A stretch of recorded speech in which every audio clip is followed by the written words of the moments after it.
In essence, profit is not about acquisition, it's how it's done. Profit must go back into being able to deliver, then core services. Social enterprises are that most very difficult to find this, and worse in some better than the new kind of field. But intrinsically, but social enterprises is a great word. So much of the people are in the dynamics, like enterprise, how we establish invention and generate profit and sustainability. For example, let us look at something like Coronation Park. Coronation Park, that's not really the biggest attraction in Jamaica.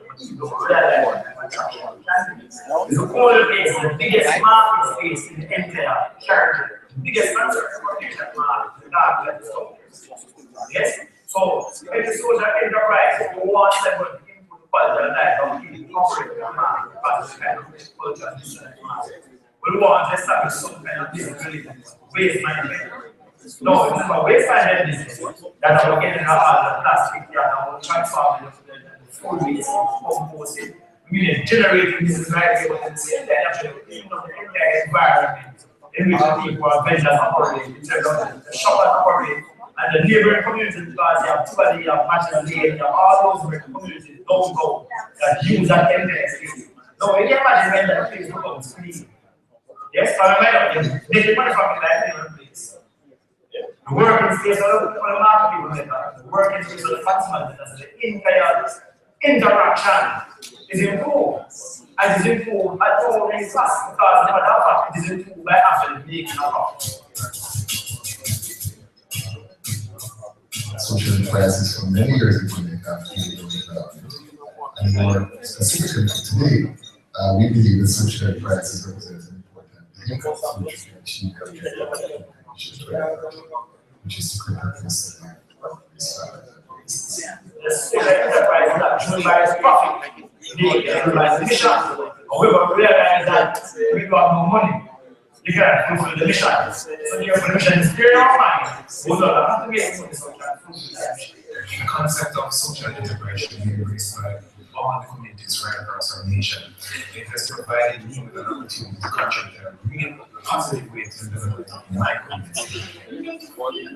And you're not just extending your hand to receive things, you're also doing something for yourself. So that's a good thing. The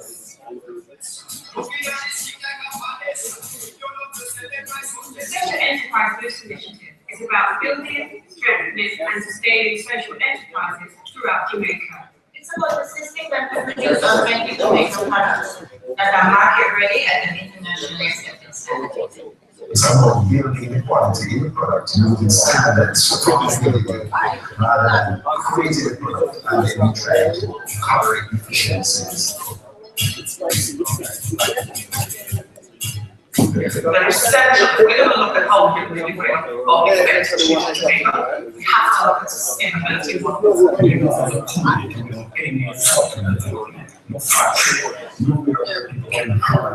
You're like, we say that we can create everyone.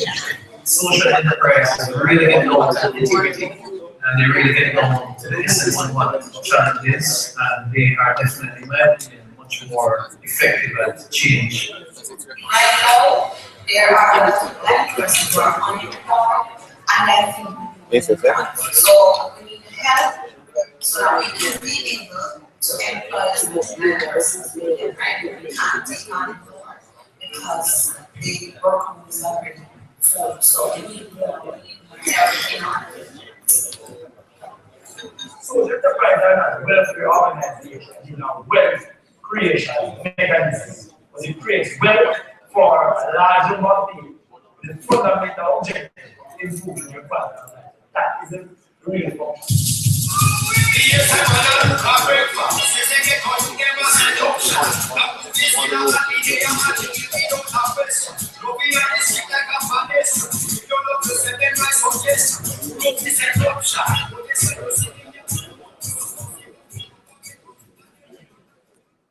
Just one? Just one video? Back to Ghana.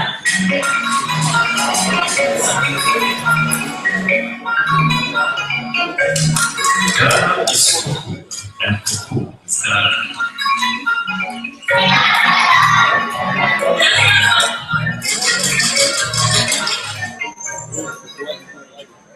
Especially as such, a lot of impact on farmers. There are projects to show the kind of impact that has come. There are about 25,000 farmers. They use that premium for resources to invest in their business to make it lively. Part of the premium is also used to provide scholarship to the children, the farmers, who otherwise would have been able to have opportunities. And then the larger community, they provide schools and other social amenities like for the benefit of as a whole. As far as the means, and the means, so they just first started to realize that they were very about you look at the end.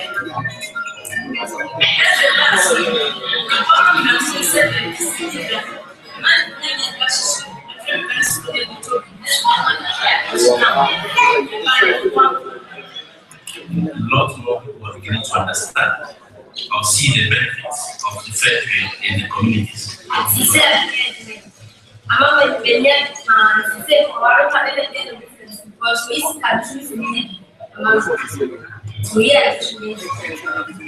think like we are talking about of our products being sold to federal to increase that they enjoy the fruit of their labor.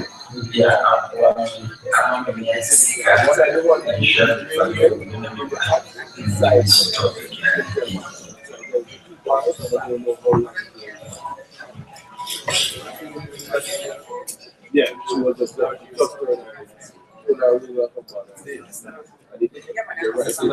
no. One more, two more shots. The Agency for Industry Development is a social enterprise. Agency for Industry has done quite a lot of work in the education in terms of offering individuals and scholarship. Another benefit that offers the communities infrastructure development. Recently, we did a study people in this center. We recently included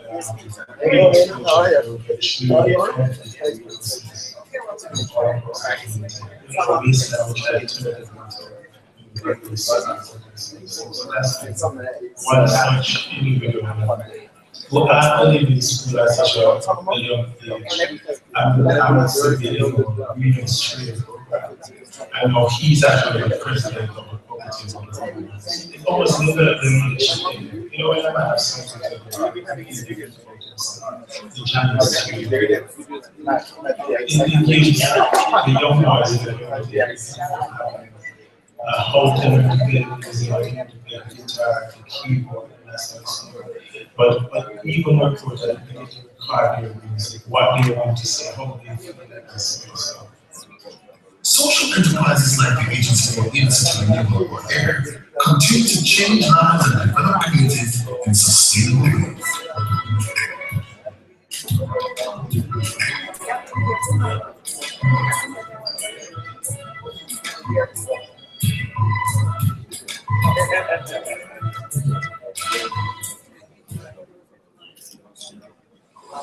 Hey, what's going on? I'm just bored and I had to shoot a video of my shoe collection.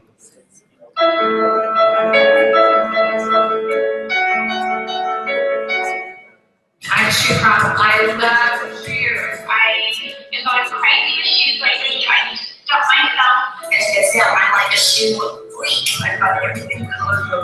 Everything for us around the outfits. Like really shoes. Like this shoe, it's a graffiti on bottom.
Good morning, ladies and gentlemen. All right, let me try this for another time. I have a history in the classroom, so usually when I say good morning or salute my students, they usually respond very enthusiastically. So let me try it again. Good morning, ladies and gentlemen. All right, there you go. I like that kind of energy. Welcome to day 2 of the SEBI Summit. I'm Garth Williams, and I will be your moderator for today. Could you kindly indicate by applause if you were here yesterday?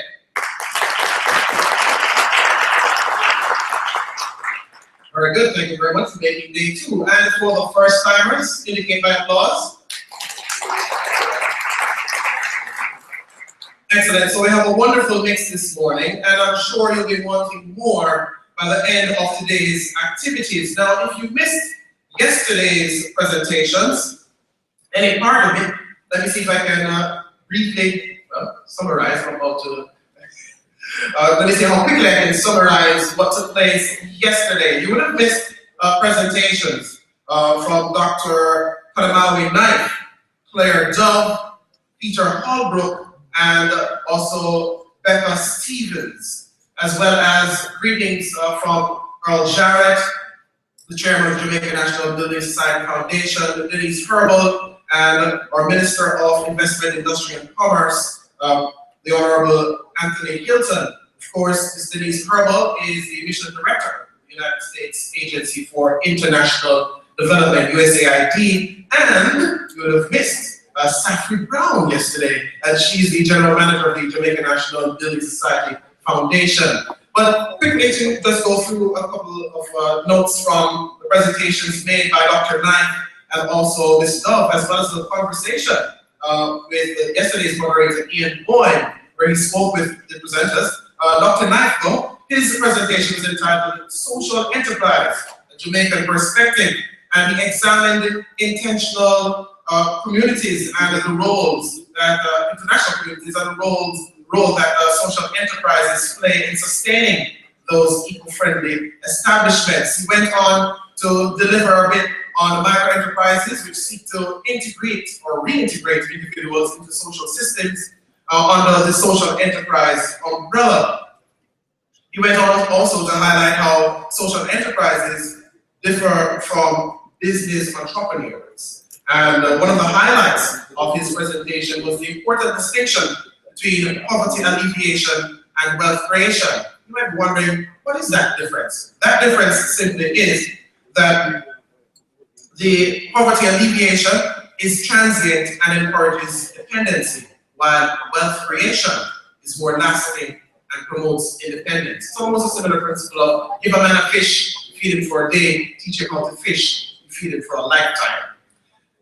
Claire Dove spoke on how social enterprises work in the UK, the ones that she's been a part of, and she used a particular example of the Blackburn House for Women Development. And Blackburn House started with the vision to facilitate the training and development of women in the UK. And being a social enterprise, the organization had to be financially self-sufficient while performing social duty with a majority of their profits. Now, she went on to speak about how they grew phenomenally over a short period of time and went on to expand into establishing cafes, nurseries, health centers, as well as event spaces for hosting conferences and functions. Now, in the discussion yesterday evening, just a couple of points to just go over. It's important to interface with the right people face to face so they can feel their passion and experience their enterprise firsthand. And that was an idea put forward by Dr. Knife. And I'll leave another point with you, that the heart of social enterprises must be balanced with finances to sustain them. We're never to forget or undervalue their social capital, their people, heart, and impact. So those were some of the notes you would have missed. I have them all here on 3 pages and managed to summarize them for you without having you fall asleep. Now, this morning's presentation, or today, you will be hearing again from Safri Brown, Claire Dove, and Peter Holbrook. But we start the day with Jennifer Sharia, and she is the project manager of the SEBI project. So let me invite Jennifer to join me on stage, as well as Darcy Toller-Williams from Mustard Seed, Pauline Smith, Network of Women for Sustainable Agriculture, Julian Pringle, The Source, and Anne Aston from the Multicare Foundation. Please give them a warm welcome. I've had the opportunity to interact with 2 of these 5. Jennifer attended a function I was a part of and managed to keep my contact in her Rolodex. Do you still have Rolodex? I don't think so, right? But you can tell where I'm coming from. But Jennifer is marvelous. She crosses every T, she dots every I, and she also dots every lowercase j. So it really, she's a real stickler for detail. And she's just a wonderful person to work with. And Jennifer, I must say thanks for allowing me to be a part of this summit, because it brought me to see a friend of mine who I have not seen for 21 years. That's Julian Pringle. We are both from West Holland. We attended Manning School, and if you know a little of the history of Jamaica National, it started in the West. And for 21 years, I have not seen this young man after we left Manning School. And thanks to you, Jennifer, and this summit, here I am, and I got a chance to catch up with my friend. Now, sorry for when I just aging both of us by saying how long we haven't seen each other, but that's the way it is. Ladies and gentlemen, I will stay no longer here because today is about you and the presentations. So let me invite Jennifer Sharian, the SEBI project manager, as she leads this morning's session. Please make her welcome. Thank you, God. Morning, everybody. Nice to see you all here. Welcome, everyone, to the second day of the SEBI Summit. Yesterday, we discussed that social enterprise is not a new phenomenon, but the field has experienced enormous growth over the years, and that it has played an important and distinctive role in many countries in their social, economic, and environmental development. We learned that the availability of grants, donations, and funding is declining, and that there are social enterprises in the UK, the US, and Jamaica who aren't relying on third parties for their survival, and that they are generating the majority of their income through income-generating activities, and are reinvesting the bulk of their profits to further their social mission. This self-sustaining model is allowing them to become financially independent. But this does not mean that they will not accept third-party support. We are also reminded that these micro, small, and medium-sized organizations face similar challenges to traditional businesses, and that they too operate in an environment where there are opportunities and threats. But social enterprises have the added challenge of having to deliver on their social mission. We also heard that social enterprises contribute to the well-being of communities, and that they create wealth for many, not a few. And you had the opportunity to visit the marketplace and saw what is possible when communities come together. Today, we would like to introduce you to 4 organizations who have been operating or are on the journey of becoming a social enterprise. Organizations who know firsthand what it takes. Organizations who have experienced the highs and the lows of doing business. With me is Pauline Smith from the Network of Women, Darcy Tulloch-Williams from Mustard Seed, Anne Aswood from Multicare Foundation, and Julian Pringle from The Source. Each organization has taken a different path, but all are driven by their social mission, which is to improve the lives of those that they serve, from unemployed rural women to children with very special needs. During this session, you will get to know each of these organizations, and they will be sharing with you some of their key learnings. Thank you.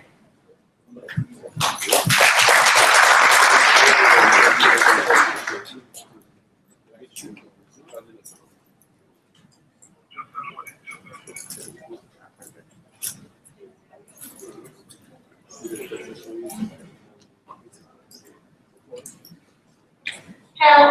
Oh, can you hear me? Okay. Hi, guys.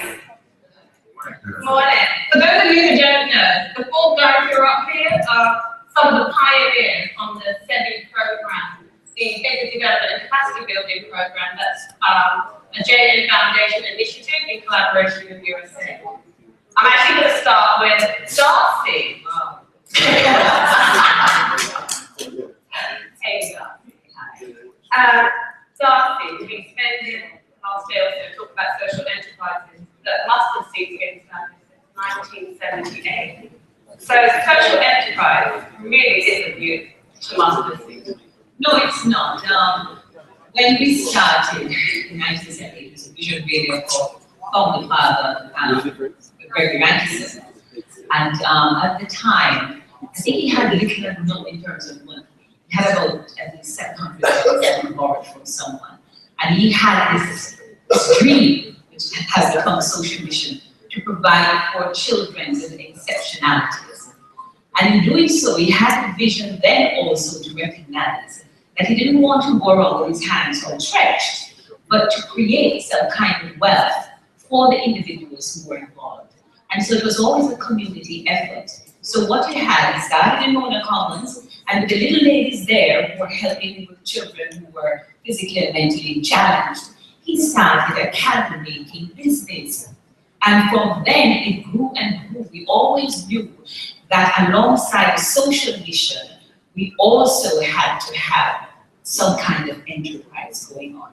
And it has always been that the funds created out of that was always put back into the social mission. And this is how we have gone on for years.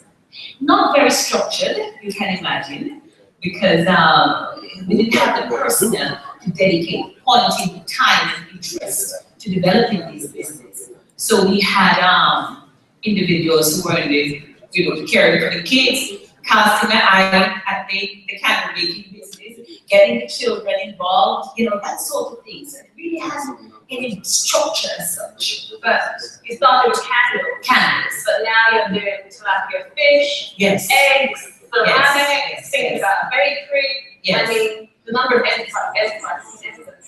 Yes, they are. And it, again, it's a vision to look at food security for the organization, as well as the excess we, of course, sell to the communities in which we exist. And what happens with the surplus or the profit that you make? What do you actually do with it? How do you reinvest it? It's really invested back into the business to take care of medical needs, to buy, other things that we need to purchase. That's where the money goes. Yeah. Okay, and how are these businesses doing? Not badly, but with the CV coming on stream and giving us structure, we have now a business plan that's developed for us, which is marvelous. We've used that business plan to access funds. We've been able to do that with Digicel, and we're currently looking at expanding the businesses we have at One for Homes in Spanish Town, where we are looking at including an additional 1,000 bird coop for layers and 2 half-acre fish ponds. And we've got a business manager who is in the audience, who is helping us pull all this together. So he'll be focusing on the farming aspect, as well as the ceramics, as well as the cars, because we have all these initiatives that need bolstering. There's a couple of things I want to ask you. Sure. First, you said you weren't very structured.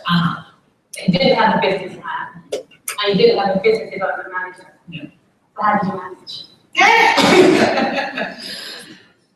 All of us lend our hands. Like I was responsible, for instance, for Jerusalem in terms of. And where was Jerusalem?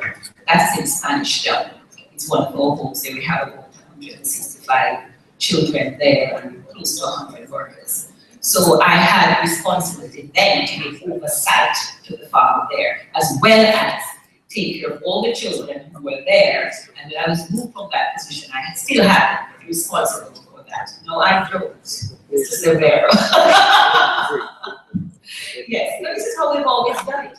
I cast my mind back many years ago when we had, for instance, one senior had one of his assistants. He's a taskmaster. He's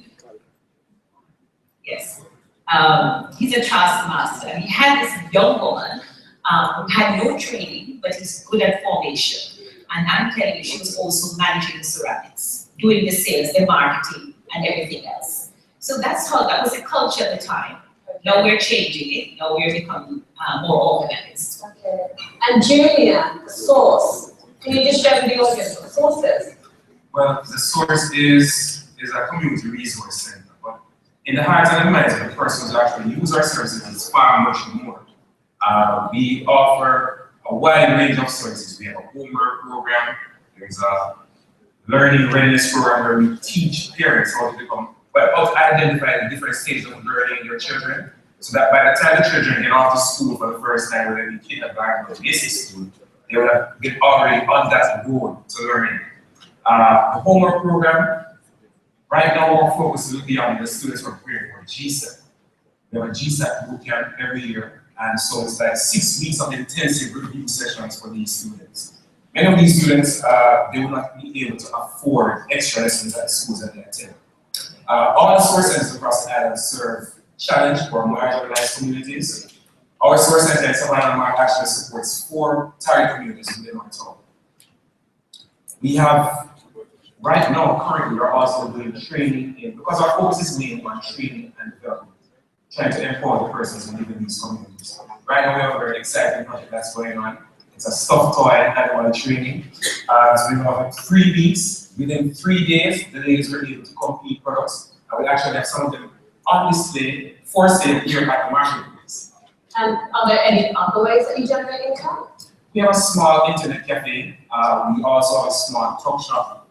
And those are based on the main ways. We also do events. We have an auditorium, a multi-purpose room that we use for various types of events, birthday parties, wedding receptions, that sort of thing. Where does the bulk of your income come from? Well, currently the bulk of the income comes from the event rentals and the internet cafe. Okay. And Anne, Multicare Foundation.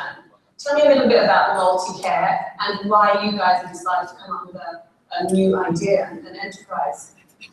Multicare Foundation, we are youth focused. We focus on young people 6 to 18 years, mainly from inner city communities. We operate in East, West, Central Kingston, through the communities and through 32 schools from Bull Bay right across to Greater Portmore. We work with programs in sports, the visual arts, and performing arts. And what we try to do through structured activity is introduce them to creative endeavors, team sports, team activity, learn a skill. This helps them to prepare them for lifestyle, better lifestyle choices. We give them, what should I say, self-esteem. We find a lot of the kids that come to us have very low self-esteem issues, and participating in this sort of creative activity gives them opportunities to shine, feel good about themselves. The principals in the schools in which we operate have given us feedback that all the kids that participate in our program definitely exhibit greater discipline, are more focused, and do better academically. So there's a transference of skills in that respect as well. And how do you generate income? Well, we did it. Oh. We have been around for 22 years and we have been strictly social. And we did very well back in the days when the interest rate regime was high.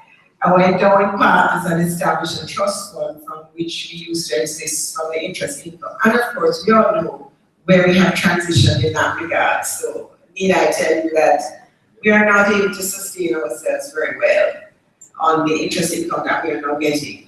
And of course, we know too that the donor pool is drying up, And along comes SEBI to rescue us, or so we thought initially.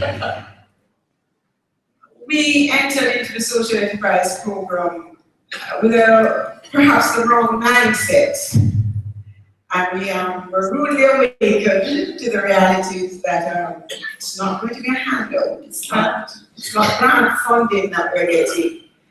So we had to grasp the concept of social enterprise.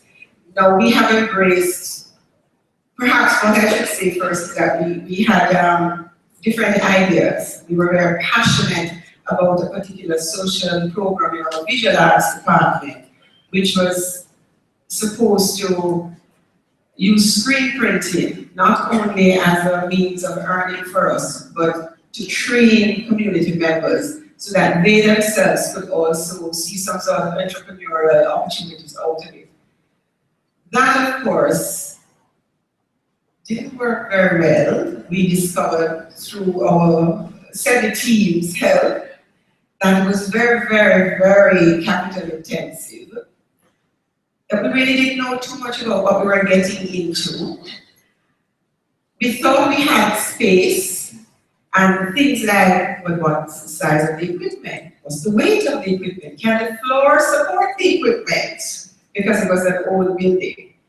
And very quickly, we all had to step back and say, but this is not going to work, So we literally had to shift our focus. And what we discovered is that we had this resource which we were using for years, right under our noses. The Breezy Castle Center on Harbour Street, which is where we operate our programs from, which was there as an underutilized resource.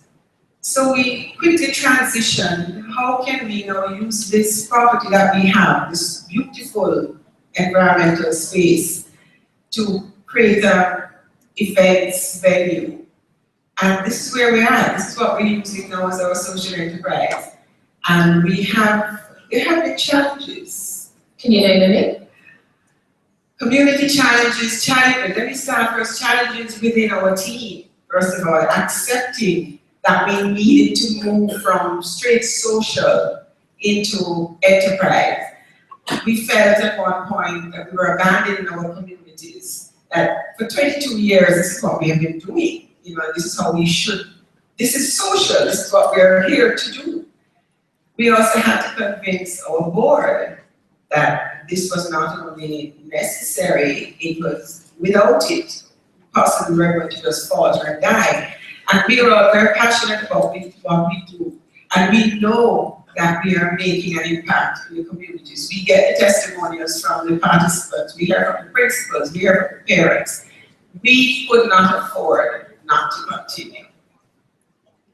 And I think we suffered through a few challenges. It was emotional at one point because it was really tugging at us. But we had to make that paradigm shift mentally, emotionally, and we're here now with Sevi's help. And how did you go about changing the mindset? Because I know a lot of organizations, a lot of NGOs who say, we are not for profit. What bit don't you understand? We're not for profit, we're not supposed to make money. That definitely was part of the struggle that we went through as a team. But I think our passion to survive, because we're so committed to helping the children, giving them opportunities to shine and to achieve, that we know we could not just let it die. And I think through compromise, through discussion, hand-holding, explanations, research, we just had to make that shift in our focus. And we did it. And once we did it, and once we could convince our board, we're all on board now 100%. And I think we now recognize that they can work in tandem.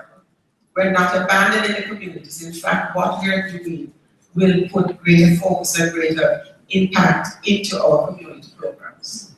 Just for the audience, we have two enterprises who have been, must have seen who've been around for 30 years of different business activities.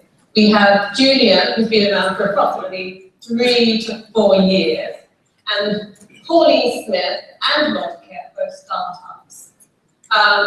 Pauline, why do you want to start a social enterprise? Well, for me, it's really part of in my blood. I've done social enterprise for the last 20 years, whether I was working with undertrained hospitality workers in Toronto, or I was educating marginalized youth and poor adults in Ontario. So it's just what I do. I love the challenge of turning a service into a profitable business. So it's just what I do. The challenge to follow, we had that challenge because we thought, a lot of people on my board thought that getting involved with SEBI was just another funding source. And I understood that what we needed, since we had a number of things going, much like Mustard Seed, we have farms, we are made up, we're in the rural area, and most of our members are in some way involved in farming. So we have on our board a sheep farmer. We produce, one of our members produce specialty lettuce, and strawberries, and so on. They now farm has goats. We were involved in so many things going on, but much like Mustard Seed, we were just like doing so many things. It wasn't really focused. So getting involved with the program helped us to get very laser about where we were going to put our energy. And having picked mushroom, we were then able to forward all the other things we the manure from the goats became part of the compost. The worm farm became part of, producing the mushroom. And it just gave us an opportunity to focus. But I don't think there is any other option. I am wired as an entrepreneur, but I'm also wired by my grandmother as a doer. And so, I don't love to beg. I really get very annoyed that I have to subjugate myself to, oh, could you please help me to do what I think is my life purpose to do. And so when you put that attitude together with the fact that I just love the idea of counting But Pauline, you mentioned that you chose mushrooms. Why did you choose mushrooms? I choose mushrooms because for a number of reasons. A lot of it is social, but a lot of it is profitability of it. Jamaicans, when you meet a lot of Jamaicans in the rural area, they will go, no, but the truth is, when you look at the agricultural figures, it says that mushroom is the #1 imported vegetable in Jamaica, with over $45 million being spent by the hotels alone on importing mushrooms. A lot of my members are landless poor rural women. Mushroom makes sense. You can make a mushroom farm in a plastic bag and put it under your bed. So you don't need to have access to a lot of land. And if you took the risk out of making mushroom, you're also making a product that is highly valued. And since we know that social enterprise must address 3 bottom line, mushroom farming in a country where we overuse chemical fertilizer is just a no-brainer because it will benefit the environment by helping to replenish the soil with the post-compost. So the waste from the mushroom is a very valuable product to farmers. But this week, we're not talking fantasy. This week, if you step out the door and go to the supermarket in Kingston, this is what you will spend. $9,400 for a kilogram of shiitake mushroom. I don't know any yam that you can sell 2.5 pounds for $9,400. It just makes sense. Nobody's coming to save you. And there is nobody coming to save you. The day of the funder, coming to give you money to do busy work is done. The cavalry is not coming. So it's better like right there. And Julia, how did you develop your idea? Why a business center? Who said it was necessary? Well, before the source was actually built, there were 2 years of consultation with the communities. Because at the heart of the source, community is everything. So they had dialogue with the community members and they indicated what services they'd like to see being offered from our center. Interestingly enough, one of the things that they wanted to see is a recording studio. And so through our participation with the center program, we're now on the path to actually implementing that wish for them. We're currently developing a business plan for the recording studio, and it's a part of our overall music project because we realize that we're Caribbean people, so music is based on our roots. And located on the western side of the island, we're located right in the tourism capital of the world, the Great.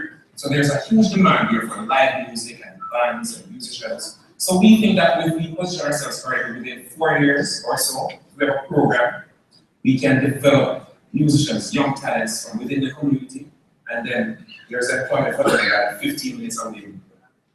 I know that you have visited Alpha Boys and also Jamming Studios. That is correct. It was a wonderful experience meeting the musical director at Alpha Boys. We got loads of information from him. He basically gave us everything we need so that we can decide whether or not we really wanted to go to the music program. And of course, we said yes, we want to do it. But why? Because there's still a lot of challenges. Yes, there are a lot of challenges, but like I said again, everything is based on what the community wants. So we look at it and we say it's profitable. We can make money from the recording studio, but at the same time, we don't want people just going to like, we want people to actually go through a structured program, or to read music, or to write music, and then we have to even improve the quality of music that's being put out right now. So, like I said, it's based really on serving the needs of the persons who live in these marginalized or challenged communities. Earlier, I mentioned some team challenges and also calling with references and challenges that you have trying to change culture. Did you face those sort of challenges? Well, to be honest, it's something that we're still, that's a problem that we're still, we've got to overcome. Explain to me, what are these challenges? Well, remember, you're working with people who live in marginalized communities. So you find that it's a different personality when they clash. You have to get community buy-in. People have to actually buy into the ideas that you're trying to do in order that you can support it so that you can sustain it. Because it doesn't make sense for you to start something. The community is not behind it, and then it needs to just fun, so it'll be like a white elephant. So it's just, we're going to have a nice, pretty white building, and nobody's going to be in there. So we have to try to ignore with all these different and we have four communities. And at some time in the past, these are communities which would have been conflict so many times or in the past. So even though with the creation of the source, it's like it's a meeting place where people can come together. It's a safe space, a nice meeting space located in our town. And it's a safe spot where everybody can come and they don't feel intimidated to say, okay, I'm from Russia and someone from Cyprus and this we're all ready to find something. So how do you have regular consultations? But this also applies to you then, because you're in the heart of downtown Kingston.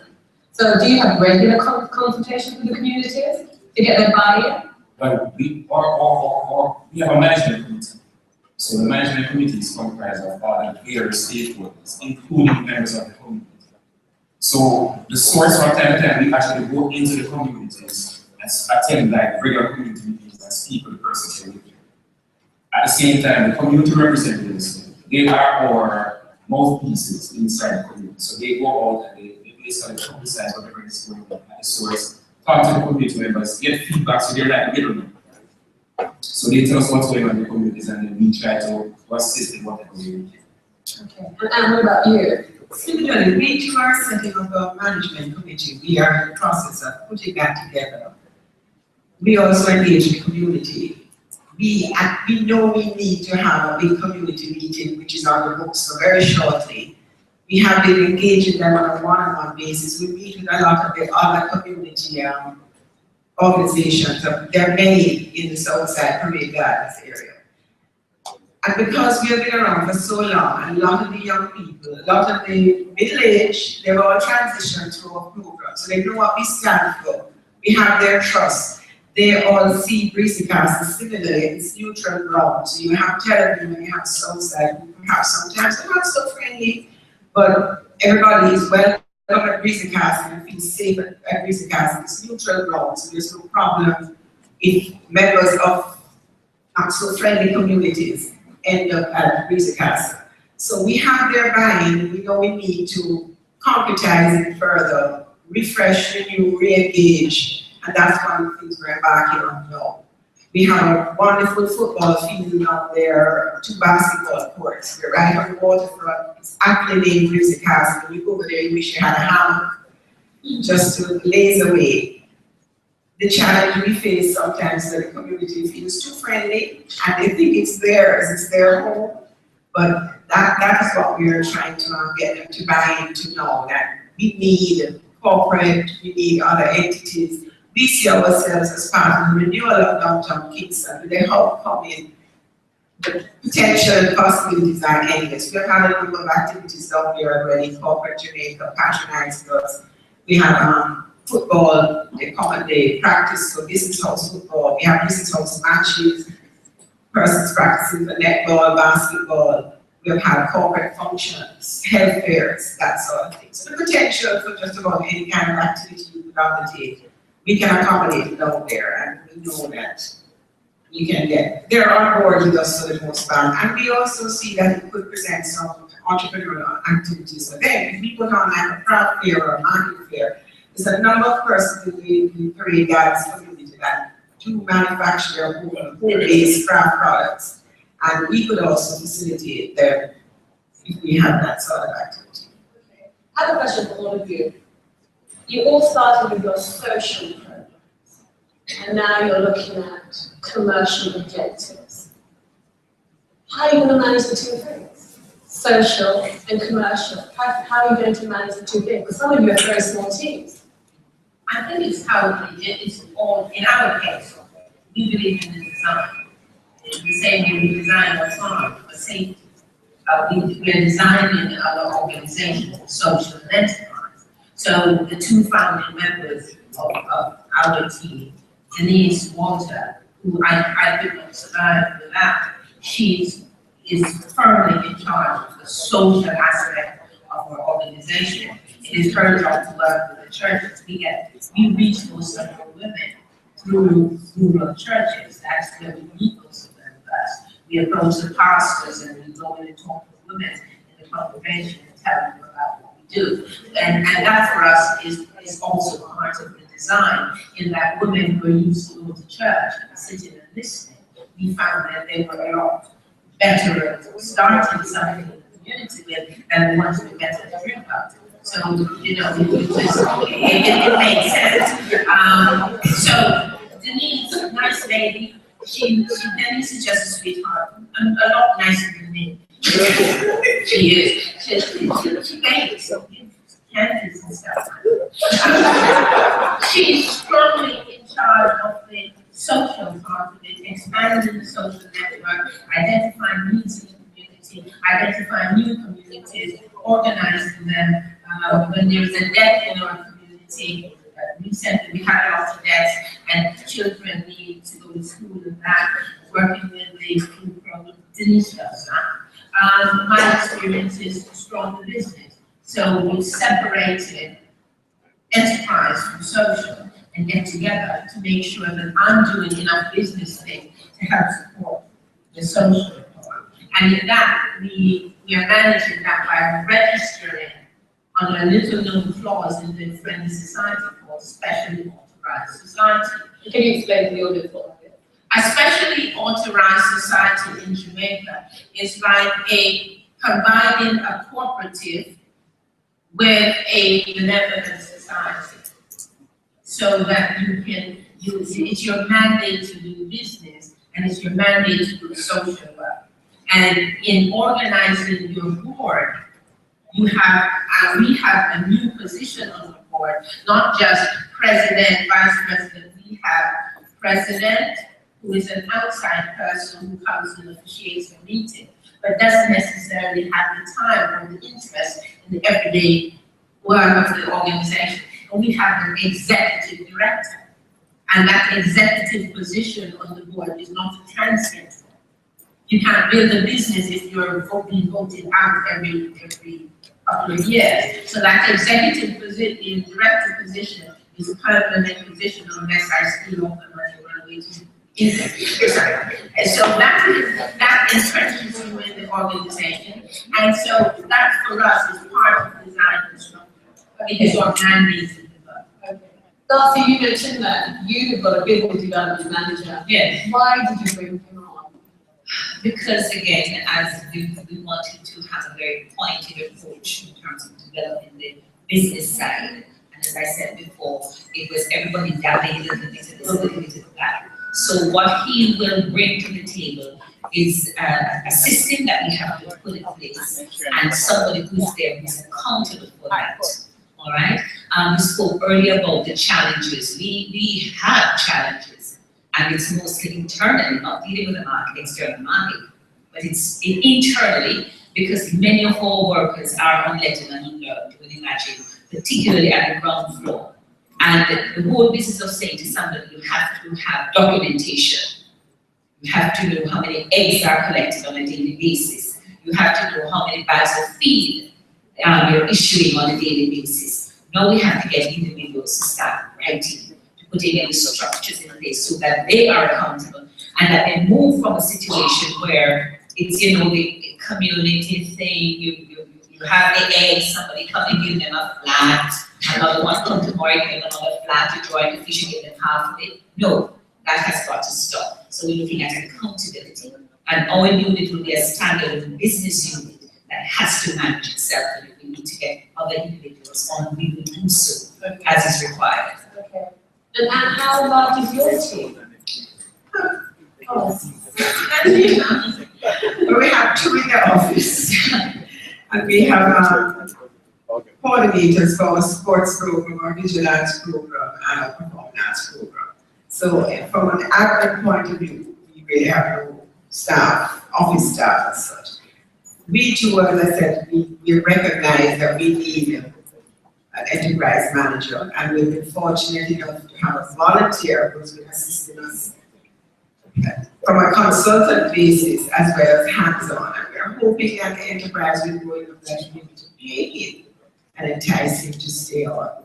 So how much time will that person be able to give to your organization? Well, initially, not a lot, but what we get is extreme value. And we're hoping to initially have them on board for 2 days. And who knows, maybe a longer term after that. If the social enterprise grows, our understanding is that you can turn over your profits to grow the enterprise so that it's in a better position to earn greater profits to push our programs forward. And we've started and we're seeing the results. We started with concession sales. And that's taken off quite nicely. We've done a downtown tour, which is one of the things we want to get back on as well.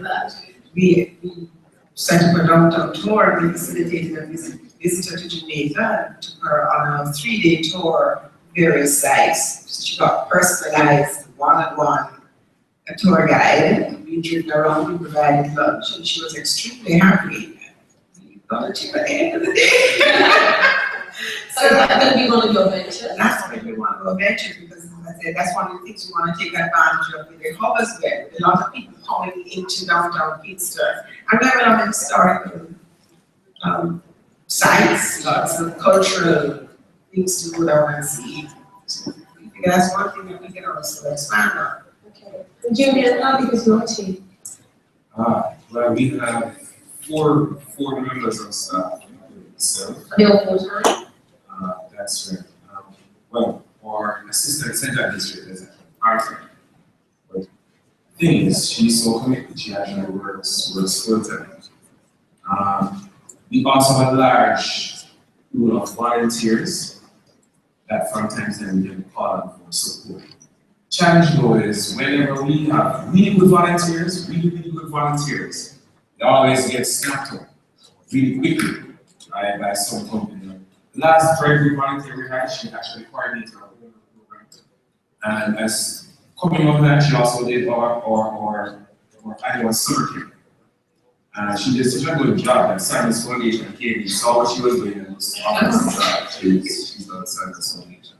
So we're happy for them because it's the source, we look at it as it's a change agent. So anyone who comes should be better than the way they came. And if we can help persons to advance themselves, whether professionally or personally, in their personal lives, then we feel that we've done something, we've accomplished something. And who is responsible for the income generating activities?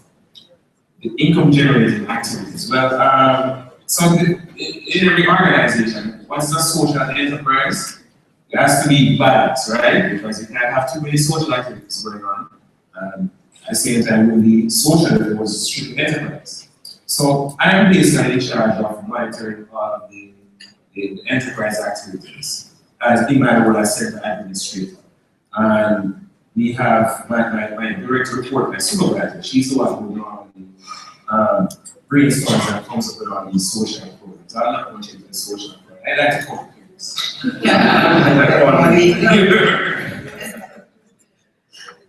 Explain to me some of the, really explain to the audience, they were to be starting on a social enterprise. What sort of advice would you give to them? Because I know everyone left yesterday really inspired and ready to go, and they got their plan of action, they're going to start a social enterprise next week. But let's bring them back to reality. And what would you explain to them? But you have to start that you're gonna start a business. No matter how lovely the idea is, if there is no market for that, then oops, there you go. So if you're an entrepreneur, you find something, a great need, and you fill it. My great need is work for rural women. We started with that. Rural women and their families. I have children in my neighborhood who go to school 7 days a month. I've never been to school on Friday. I have 6 children right next to my farm that lives in one room with 2 adults. So we know that there is a need. The husband works every day and he would have to split himself in time to be able to take care of those kids. So there is 2 women that he has with 6 kids in the place. I figured if I could get the 2 girls to go to work to do something that they could do, then we could triple the family income and then we could get them out of that. So there was a need. What could they grow? What does the marketplace need? I first looked at domestic work, and that's limited to $15 Canadian a day. I ain't gonna take care of 6 kids. So then we went through the whole process to mushroom. So you've got to do the process that any business would do. Here's the things you want to address. How do you take this target population and do something with them that is of value to the community? That's number 1. Number 2, you need to have a team. If that team is 2 people and you have to draft your husband and your children, in the case of the mushroom, I drafted my youngest son, who's a trained chef in Canada, and exchanged it, 8-week vacation, in exchange for some special mushroom recipe.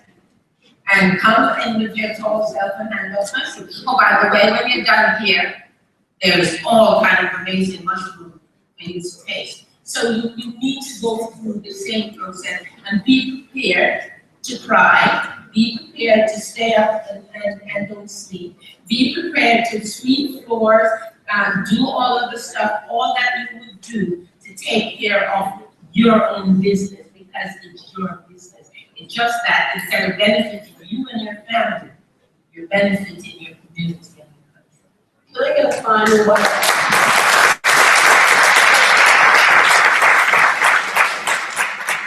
Can I get a final word from Anne? Really challenges that some of the audiences might face, particularly when it comes to culture. Absolute challenge there is, because as I said before, making the mental shift from just being just having a social mission to moving into business. You go through a gamut of emotions, but we're not in business, you know. Are we taking away the energy that we would have from the programs we put into the community? How are they going to view us? We went through points where we reach a point where it's like, what have we gotten ourselves into, you know? What is Sally doing to us? Did I say we had challenges? Yes. But it's ultimately, once we made that paradigm shift, we recognized it, as I said, it was out of passion for what we do. And we recognized that we were making a contribution, national contribution. We were having an impact on the children that we set out to serve. And we could not, and we would not die. You know, each and every one of us in that organization, we do 2, 3, 4 different tasks. We cross over. You know. Thank you. Thank you, Anne. Thank you, Pauline, Darcy, Anne, and Julian for participating in the discussion. Thank you.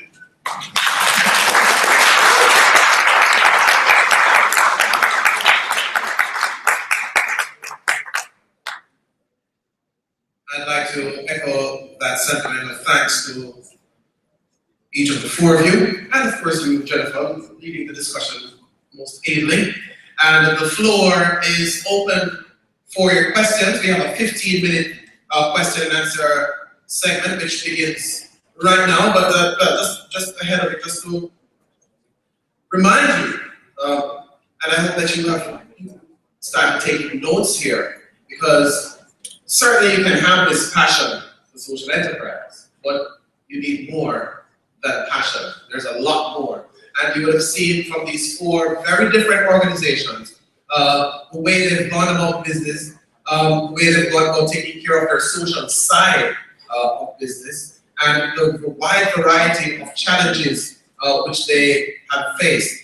And I want to point out something, and just put a question to you, Jennifer, because when Pauline spoke, she said something that really stuck with me. And it was just a matter of research, because she looked into the import data for mushrooms in particular. And that figure you quoted, 45 million US, you said? 45 million US. Yeah, spent on importing mushrooms to Jamaica. And that to me signals just, you know, something very, very strong. But Jennifer, what is the importance? Just kind of elaborate on the importance of doing research, proper, thorough research before, you know, making this the move into creating a social enterprise. I don't think it's just like a social enterprise. It's like a business in general. And I think that when you're generating ideas, it's got to be feasible, it's got to be viable, it's got to be sustainable.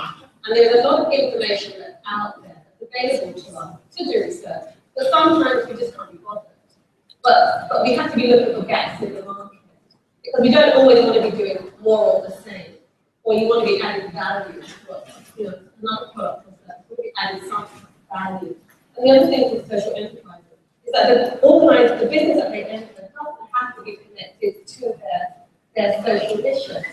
You know, Anne is doing visual and performing arts and sports programs in the city school, and they're coming under entertainment. So you really have to do your homework. Look at what assets that you have available to you. If you don't have any assets available to you, look at what you can do. It's all well and good coming up with these really, really great ideas, but you have no experience. So if you have no experience, then that's probably not the idea for you. So really look at what assets you have. So you really have to start there. Look at what you have first, and whether or not you can build on those things, and whether or not you can make those things. Thank you. We have 2 microphones in the audience. I will ask this gentleman here to my left, your right, to raise his question, then gentleman here. Good morning, panelists and the member of the audience. I'm Norman Collins. The question I would like to ask begins with a point. Jamaica, as we know, has a certain kind of political culture, and social enterprise organizations are usually situated in, whether fortunately or unfortunately, certain communities which are sometimes deemed as, you know, garrisons some of the times.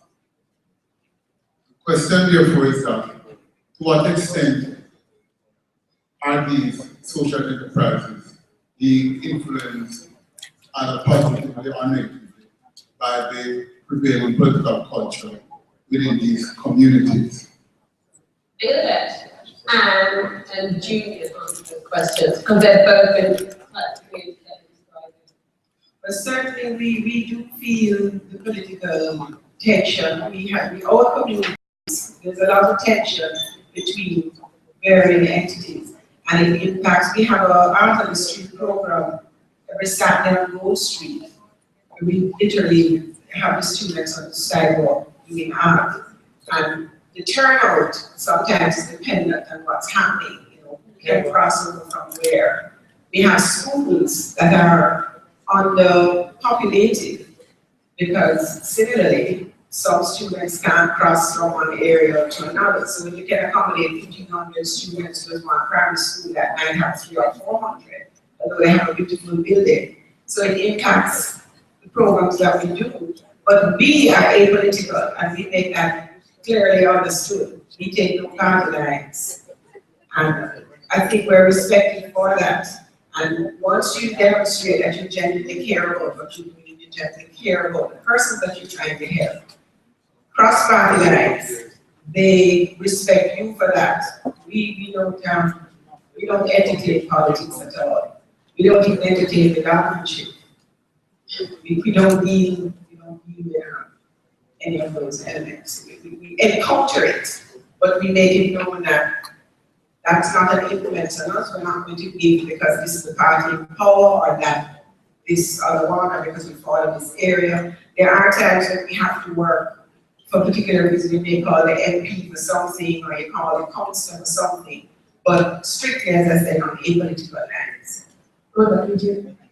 Just to add to what Anna said, we for any social enterprise operating in that sort of environment, you would not want to be painted in any particular color. So you try to remain neutral. It's in your best interest because what will happen is you're going to alienate one group or the other by showing or displaying that you're affiliated with a particular political party. So for the source, we basically try as best as possible to remain neutral. And like I said, from time to time, we may have to make requests to the member of parliament or to the council. But again, it's all in an effort to basically carry out whatever function it is that we're trying to carry out, to implement whatever program it is. If we need assistance from them, then we need both them for assistance. But like I said, we try to stay out of the political arena. We encourage persons who use our center to not try to paint the place in any particular way, like, oh, we're this or oh, we're that. No, it's a neutral, it's a safe place for everyone. Darcy, you wanted to say something? Yes, the integrity of the program has to speak for itself, and that's very, very critical. We're a faith-based organization, and in the communities in which we exist, we ensure that the individuals, we have an open door policy, and we ensure that the communities understand what it is that we do, and that is to provide for children who are falling between the cracks, children who nobody wants, you understand? And so we open the doors that they can come in and have a clear understanding in terms of what it is that we do. And we have also outreach program that really assists all communities, whether you're orange, green, whatever, it is everybody. And so I think over the years we have just built up a kind of confidence. People are confident in who we are because of what we do. Thank you very much for the question and the responses. Sir, introduce yourself, please. I'm Adrian Watson, JCI Kingston. I wanted to ask just 3 questions, but 2 of them are inherently related. The first question starts with upcoming. I hear about transitioning from a non-for-profit to becoming a social enterprise, right? So I wanted to find out how is that transition done. I hear a little bit of it, but it wasn't so clear. The second spin-off question, does actually becoming a social enterprise stop you from being a non-for-profit? Because I hear this, the Mustard Seed community now, JCI Kingston has volunteered with Jerusalem Village for many years, and they are to me a non-profit still, even though we are running a social enterprise. My third question is relating to in my own community, it's hard to get people just to, come together and work around a central good to kind of gain an income. So how do you get over that cultural barrier that we're now facing, where we're not working together as efficiently as possible? Can I answer that? A social enterprise has to have a triple bottom line. So whether you're a registered not-for-profit, you have a charitable status, or you're a business, you can register strictly as business, and then you don't have to deal with the board or anything. It is not the formation, it has to do with your intention. It's not the philosophy of your organization. Yes, the cause of your organization. It starts with the intention of making a difference socially.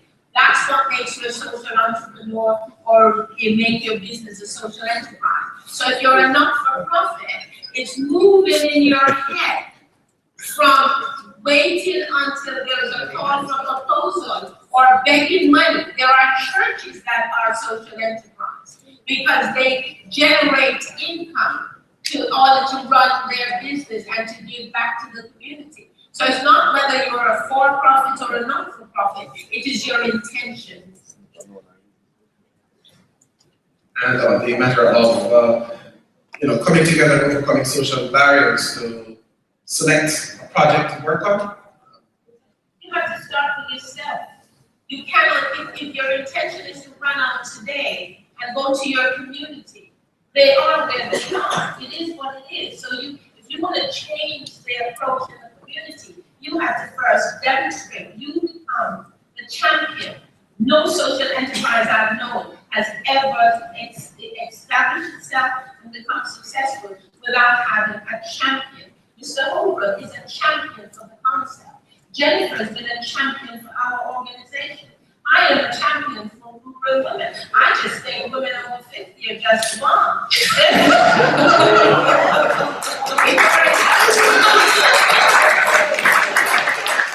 hair goes great and becomes bald in some areas, it's possible.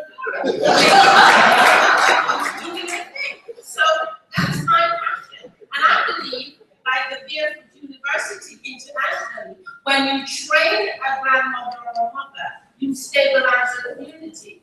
When you train a younger person, you're stabilizing their life and their transient. So they will take it from the community and take it out. So I just become passionate about one thing. So if you give me a moment, I would just keep talking about how awesome and agriculture and sustainability and using your resources. Because I'm a champion for what I believe in. And I think that's calling that all the guys who are here, and most of the people that we come from, are all passionate about what they do. And even if they have to do it on their own, they're going to do it. Yes, you may have to do it on your own for a while till they catch up. Right. And you did hint at it in closing just now, that you have to be prepared to do a wide variety of things. And do it on your own. And do it on your own just to make it work until you can get to a particular level when you can probably take care of itself, where you have volunteers or other members of staff to execute those. Your question, sir? Yes, I was supposed to be here. Morning, my name is Stafford McIntyre from Salt Spring, Montego Bay. I was supposed to be here yesterday, but unfortunately I had a big descending, right? So, yes, for a bistro that is supposed to open at Central Square. But what do you do when you reach that point and the acting secretary manager said he doesn't even want to see the bill because we have one requirement. We don't make one requirement. We are supposed to, we are a chef, right? And I've been in the hotel industry for more than 5 years, right? In catering, and they said our group has to register with the company of office for 3 years. We are registered, we have TCC, we have everything. All we are just young entrepreneurs. We can't wait for 3 years. That's all. And they said they don't go at the CRB. All right, well, essentially what he's saying is that they have submitted a bid for their business, but one of the requirements is that they would have to have registered as a business for a minimum 3 years. That's the only requirement they have not met. So he wants to know the next step for them. How can they actually move forward, given that they have come across this particular hurdle? But that's with one organization. There are many other organizations that are there who have fought for proposals and they support you because you're a startup. That's probably that organization's requirement. That's their criteria for selection. So, and you just don't fit that criteria. So therefore you have to look at other opportunities that are out there that will support organizations like yourself. So I'm not sure if I answered the question. Okay.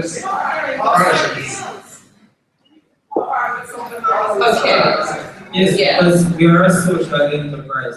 We assist that fatherless and seniors that are disabled. So we are a group of at-risk youth that come together.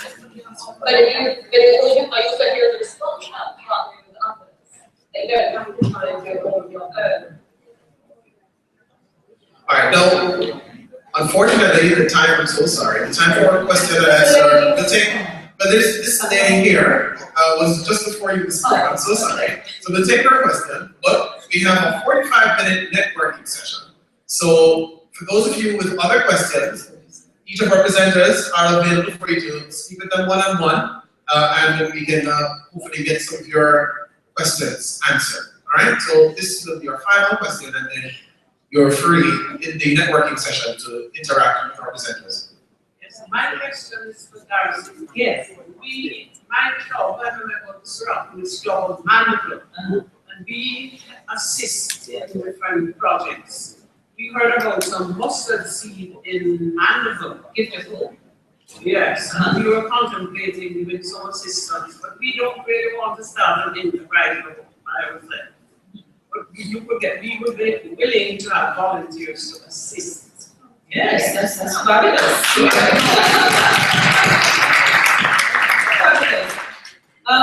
The lady there, Vivian, Anne-Marie Parker is the lady there, or you can contact me.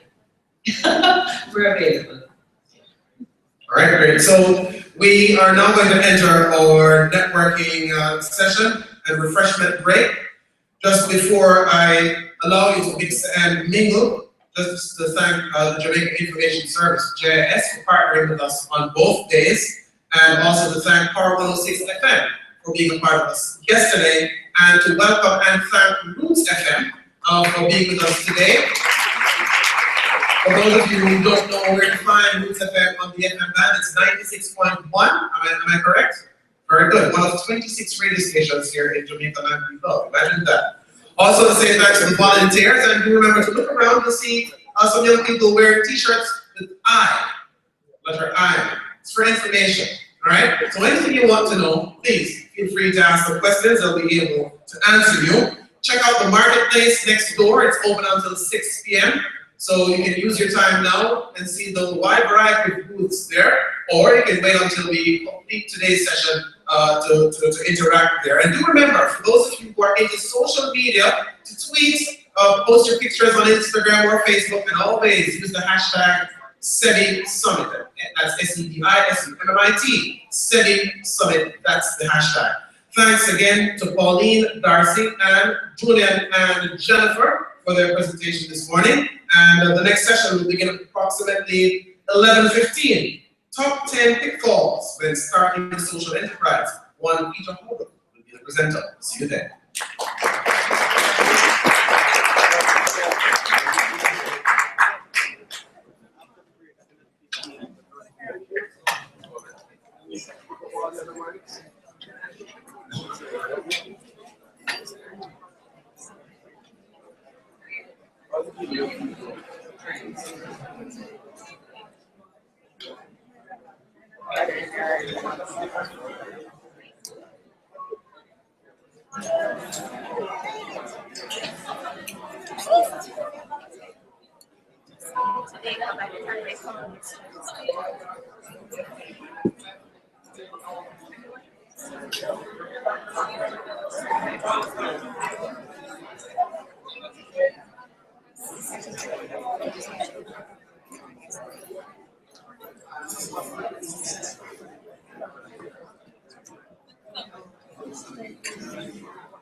Well, we'll see.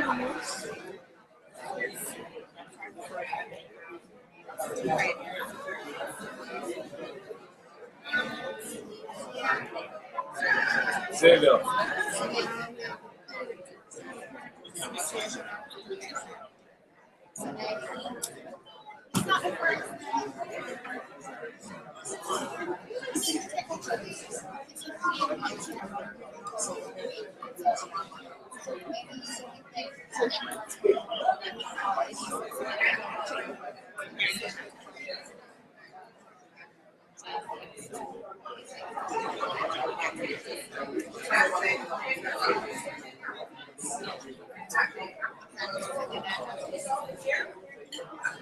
Yeah, play something in the background.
You're not gonna get the snack.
Warren. Huh? Warren. Okay. Do you want the mic now? Yeah, we want to get Warren. Oh.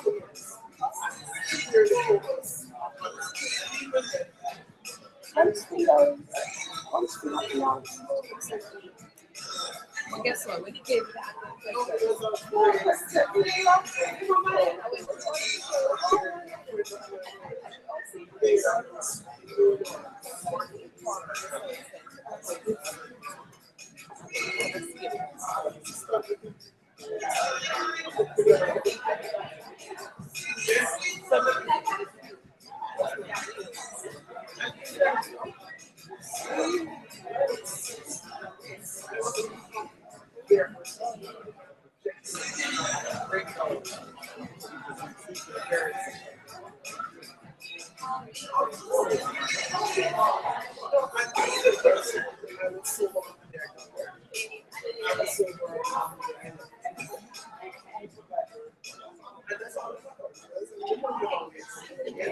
I'm late.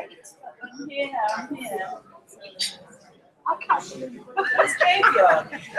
Oh.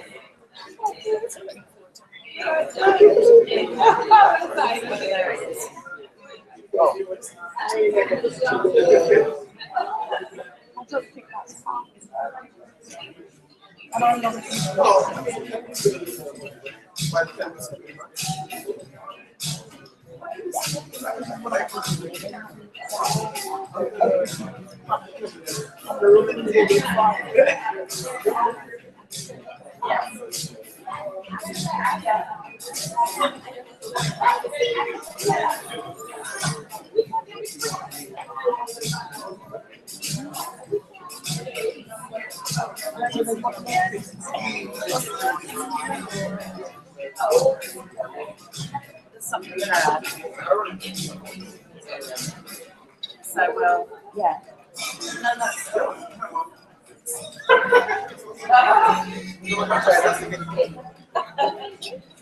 Right.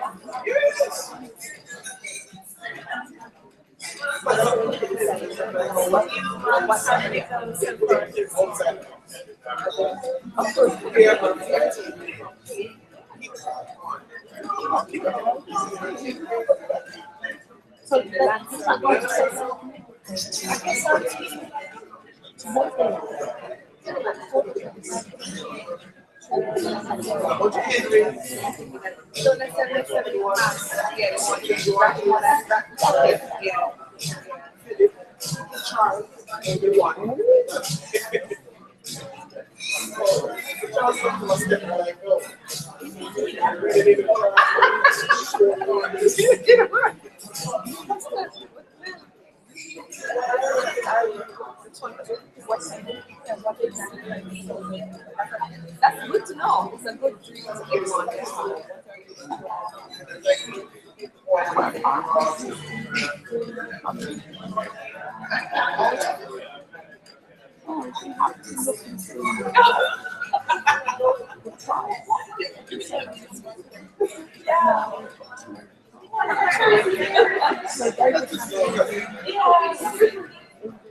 Suppliers.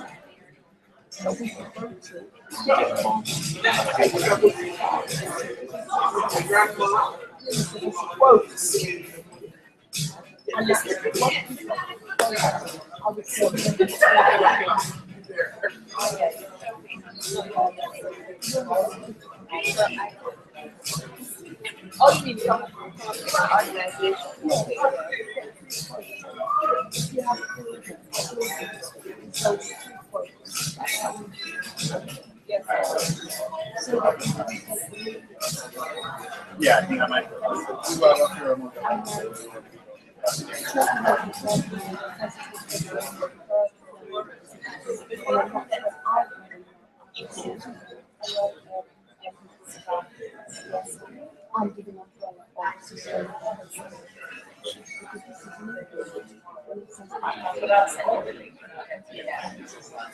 Yes, you're welcome.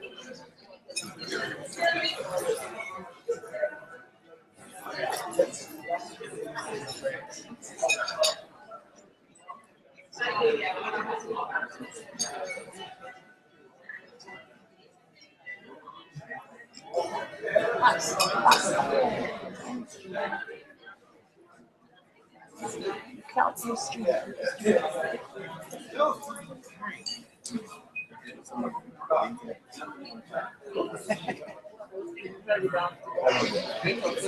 Oh no, don't you think I know what's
You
always have the energy.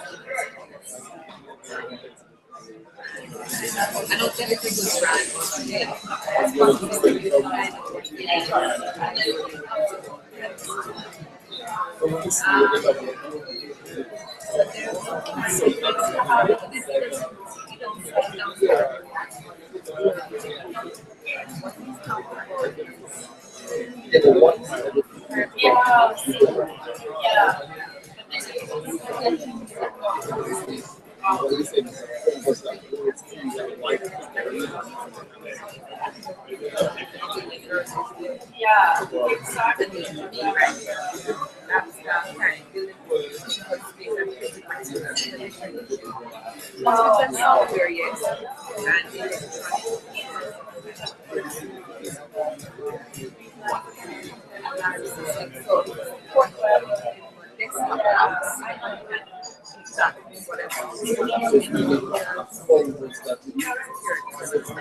along with the service, so they're doing it.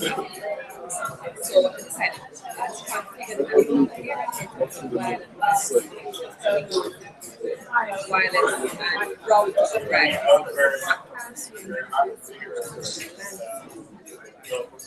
Yes, yeah, exactly.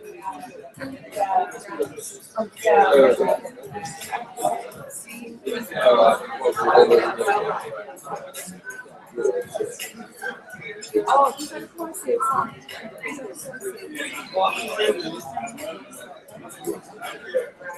Okay. Oh, yeah.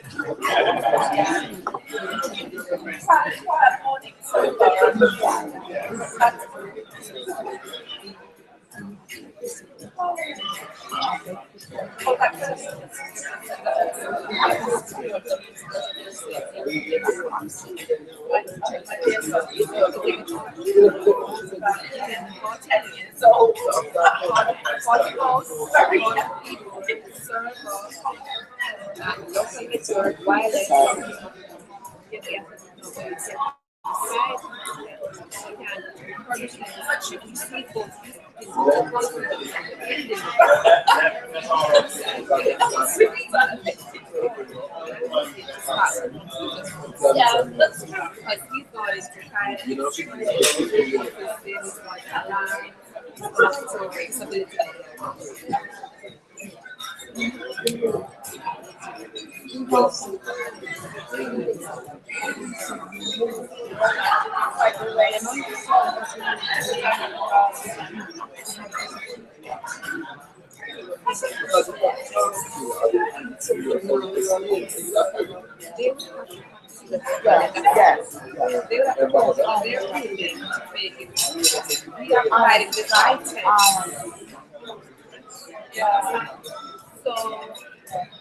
so they got to only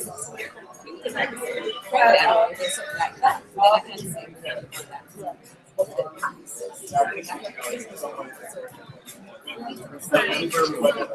I know.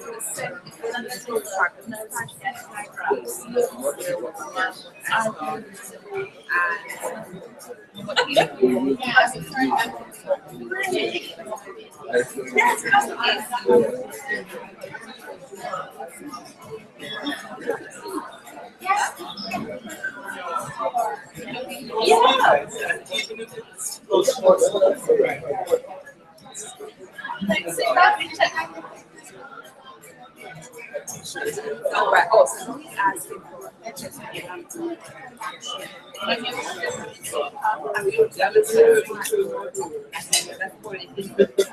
right? One of the women, though.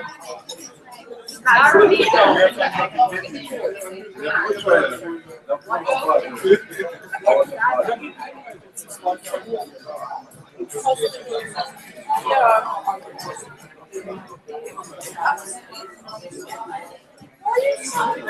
what you just said.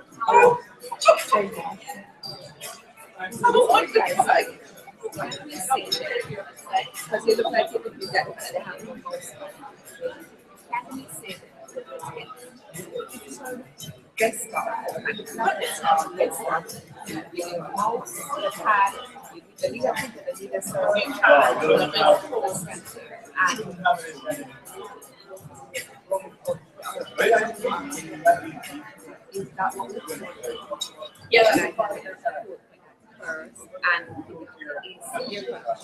That's right, we have no responsibility for it. There's no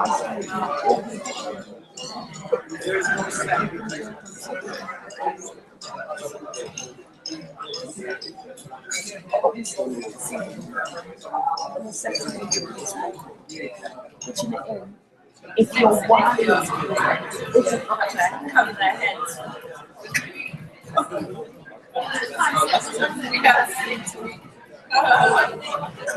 It's the IT. Saudi Arabia, yes.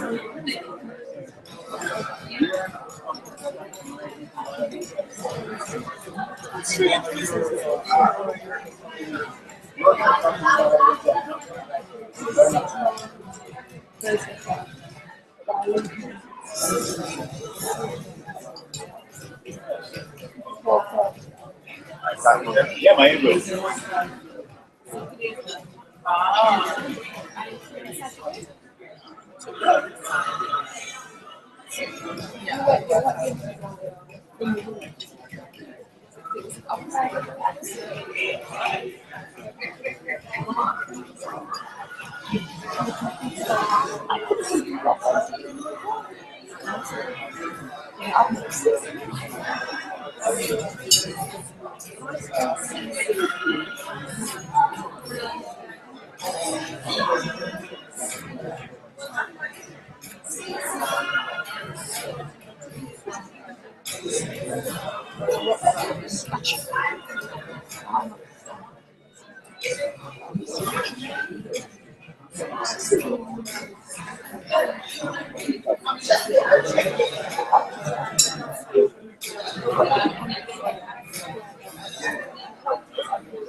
Once if you want to eat cherries.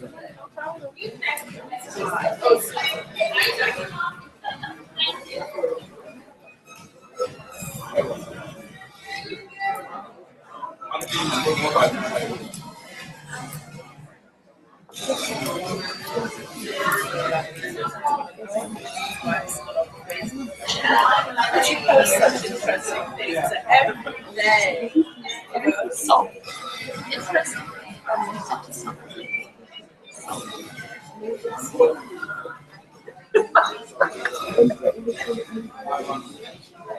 right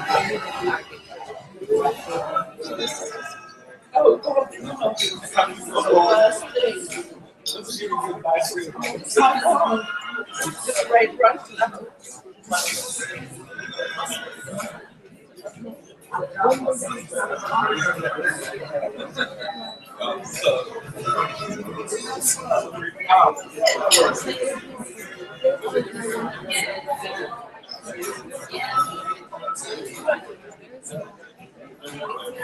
Are you teaching today? Oh, what's your We're ready for it.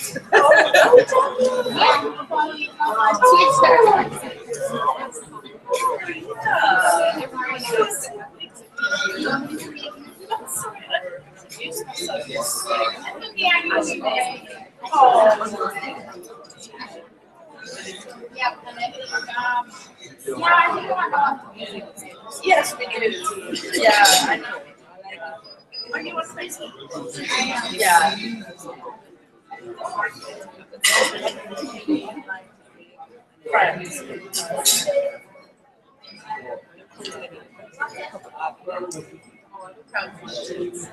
And I know.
Yeah. Yes. Yes. Yeah, but Warren is sitting on 2 chairs, so it's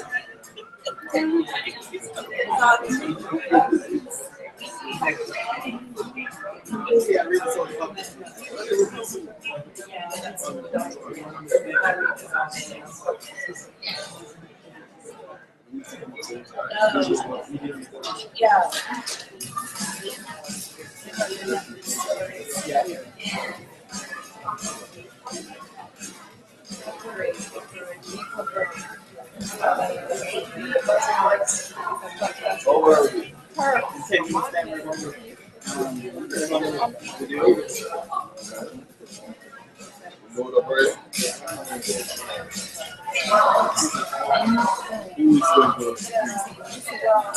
Who's going to preach? The kids make up preach.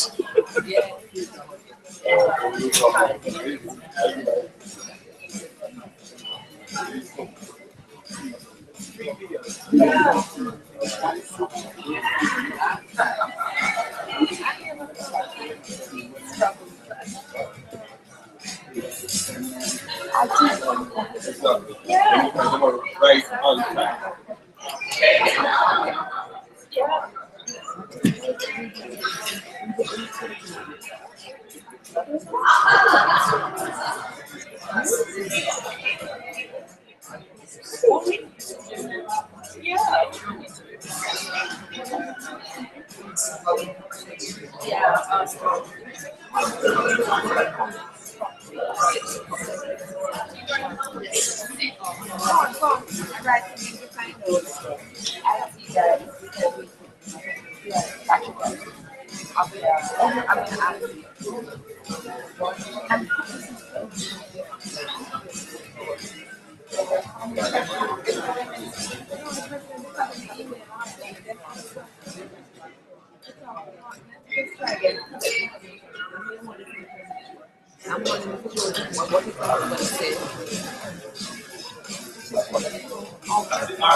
Yeah, it does.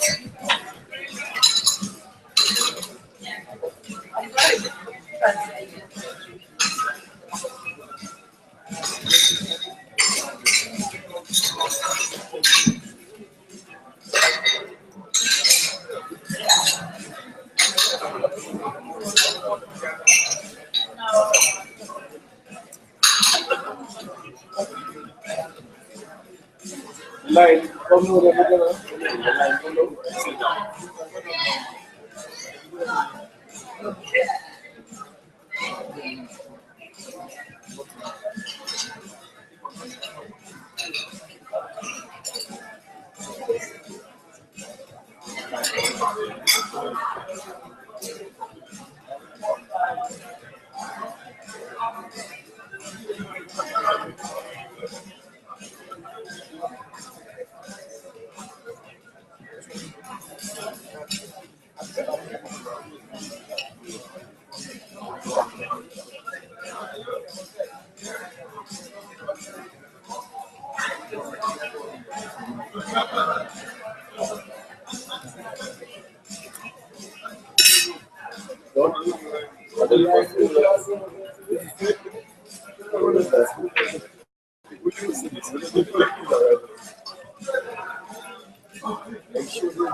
carry one to one level.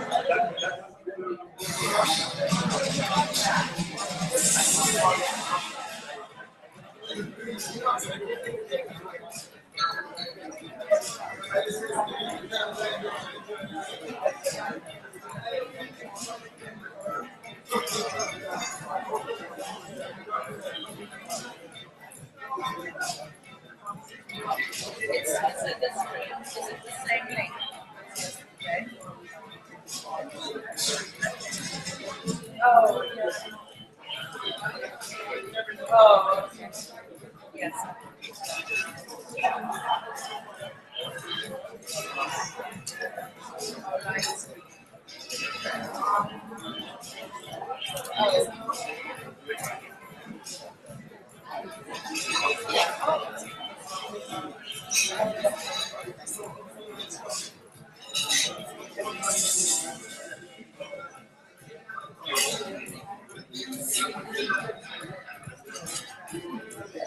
I am at level 15 with the way.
Right.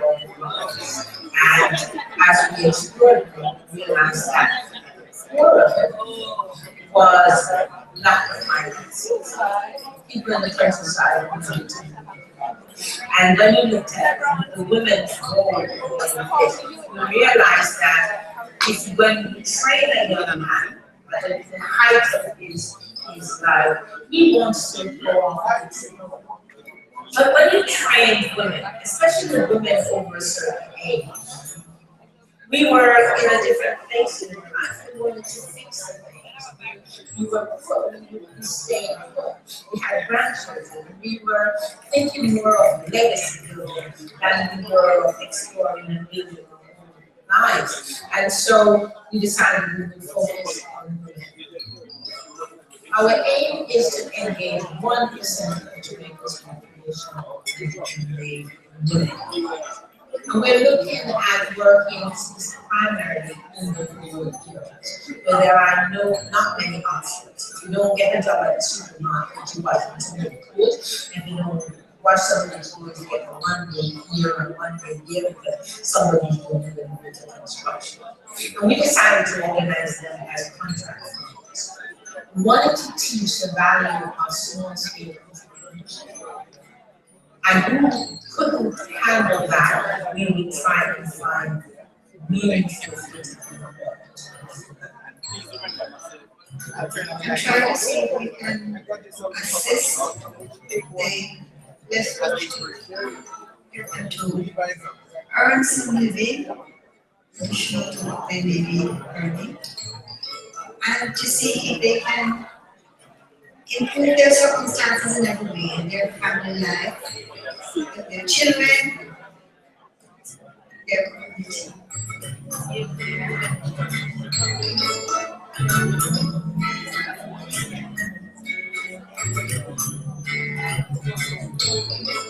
Now it's all about food security, and food security really got my interest because it means that we care about the food that we and future generations will be consuming. I realize as a woman too that we can't work alone. We each have some discipline, some gift, which we can share. We found that if we work together, we can better help the group instead of just standing alone. And with the expertise which we have among the members of NOW, we could help the various communities.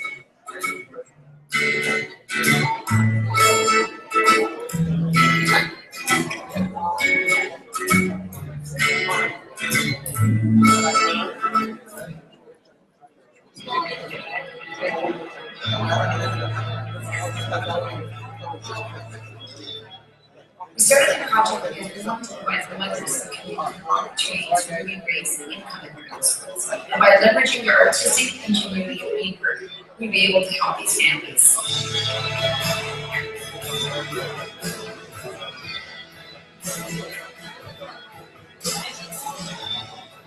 Masai Mama, some people did not go to school, so they were entering with their husband, they empowered, and they can work just the same as our men's restaurant. They have been counted and counted.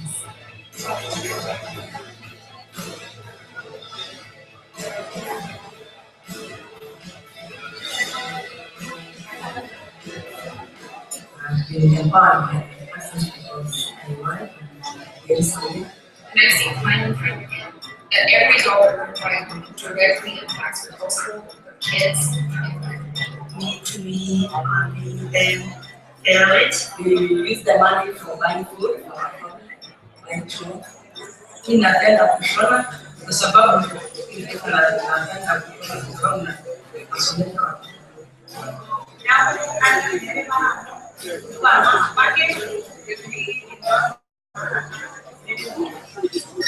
Our jewelry is inspired by traditional arts. We specifically invent things that we cherish and enjoy and wear on a daily basis.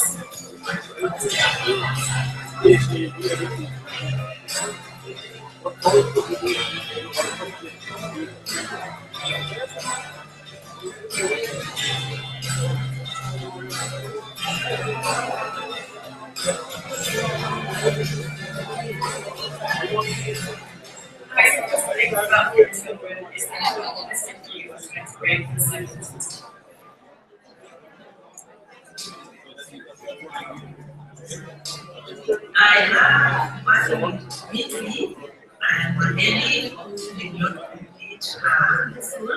Now I'm a woman as a leader. I can do something for them.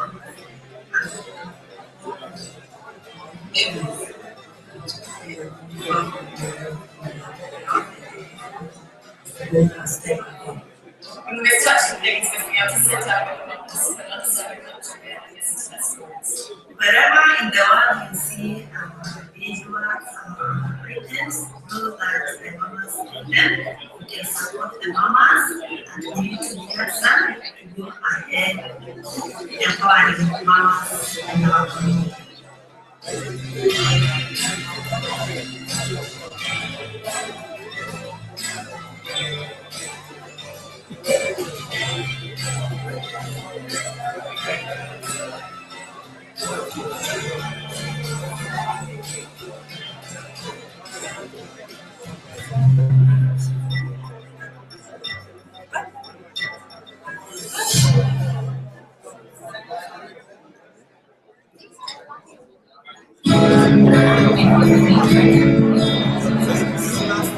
Una vez terminado un producto,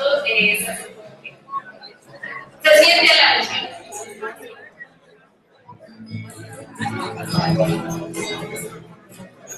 Mix, que nada que quieres compartir, surgió de una iniciativa de encontrar un modelo de desarrollo sustentable donde pudiéramos darle oportunidad a madres de familia para que de una forma productiva pudieran ellas encontrar un medio a través del cual generar dinero para sus casas, para sus familias, un ingreso adicional y a la misma vez para que pudiéramos destinar a la Casa de los Niños de Manosotro dinero para que esta institución pudiera encontrar una forma de subsistir.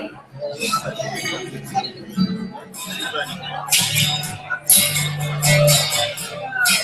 una persona que cree fervientemente que el único cambio verdadero es aquel que llega a través de la educación.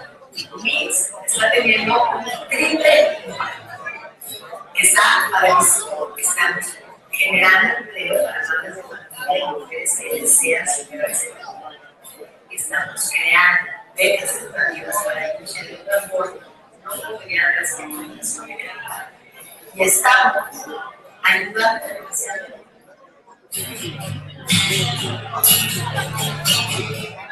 Pues parte de Puerto Rico, MIX nos ayuda con becas para que estos niños puedan recibir esta educación.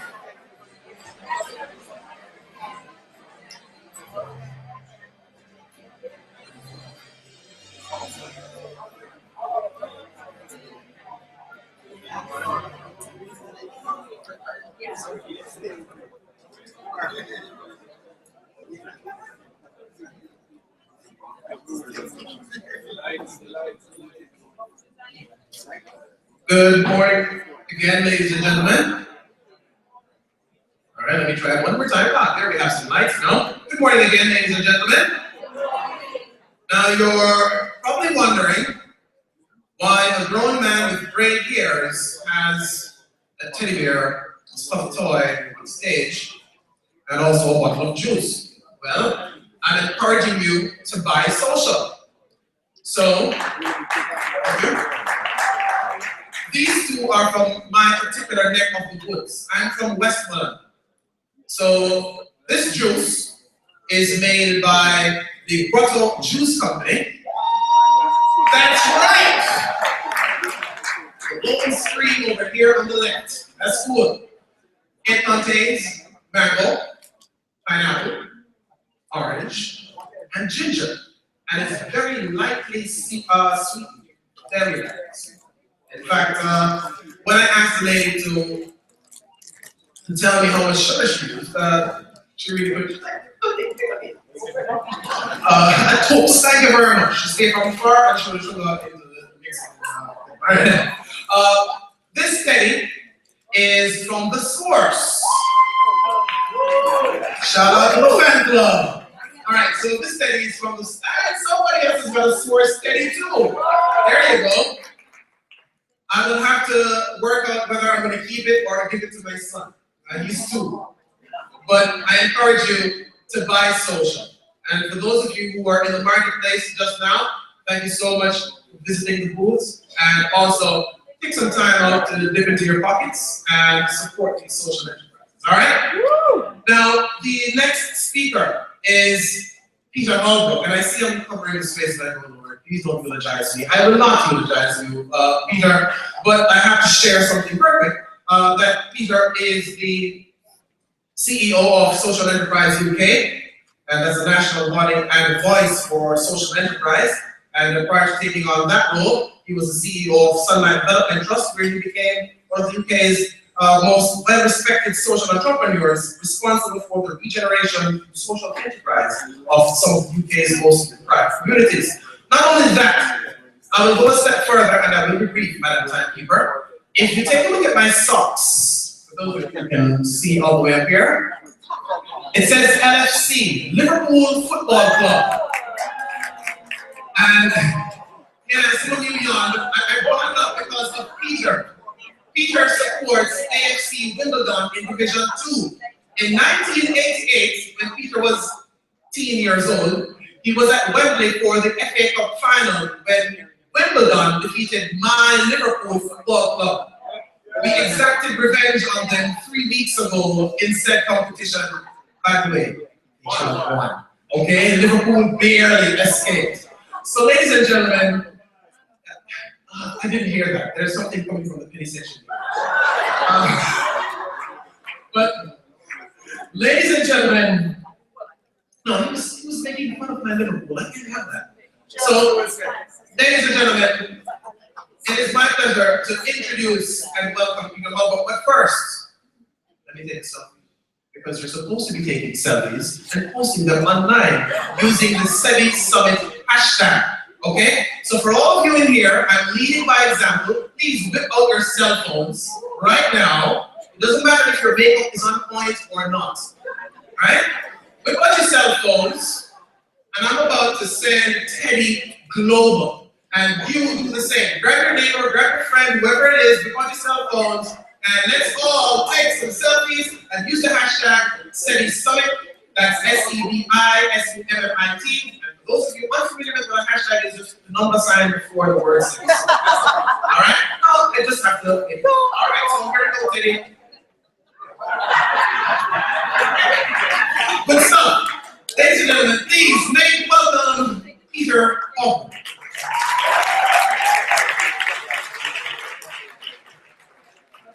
Take my selfie. Okay. It's great to be back. Smiles making something. Yeah, thank you. Are you actually tuning in to watch this universe, or are you tuning in to watch myself lovely suffering? It's been a long day already, let me tell you. I can't wait to get out of this woolen jacket and get into my flip-flops. That's for tomorrow. I'm back in front of you today. I enjoyed this morning's session so much. I just thought that I've learned so much myself. It's brilliant. Well done to everyone who participated. I was just saying, actually, next year when I come back, I expect the entire island to be filled with mushrooms. Now we all know how valuable mushrooms are. What a great, great idea. So I've got about 45 minutes or so, and I'm going to take you through some pitfalls, the lessons really that I've been able to kind of discover really through my own experience, but also through the great job that I have back in the UK, which is just meeting wonderful, inspiring social enterprise leaders. And they share with me their successes, but many of them are also candid enough to share with me some of their failures and some of the challenges that they experience. I know some of them will be familiar to you, some of them won't be unique, but I hope that this provides, for those of you embarking on the social enterprise journey, some kind of notion of the journey that might be ahead and some of the ways to avoid some of those big challenges. So, first of all, I think it's wise to say that anyone running a social enterprise is a leader. And I think this quote is brilliant because it says really that to get into social enterprise, you have to have a fairly poorly developed sense of fear and no concept of the odds against you. That's true of any business, but when you're running a social business, the complexities can be even more challenging. So, well done for the brave in the room that are already on that journey and doing incredible, impactful work across this island. The first lesson that I'm going to share with you is when you start your journey, always make sure that you are surrounded by radiators and not drains. Okay? Who's worked in an environment that's full of drains, people that suck energy, that always tell you it's not going to work? I can see some hands going up. The first thing you need to do is surround yourself with people that share your vision. Because it's so easy to find people that will drag you back and hold you back and limit your opportunity to achieve great things. So first of all, I think ditch the drains, right? Ditch the drains and find people who share your values, your vision, your passion, and your ideas. I also think that part of that lesson is also around understanding who you are. And I think social entrepreneurs tend to be incredibly optimistic. Here you can see a turtle lying on his back, and rather than feeling as if he's stranded, upside down, he thinks actually, oh my gosh, I'm flying. And then you can see Captain Optimism facing pessimistic man. I will defeat you, he says. The pessimistic man says, yep, you probably will. And I think it's really, really important actually to be optimistic. But optimism will only get you so far, because you also need to be a realist as well. But whilst you're thinking about optimism, pessimism, realism, I love this quote. While you guys are busy arguing whether the glass was half full or half empty, I drank water. You're sincerely an opportunist. And therefore, I think the other thing you need to be is an opportunist. So you always need to just be thinking about, whilst you're having those debates and those conversations, make sure those opportunities don't just pass you by. Because it's so easy just to lose those opportunities. That young man found out a tender, one that asked the question in the last session, found out about a tendering opportunity only a few weeks ago, and was opportunistic enough to kind of put it together, a business plan together and go for it. And unfortunately, it seems like he might be defeated by a bit of the old bureaucracy that often hangs around, but we've had those conversations, and you've not lost your optimism, have you? You're going to still achieve what you want to achieve. You're going to find new partners in this room that have those 3-year set of accounts, that have got those businesses registered for more than 3 years, that are going to help you get a tender, even if your business hasn't been registered for 3 years. And that's what I mean about being opportunistic and being optimistic. But I think also, you also need to be a realist too. The second one, I love that picture on the left. I think they're not my relatives. This is around diversity. There's always a challenge, and in any walk of life, that it's easy to recruit people and work with people that remind you of yourself. People that you have things in common with, whether that's the same age, whether that's the same experience from the same community, whether that's the same faith, whatever it might be. It's human nature to surround yourself with people that are almost a little bit like yourself. And in business, that can be really dangerous, because actually diversity is really, really good. And I'm not just talking about, having a mixed board of black and white people on it, or men and women, or someone that's perhaps got a disability. I'm talking about a diversity of thinking, different approaches and different skills, not just age difference, gender, race. I'm talking about people that have different skills from you, different perspectives, different ideas. Sometimes, particularly common is that we can kind of dismiss the enthusiasm of youth. We think, youthful enthusiasm, but what they actually have, we've got the experience. Young people's jobs could be clearing up or making the tea, not actually sitting around the board table. But today's businesses are on things like social media. And if you want your business to engage with social media, then you need to engage with young people who have been brought up as digital natives, that have iPads and iPhones attached to them as if they were born as parts of their bodies. And actually using these skills and these different experiences from people's different perspectives and experiences is really, really critical. Diversity actually works for business, and here's 5 reasons why. Because it actually reflects the real world. The real world is also diverse. Something every business should be sensitive to. Your clients and your customers are diverse. And so a diverse workforce will build relationships with a diverse range of customers and stakeholders. And you can play people to their strengths. Sometimes it might be that you've got someone in your organisation that is better working with, for example, your local bank manager or your local building society. Maybe it's someone that actually needs to go and engage with young people on the streets. And actually, I can't do that anymore. I'm not down with the kids, as I once was. You might think that, but I'm not. So actually, it's been a really, really interesting tool. When I was engaged in youth work back in the UK, actually employing young people that had had those experiences of either being in prison or being homeless, that actually had that genuine empathy, was critical in building trusting relationships. You can't expect me to go out to Trenchtown and be trusted by the local community. You need people that have that empathy, that understanding, that experience, so that you can build those relationships. And those relationships with the people that you're trying to serve, but also the customers and the other stakeholders and partners that you need to work with. Healthy debate leads to better decision making. What you don't want is a group of people that will just violently agree with each other. Yes, yes, yes, we all agree, that's a great idea. You actually want people that disagree and and say, have you thought about this? Have you thought about that? And that's why diversity of different people in your organisation can really help produce much, much better decision making in much, much shorter time periods. You can thrash out those discussions in a healthy way and arrive at a better product, at a better price, at a better sales strategy, a better marketing strategy, all sorts of things. And divergent backgrounds mean tackling the same problem in very, very different ways. You know, sometimes you can't see the wood for the trees, and therefore, again, having that diversity of people in your workforce can really help see different solutions to problems that previously weren't obvious. And great ideas come from disruption.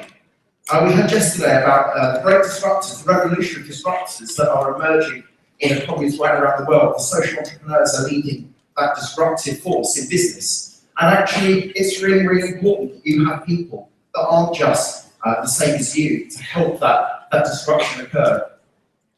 And of course, the world is full of change, right? It constantly is changing. And again, that diverse workforce can really, really help your organisation adapt to changing circumstances, whether that's loss of grant funding, or what happens if all of a sudden the price of mushrooms crashes? You know, you might need to adapt and produce something else. And therefore, having that diversity of experience and skills and ideas can lead to all sorts of new business opportunities and help that process of adaptability. 3, who's on your bus? So who are you taking with you? You're going to be on a journey. You're going to be driving business forwards. Are you the bus driver?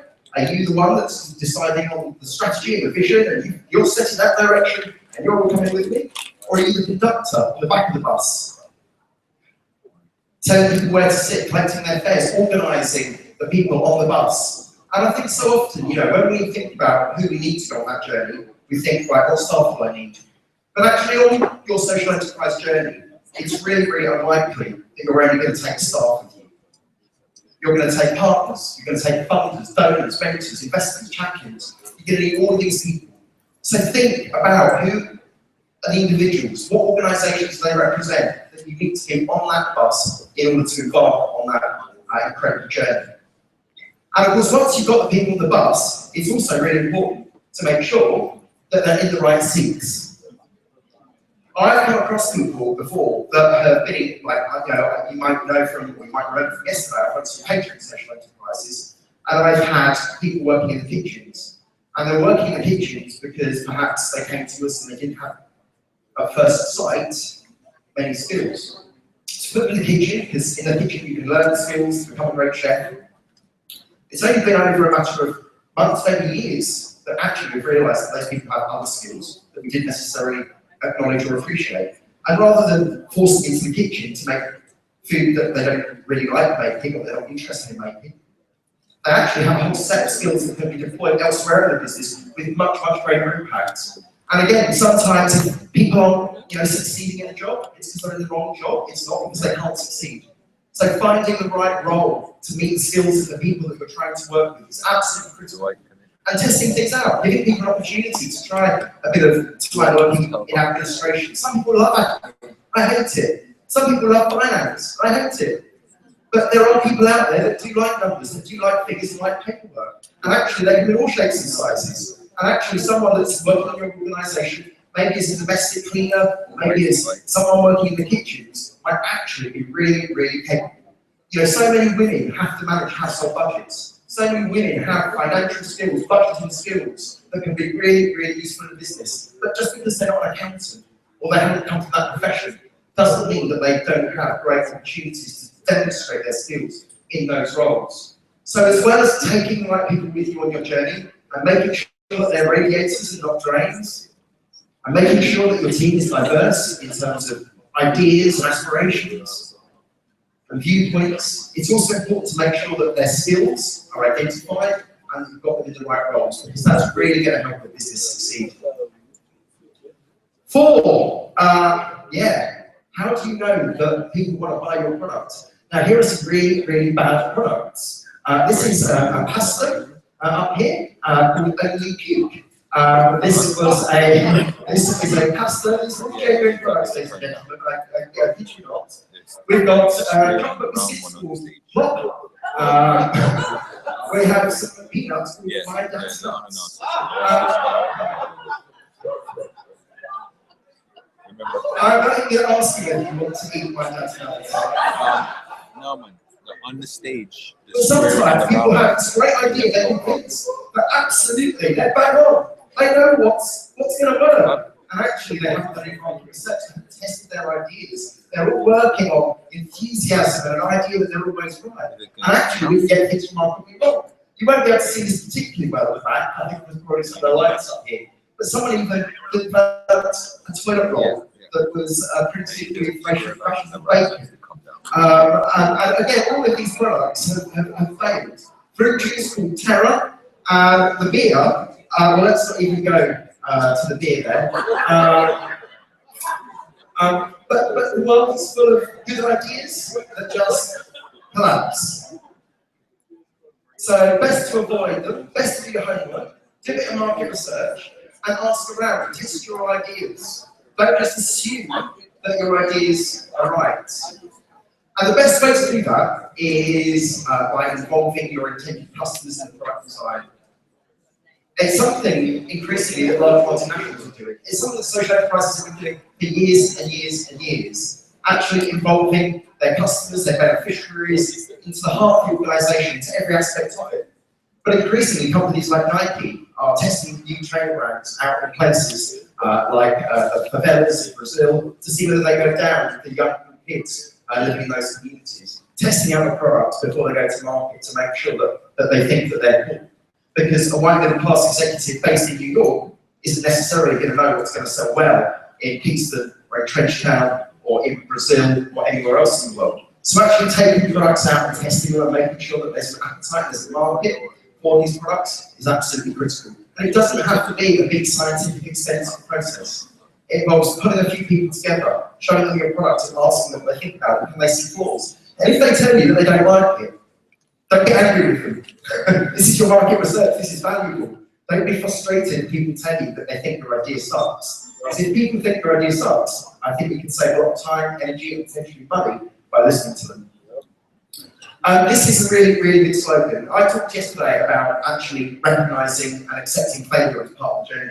If you're going to run any business, you're going to fail at times, and things aren't always going to go well. The trick, though, is to fail cheap, fail quick, and fail often. Fail at the early stages of your business, not when you've invested thousands and thousands and thousands of dollars, even if they're just Jamaican dollars rather than US dollars. You know, save yourself that time, that cost, and that expense. Fail cheap, fail quick, and fail often.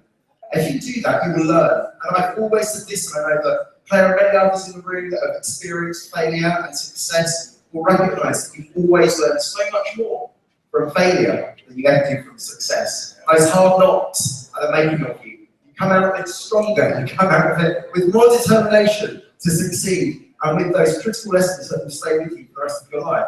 I told you, didn't I? I hope, I don't know there are so many people here today, but I had a community cafe. It's what my local community wanted. And of course, as a social enterprise, we tried to make it cheap and affordable for our customers. We tried to make it highly ethical, so it was fair trade, it was organic, and it was made by a team of young people, some of whom had learning disabilities, some of whom were just about prison.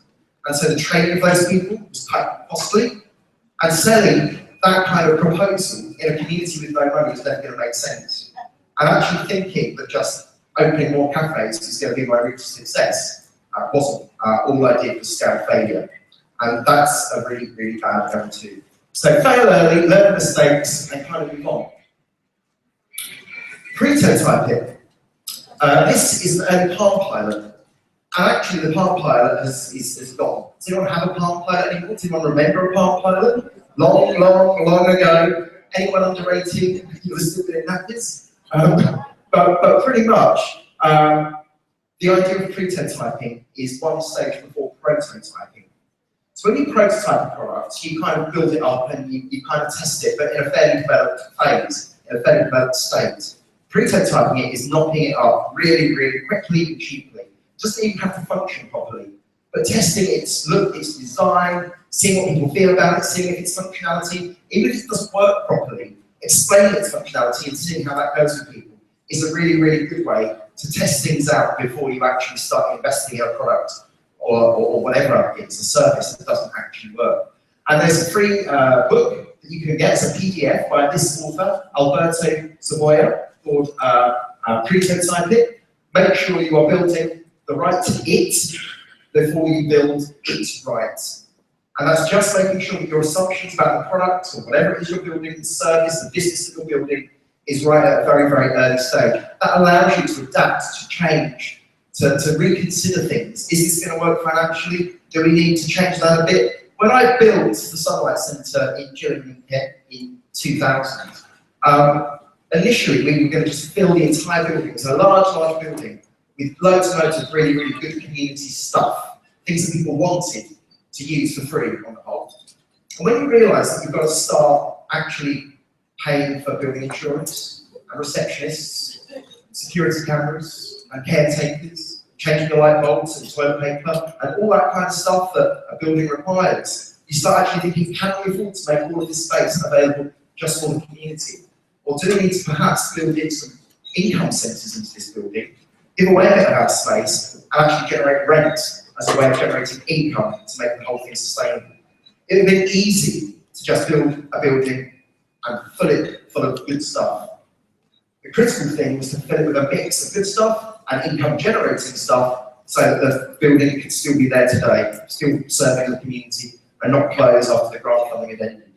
So pre-prototyping it, thinking it through, working out the model, the income models, the revenue models is really, really important. And then getting the service right is really, really important. And I love this. This is someone that's really clearly pissed off. They've been to restaurants, and what they've done, they've got the ketchup and the mustard bottles, and they've squirted onto the table. We waited 30 minutes, no service. So even if you've got the most beautiful restaurant, the most beautiful cafe, and you've got it all sorted, unless you are treating every customer as if they are the most important person in the universe, then you're not going to have any customers. And I just think that's a great, great reminder. And if you're ever bored with service in a really rubbish restaurant, I would encourage you to do the same thing. It's a great way of giving feedback. Lesson number 5. Okay, what's your price? What's your cost? And what's your profit? One of the key pitfalls is that, social entrepreneurs are full of enthusiasm and creative energy. We want to change the world, we want to do this, we want to do that. And boy, do we hate numbers and paperwork. And actually, it's really, really important. Because a business will only be sustainable if the money coming in is greater than the money going out. And that means having to know your sums. And I know it's tough, but it's just critical. One of the things that I'm going to kind of share with you is that I used to hate finance people. Because they always say no. They always say there's no money. They always say, oh, it's Peter again, why don't you spend more money? And actually learn to love them because they can be your best friends. As long as they share similar values, get used to people saying, caution, be careful. They don't have to be drones. What they have to do is be informing you, giving you the information. You don't have to be a finance person, but you need someone on your team working with you as a volunteer. It might be, as I say, many single mums have to balance tight budgets. They know more about bookkeeping and balancing budgets and planning finances than many accountants. So find people that have that knack of understanding money in and money out and keeping a handle on that, because it's the one thing that kills virtually every business. Every business failure is basically down to a problem with the numbers. Because as long as you've got more money coming in, the costs going out, then that's a business. It's as simple as that. I'm going to play a little game with you, because this is a game that I used to do when I used to train people about running community cafes, for example. And it's the cost of the coffee in your pub. So when we think about selling anything, we have to break down the costs. So give me an idea. What's the most expensive component when someone sells you a cup of coffee? Coffee. It's never the coffee. It's never the coffee. It's always the person making the coffee over the counter. Labour is always your greatest cost. And so when we think about coffee, and I've had this said to me 100 times, by opening a cafe, there's loads of money to be made in coffee, right? If you buy coffee, it's not very expensive. A little bit of milk, a bit of sugar, some hot water. Bingo, selling it for how many dollars would you pay for it in Jamaica? How many Jamaican dollars would you pay for coffee? 500? 2,300? 300? Depends where you go, it's expensive place. Say $300. So out of that $300, you know, how much would you think might go in labour? About maybe half of it might go in labour costs. What else have we got to factor in? What other costs have we got to factor in? Rent, electricity, water, coffee, delivery, cups, and I'll tell you cups, and even more than cups and teaspoons have a tendency to go missing. Teaspoons, when I had 5 community cafes in England, I was buying 5,000 teaspoons a year. And out they went. People love teaspoons. People also love little packets of sugar. How many people in the room have got little packets of sugar in their handbags? There we go. So every time you sell a cup of coffee, you're not just paying for the sugar in the cup, you're also paying for these few people brave enough to put their hands up. There's more of you out there. I'm going to check some people who didn't put their hands up. No, but your handbag. And you got any sugar, got any ketchup, vinegar, wet wipes, tissues. What have you stolen? You know what I'm saying? We all do it. My mum, her handbag is full of ketchup, brown sauce. Maybe it's kind of the war mentality. My mum grew up in the war when everything was rationing, and anything you could get, you know, you never know when the next bomb's going to fall. You don't know how long you're going to be down the shelter. So it's almost a cultural thing where people kind of hang on to all this stuff. So teaspoons, biscuits, serviettes, whole toilet rolls. You know, you fill your toilets up with toilet rolls, you go in, you go, wow! Someone's either had a big problem or someone's looked how about toilet rolls. And so you constantly got all of these kinds of costs you've got to think through. And so easy to think milk, sugar, coffee. Oh, there's loads of profit in coffee. There's not so much profit in coffee when you factor in the labour, the rent, the tax, the teaspoons, the milk, the sugar, the coffee, the labour, all of the things, the staff uniforms, the licences, the rent on the property, replacing material and equipment, capital costs, your water boilers will disappear over 5 years, they'll break, your pumps will break, you've got to replace the seating, the flooring, you've got to pump light bulbs, you know, there are so many costs. So a simple thing like a cup of coffee seems like it's like a no-brainer, but actually the hidden costs, the fixed costs, the variable costs, all of the stuff that you have to plan for, training people, recruiting people, marketing, no one mentioned marketing. All these things have to be budgeted for in your 300 Jamaican dollar cup of coffee. And then measure, record, measure, report. And we touched on this yesterday, you know, the days of just being given a whack of money, go and do some good stuff with my money I've got. So you now have to account for it, and rightly so. And you have to measure things, right? You have to measure. And it doesn't have to be complicated. There are some really complicated approaches. So we were talking about SROI yesterday, social return on investment. That scares a lot of people, and rightly so. You don't need to worry about SROI just yet. If you're operating at scale, you might want to think about these complex, or more developed, or more evolved approaches to accounting for your social impact. But when you're starting out, don't overcomplicate things, make things simple. How many people have you trained? Out of those people that you trained, how many have gone on to get jobs? How long have they kept those jobs for? I mean, these are simple things to count. How many people have come in to use your service? What age, what profile, where have they come from, what community, what neighbourhood? This kind of information is the information that increasingly you're going to be needing to provide a report on in order to justify what you do. And I'm not going to go too much on kind of social accounting and impact reporting because fortunately we have an expert with us. And who's Claire, she's going to be running a session this afternoon on it. But it really doesn't have to be complicated. Yes, you have to kind of measure things, and you should get into the habit of building it into the DNA of your business. Not see it as some sort of burden that you have to do right at the end of a project, or when someone asks for information, you have to track back over 6 months and collate it all. Just build it into the fundamental approach of your business, how you account. Even keep records of your customers, keep records of how much they're spending, their average spend, because information is power. And with information, you can do lots and lots of stuff. So in a cafe environment, using that example again, what's really, really interesting is you can have 100 customers. But if your 100 customers are only spending 300 Jamaican dollars with every purchase, then you've got a problem. But if your cafe can only hold 100 customers, then what are you going to do? you need to do is build that average spend. You need to increase the amount of money they're spending with you. If you've got no more room for any more customers, you need to find ways of encouraging them to spend more. And that doesn't mean exploiting them. That means finding other things that they want that you can sell to them to build that spend from 300 US to 600 and then 700, and keeping an eye on what the average spend is and how many people are using it, at what times. And if you've got times where people aren't coming in, how can you fill that empty space, that capacity? Can you do special deals on a Monday morning where people aren't coming in? And not offer those deals on a Friday lunchtime when it's heating. There's all sorts of ways to do it, and you can't just do it off instinct. You need to have an evidence base for your own benefit, but also for those people that are investing in you, that want to know about the social impact that you're creating. So get used to not just looking after the financial numbers, but the business numbers as well, because they are really, really important for you to help grow and understand what's working and what's not in any business.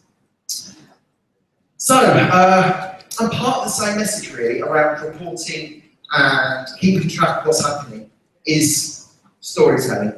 Storytelling is incredibly powerful. A number of people said to me that after Becca's story yesterday about her organisation with the candle making, they were really touched and they were really moved. And Becca shared that some people are willing to spend $5,000 on a candle if they're moved by the story of actually working with people that have been trafficked, people that have been on the streets in prostitution, in addiction. And so telling stories is really critical. And if you can't do anything else in terms of your business, get the stories of the people whose lives you're affecting. Get them to write them down. If they can't write them down, record them, video them. There are different ways to capture the impact that you're having, and it doesn't all have to be data and numbers. Maybe stories are just data, but with a soul. And people are moved by stories.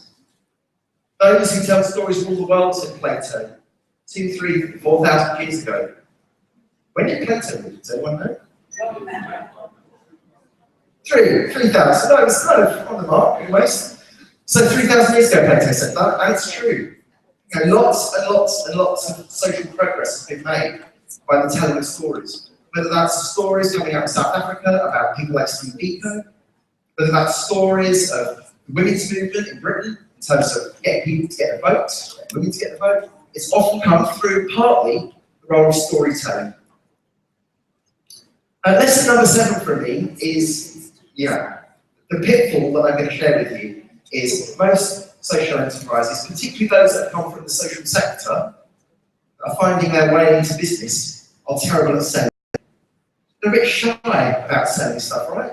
Oh, asking people for money, I don't really like doing that. Forcing my product on someone, it doesn't feel right, it's not ethical, I can't do it. How many trading social enterprises do we have in the room? Put your hands up for me. If you are already a social enterprise. 3, 4, 5. Can you keep your hands up if you've got someone dedicated to sales? Okay, about half, maybe a third. That's pretty good. What we do find is that in the private sector, every business has people involved in sales, because that's what generates money. In the social sector, what we find is that most companies go, oh, it's all about roles, and we all do a bit of sales. We don't really have a sales team because we can't afford it, you can't afford not to have it, I would argue.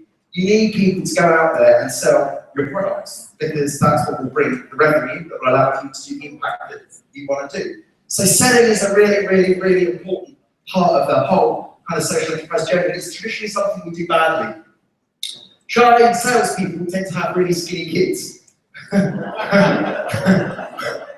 not going to make any money if you're a shy salesperson. So overcome that, and this is where actually building the team, going back to those earlier lessons that I shared with you about who's on the bus, do they have the right skills, is really, really, really, really, really important. You need to have someone that's charismatic, that's outgoing, that's willing to go up to strangers, and willing to do the deal, and actually close the deal. And sometimes that isn't always your chief executive. Sometimes that might be your chief executive, but your chief executive might also need someone else to help and support them. And I think a lot of young people love the idea of going out and selling and earning money. And finding people in your communities that have that knack, have that cheeky knack of making money, of convincing people to buy stuff or lend them money or stuff like that. They have real skills. And good salespeople are hard to find. Because, you overdo it and you put people off. You need to do it with charm, with humour, with grace, but you still need to do it. And finding the people with the right skills to sell this is critical. And sometimes it's not just selling the product, sometimes it's just selling the idea too. Number 8 is a one customer business is not a business.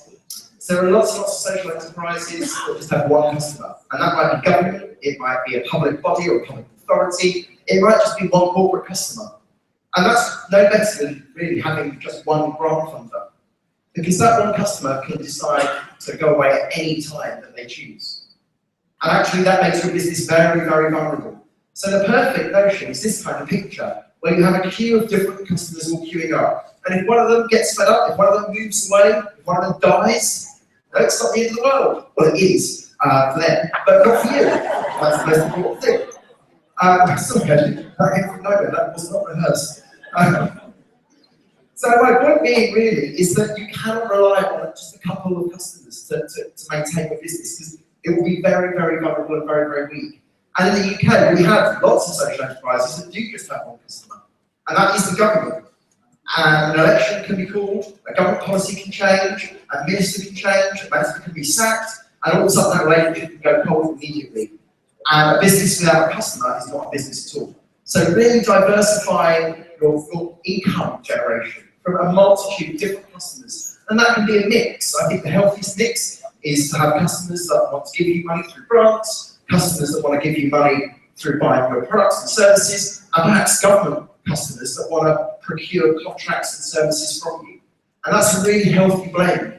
So if any one of those customers decides to disappear, you have other customers that can maintain your business until you find others. And it's just about building resilience into your business. And lots of social enterprises, they'll get one big contract from the government and think that's it, but that's not it. You've got to keep on working, you've got to keep on trying hard to find new customers that you can engage with. And that also means diversifying your product range.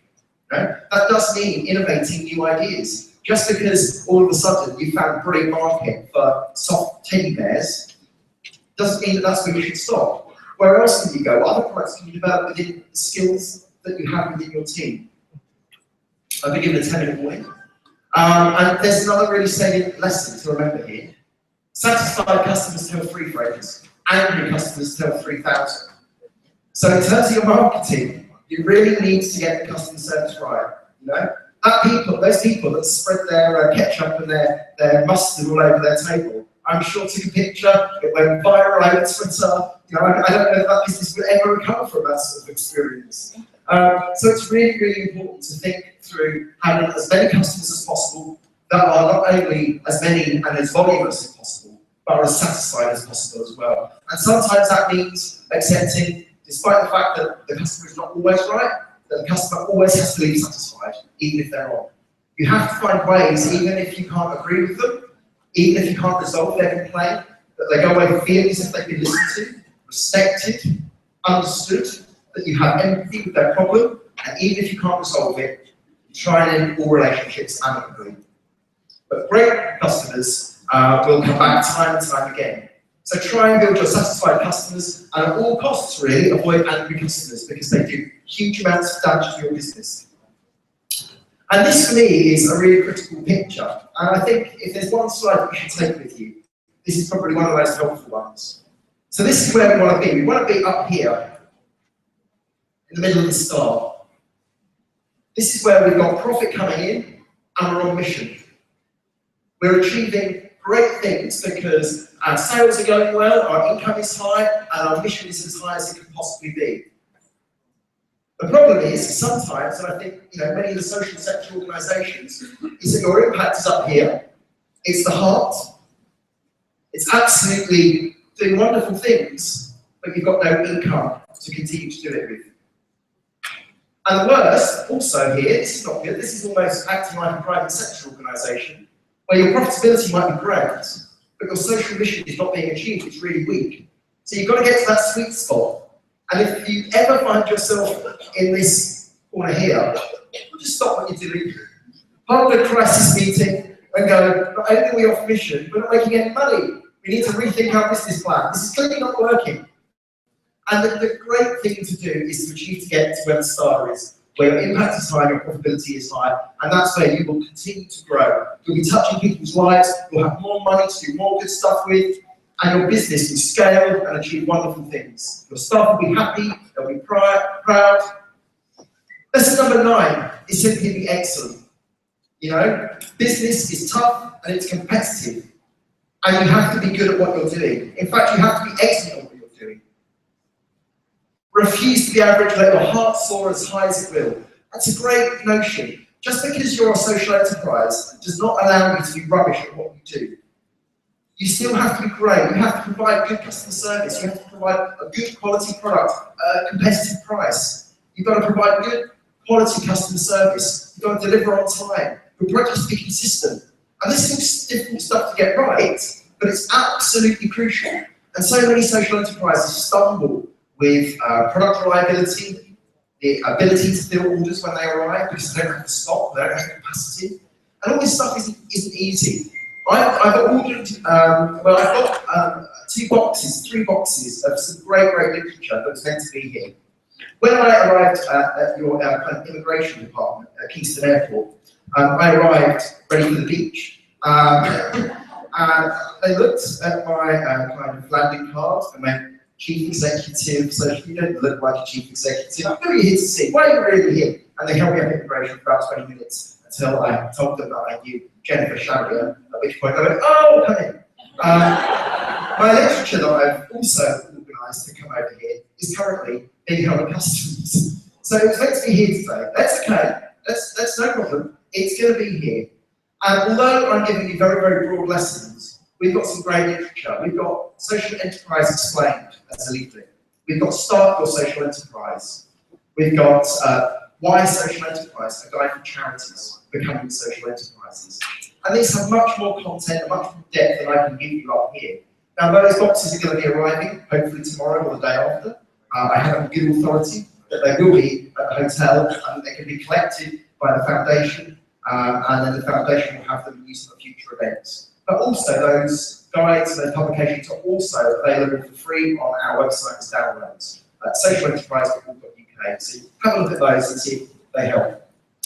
And when you are succeeding, and when you are excellent, there is no room for modesty in business. So celebrate your success. Now, don't go ego mad. Remember, it's about what you're doing. It's not about you. You know, don't celebrate yourself as a superhero going into communities and transforming them. You're not a superhero. You're running a business. You're a business leader. You should be proud of what you and your team are achieving together. And when you are achieving, go for awards. Recognition is wonderful. It gives people certainty in your product, in your quality, in your business. It gives you the recognition not only to you, but your staff team too. And Claire has won many awards as a fantastic award-winning social entrepreneur. And once you win those awards, the impact it has on the staff, on the community, is massive. So don't be shy when it comes to trying to get the kind of the gongs and the awards, the certificates and the statues. That means something. It's some credibility that will give your business a boost. So also make time in your business for thinking about where you can get those kinds of accolades and that recognition. And then the 10th final lesson, and that's around your own leadership style, which is critical. This is the lion from The Wizard of Oz, and the lion needed courage, and I think you have to be courageous in leadership. Business is about risk-taking. It's not about being silly with risks. It's not about taking silly risks. But if you're going to grow a business and you are going to succeed and you're going to adapt to a changing world, then you really definitely need to be a courageous and trusting leader. Trust your people and be courageous. Oh, and on here, Blink. The book Blink is also a really important lesson. Now, Blink is a book by Malcolm Gladwell, The Power of Thinking. And what Malcolm Gladwell says is that sometimes, as a leader, we have to operate on instinct, and it's okay to do so. Trusting yourself and thinking you're making the right decision, going with your gut instinct, is sometimes a good call. Because a gut instinct isn't just a gut instinct. Gut instinct is the mind processing very rapidly thousands of pieces of information that you've absorbed from all sorts of places, helping you to make a rapid decision when you need to make a rapid decision. When you've got that gut feeling, it isn't coming from somewhere up in the heavens. It's coming based on all of the information that's acknowledged, that's been received into your brain, processing it very, very rapidly to help you make the right decision. So when we have to make a decision in an emergency situation about whether we fight or whether we run, that's also part of an instinctive approach that our brains are taking us through. You're taking in millions of bits of information, absorbing them, assessing them, and going, if I knock this guy out, well, have I got a chance, or is he going to flatten me? I better run. 9 times out of 10, I run. And it's normally the right decision to make. But it is about that instinct that you get. It isn't about cowardice or bravery. It's as much about the brain processing all of those bits of information, taking it all in, and helping you to make a very, very rapid decision. Of course, not every decision should be taken like that. At times, when you have the time, you bring in other people's views, perspectives, you make a really considered decision. But at times in business, you are called on as a leader to make a decision rapidly, and therefore you have to lead. And the difference between a boss and a leader, well, I think this is a good one. A boss drives employees, a leader coaches employees. A boss depends on authority, a leader depends on goodwill. A boss inspires fear, a leader generates enthusiasm. A boss says I, a leader says we. A boss sometimes blames for breakdown, and a leader fixes the breakdown. A boss knows how it's done, a leader shows how it's done. Are you above cleaning the floor, wiping the tables, making tea for your staff? You shouldn't, because this is showing how leadership and how business can and should operate. It's not about you being at the top of the tree and people serving you below. It's actually about being with the people. A boss uses people, a leader develops people. A boss takes credit, a leader gives credit. A boss commands, a leader asks. And a boss says go, a leader says let go. I love this. I think this might have actually been taken in somewhere in Jamaica, just because it says God bless my love. That might be an assumption, it might be wrong. But if you are unemployed and need an outfit clean for an interview, we will clean it for free. I love that notion. Business can be kind. There is nothing weak about taking kindness into business and finding ways, new ways, to help people in your community. And simple gestures, like supporting people. This is going to be a great marketing tool for that business. People are going to talk about that business. Let me see what they're doing, that employ people. It's going to drive custom to your business. Sometimes being nice, being kind, being gentle is the greatest business tool you can have. Building those relationships, building that trust within your community is a great way to build customer loyalty. And what we've seen in the UK over the last 7 or 8 years since we've had a recession, some of our most ferocious capitalist brands have suffered. Some of our most kind and considerate brands that are trusted, that treat their staff well, have maintained their customers' loyalty right through the recession and have continued to grow and build. John Lewis, which is a staff-owned kind of retailer in the UK, where all of its profits are shared equally amongst its staff each year, have continued to benefit from growth year on year on year, whereas some of the cutthroat supermarkets like Tesco's have significantly declined and lost thousands and thousands and thousands of customers. People respond to good companies. It builds customer loyalty, it builds respect, and it brings in new customers. So take kindness and don't see it as just doing something for nothing. Seeing it as a really, really clever marketing strategy is a really good idea. And remember this, that management is just doing things right. It's process orientated. But leadership is doing the right thing. And you can define what the right thing is within your community. If you follow those lessons, I can't guarantee that you'll achieve success, but I certainly hope that you will. Always remember, in any business, change is inevitable, unless it's a vending machine. Thank you.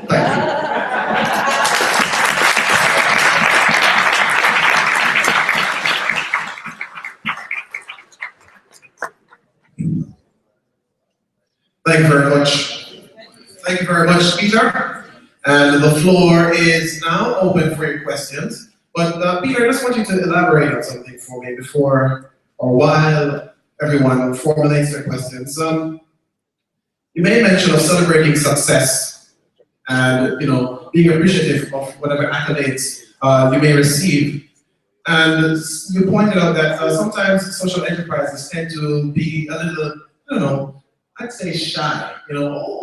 we're just doing this very good thing, we've got business going and so on, but I think they should be a little more aggressive. And I just wanted to make a recommendation. You can tell me how spot on I am or how far off I am.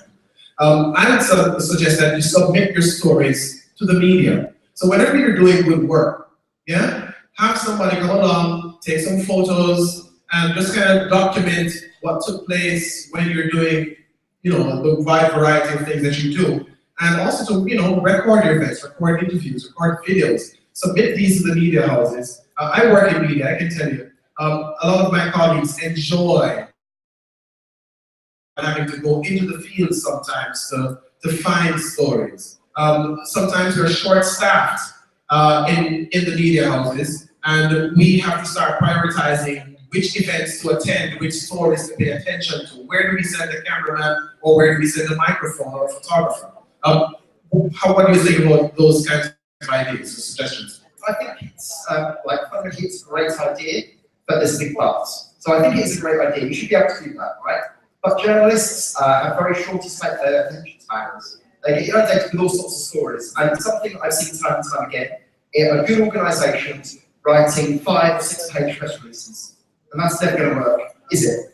You need to keep it short, you need to keep it simple. In all of your marketing, you know, even your customers aren't going to sit there and read 500 words on why you're running a business. You've got to catch their attention, you've got to keep your messaging simple in your marketing and in your engagement with the press. And one of the things that I would perhaps suggest to you, if you've got that experience, is the way that people like Sally can help is developing some template press releases. So you've got, you know, it's just who, what, where, when, why. Those 5 W's is all you need in a press statement, in a press release. Telling the journalist what's happening, where it's happening, why it's happening, when it's happening, and who's going to be there. And if you can get a politician, or you can get a celebrity or a news anchor along, then you've got more likelihood that the press will turn up. But you've got to keep it simple, and you've just got to do those 5 W's. And something as simple as a template press release can really help these guys, because I've seen journalists constantly engage with social enterprises in the UK and say you don't know how to sell us a story. And selling a story to the media is just like selling a product. You've got to understand what the journalist wants, and you've got to meet the journalist's needs. And that's keeping it simple, giving them what they want in a really simple, plain way. The microphones are there, right here, on the left and on the right. Good morning. I have a question. In order for the social enterprises to achieve, as the speaker said, social vision, how do they avoid pitfalls of corruption so that? Okay, that's a good question, and it's a very simple answer. I think that all social enterprises have to be the best at their game in transparency. So we encourage all social enterprises in the UK to be transparent about salaries, about ratios between what the senior managers are on versus the average paying organisation. We publish those ratios ourselves. Our ratio in SUK is 2.72. So the average pay versus my pay is 2.72 higher than the average paying organisation. Some people think that's too high, some people think that's too low, whatever, but we're transparent. We are transparent about our board meetings. Our board meetings, which Claire chairs, are documented and made available on our website. We publish our financial accounts. And all social enterprises, if you are doing good work, should be willing, should be eager for people to shine a light into what you're doing and how you operate, and to show that you are actually in this for the common good and not for individual gain. And transparency, transparency, transparency. You can show the private sector, you can lead the way in how you show honesty and transparency in your operations. And be honest, you know, you're not going to be perfect. Be honest about your conflicts and your issues, your problems, is just as valuable as telling a good story too. And explaining yourself. Why is it that you are based on volunteers at the moment? People might say, you should be paying your staff. This is outrageous to rely on volunteers. But if you're using volunteers, explain that it's either part of their progression or because you are waiting to the point in your business progress before you can start actually employing people.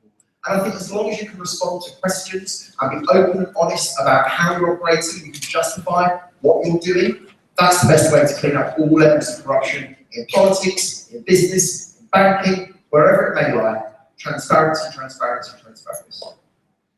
Again, the microphones are there, but I have another one for you. You opened with talking about, you know, careful of who you surround yourself with, drains or radiators.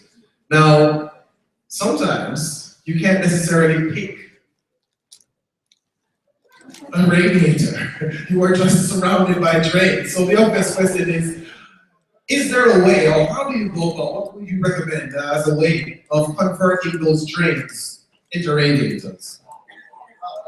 No, I don't think you can. I think some people, you can try. I give people a fair go. Give encouragement, try to understand what their anger or frustration or their misery is causing them. Why they like that. Try to understand what's driving them to be who they have become. But fundamentally, what I've said is, you can't change people, and that's why you need to pick your team, like a football manager, right? You're not gonna pick a team that's just full of goalkeepers, and you're not gonna pick a team that's full of drones. And so finding people that are just, even if they're different from you, even if they're going to challenge you, but still share that vision, and are going to be completely reliable.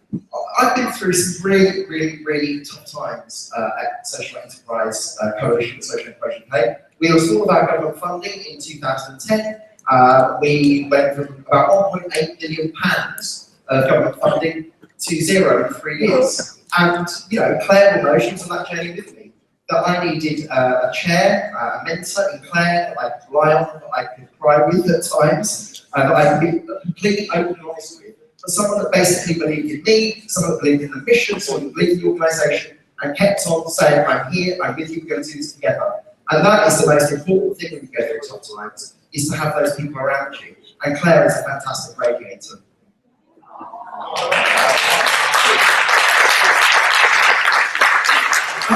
I always say myself right. All right, I see 3 people interested in asking questions. How many more? A 4th? Can I just go 4 or 5? Or just 4, okay. So the 3 right here, gentleman at the microphone, Fabian, this lady, and I saw a hand at the back. You will be the 4th. Okay, go ahead, sir.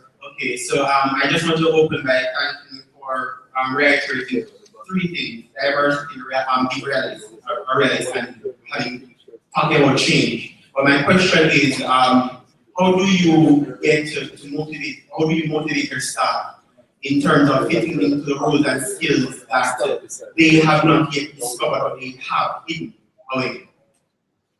The worst thing, I think, a demotivated workforce is people in jobs that they hate, naturally. So finding jobs that people enjoy is part of the process, and we try wherever possible to give people an opportunity. If they're interested, or they've got an interest in doing so, to give them an opportunity to spend a week in this team, or a week in that team, or at least being exposed to different jobs and roles, in the hope that we can find something that will work for them. That's not always possible, and if someone is in a job that they can't do, there are times when you have to be pretty kind of hard-headed, and you actually have to kind of move people off in the organisation. That happens, that's also inevitable. But fundamentally, before you give up on people, you have to give them as many opportunities to succeed.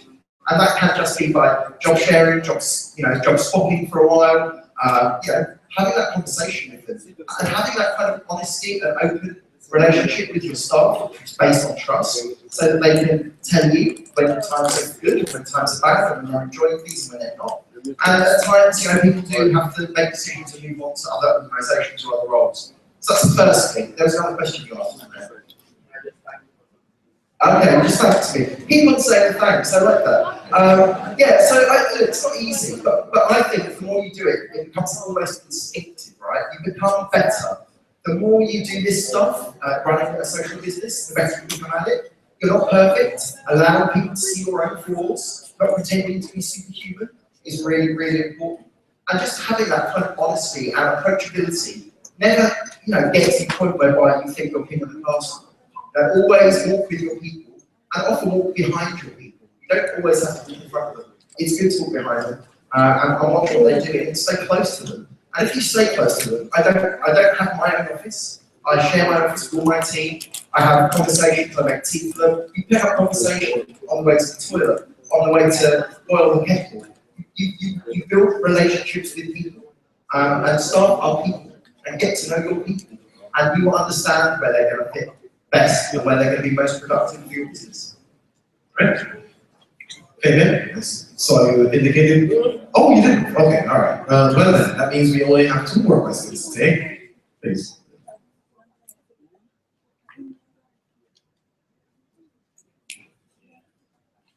And then there's a young lady somewhere there. There she is. And that will be the final one. I was really going to ask my question. It's interesting the question you had for Peter, where you asked about turning drains into radiators.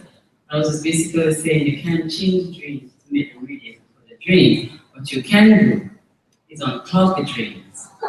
The information flow. Then you can work with them better. So what do you use to unlock the drain? Like really powerful detergent or a big rock? There's an effective way and efficient way. Try the efficient way. Yeah, I think I was just like reflecting that. You know, some of these lessons are kind of like, you know, very generic.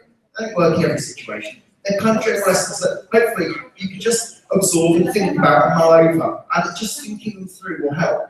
And of course, you can't categorize people just into drains and radiators. People are much more complex than that. Some people have good days, some people have bad days, some people have personal problems, family illness, relationship difficulties, and that can temporarily turn them into drains. And I think it's really understanding their motivations, and if you can help unclog them, then you should.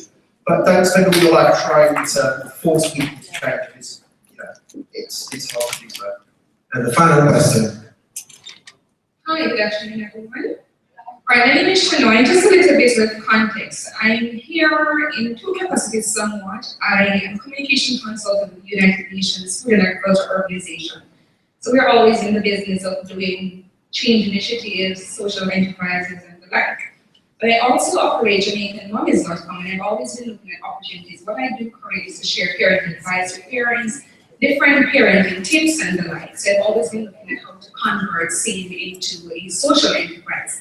But one of the challenges I've realized, even from work, is that often when you think about social, then it becomes a point where, as somebody mentioned before, when you're not supposed to be profit, you're not supposed to take sponsorships, you're not supposed to, there are lots of not supposed to. So my real question is how to maintain the social or commercial balance. Like, you know, should your contribution to social goodwill increase as your commercial input does? So, for example, you know, when I have my Jamaican Mummies platform and say USAID or JN Foundation comes on and say, okay, we want to pump this into driving your organization. Is it then that the contribution I used to make at level 1, I'm now getting investments, it is increasing? Is there a ratio that should be used to say, okay, you're now making this much, so you should be giving back this amount to goodwill? So, you know, is it also an unwritten rule that once you take care of your labor costs in terms of management and stuff, and your overheads in terms of operating the entity, that all else should then be given to your social interventions?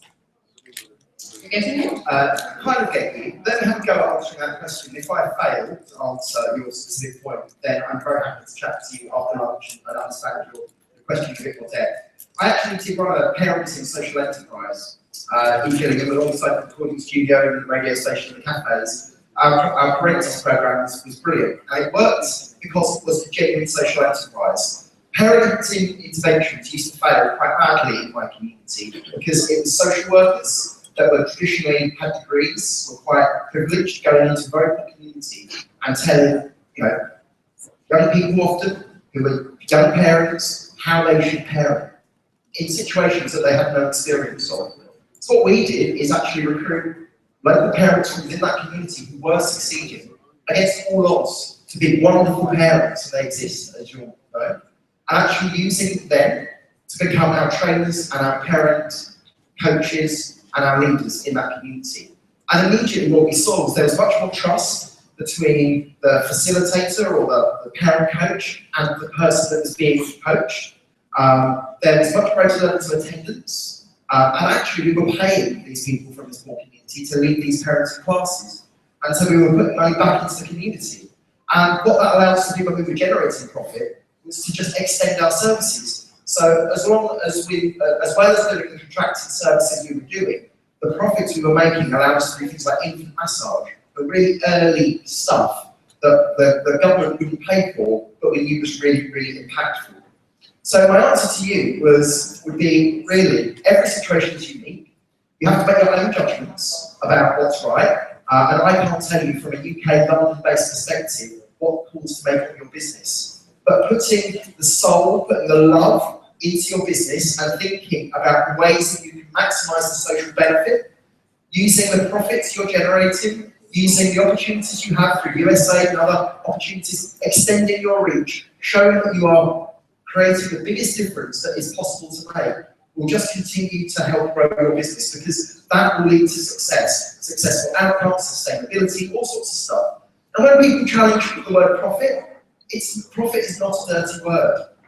If you use profit well, profit can be, you know, who's your ex-Prime Minister? You need cash to care? Is that right? Is that what he said? Well, exactly. I mean, I think obviously what a very wise man. He was a wise man. Good. And I'm just trying to think that I'll talk to you over lunch, because I didn't fully understand the specifics of your question. But fundamentally, it's got to be sustainable. You've got to generate money. What you do with that money is, you know, reinvest, extend the social impact of what you're doing.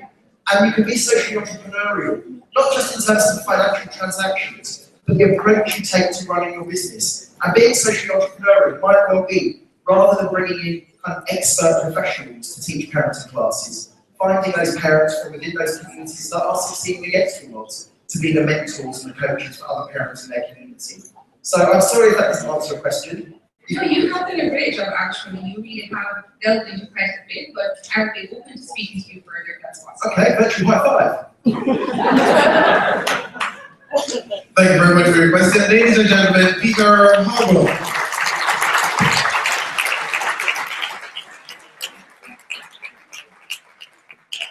Got some news to share with you, that lunch will be ready at 1. Yes, I see everybody glancing at their watches. I know what that means. Lunch will be ready at 1, but we're going to break and open up another networking session, and we invite you especially to visit the marketplace. I bought some juice, got me a teddy bear, and I say buy social, right? Because while they do loads of social good, they are also enterprises, yeah? So the social good can't go on without a little bit of funding from each and every one of you and everyone across the island, yeah? So I encourage you to visit the marketplace. And remember, of course, that if you take your pictures, selfies or otherwise, please post them online using Twitter, Instagram, Facebook, Tumblr, you know the words, but always use the hashtag SEBI Summit. That's SEBISUMMIT. Did I get that right? I think I did. You remember as well, the next session begins at 2. And it will be measuring social impact. And we heard Peter making reference to Claire Dove. Well, she's here. And she'll be making that presentation at 2. So make sure that you return to the room at that time. So until then, please enjoy each other's company, visit the marketplace, and enjoy lunch.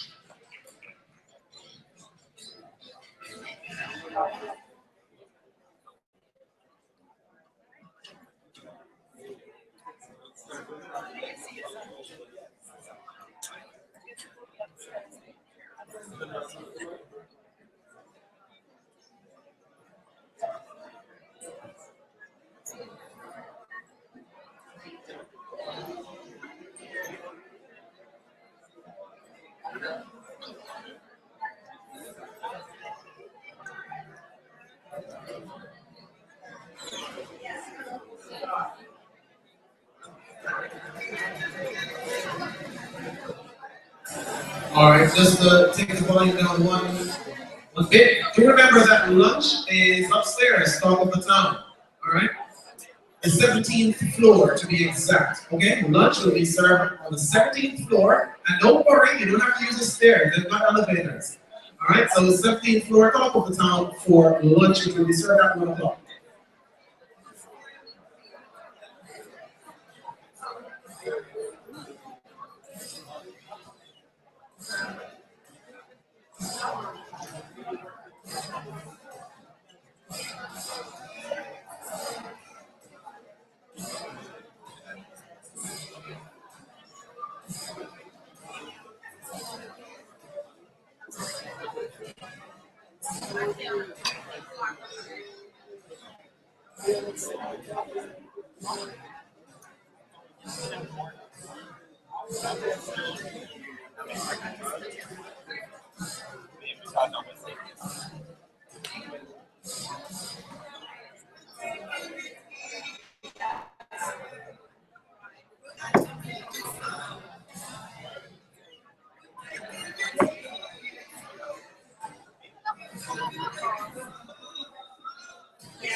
I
just think it's based on the method that we use.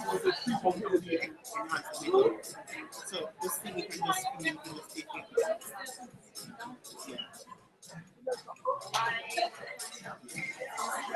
There she is.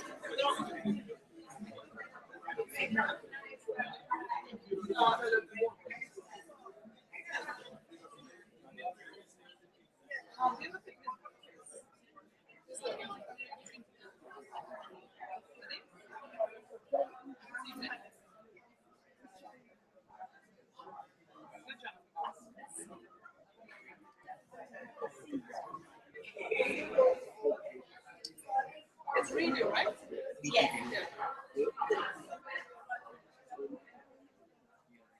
And then going value added, just bottling honey.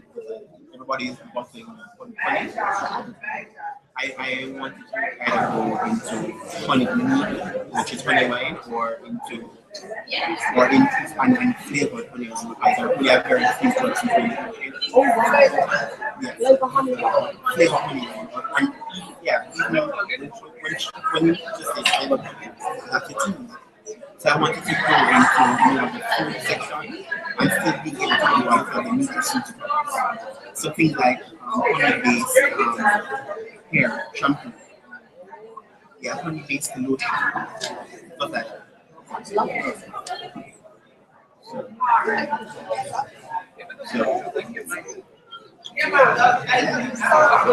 Yeah, well, I was run filming last year, but they never followed through.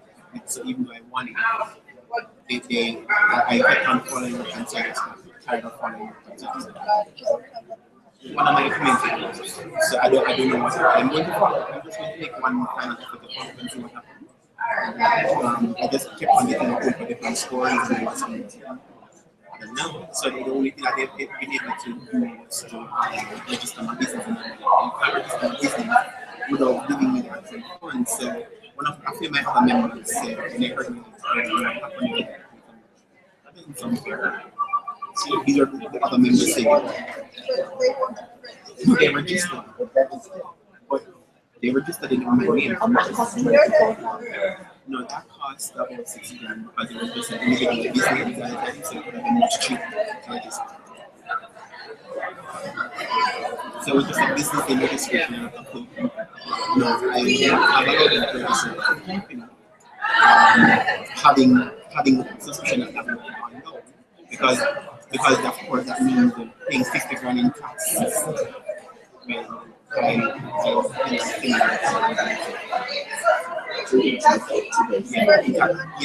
without any income or profit. So let's wait till. Hello, everybody. Good afternoon. I know you're enjoying your networking. Could you start moving toward the elevators, please, for lunch? Thank you. I am a UA graduate. Jordan Pence was. As well, I get a double. So I'm the fourth of my Pence and that I'm short as double in Jamaica. I'm the last in Jamaica to have double major. Well, they have changed over as well the major, so it's just basically the same thing. But it's just a change of name. And then what UA has done, the two departments actually, because of how they've structured the program, the timetables don't match, so they actually clash over places. Geography. So are you doing no, well, I'm working on getting some work experience first because I did because they stressed me. I didn't get enough GPA qualifications to get in, so I'm trying to matriculate my material. Thank you.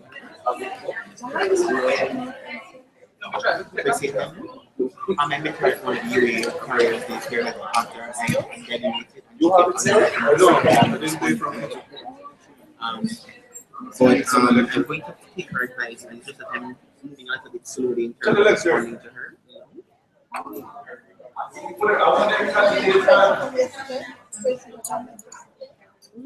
This is Tracy. I have another friend from church. Sophie. I was looking for you tonight. She's written what she writes. I saw her, she's got divine presentation.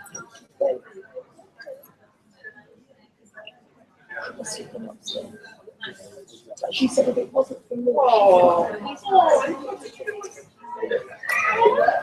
So it's Adrian O'Brien. I'm in Kingston and St. I think I might want to do well, my grandparents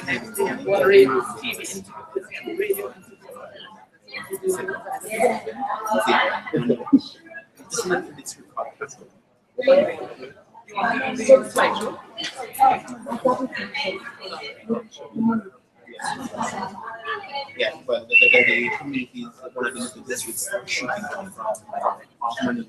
I think here, when you're leaving, when you're coming from Kingston, it's on the right hand side where you know Rail Head.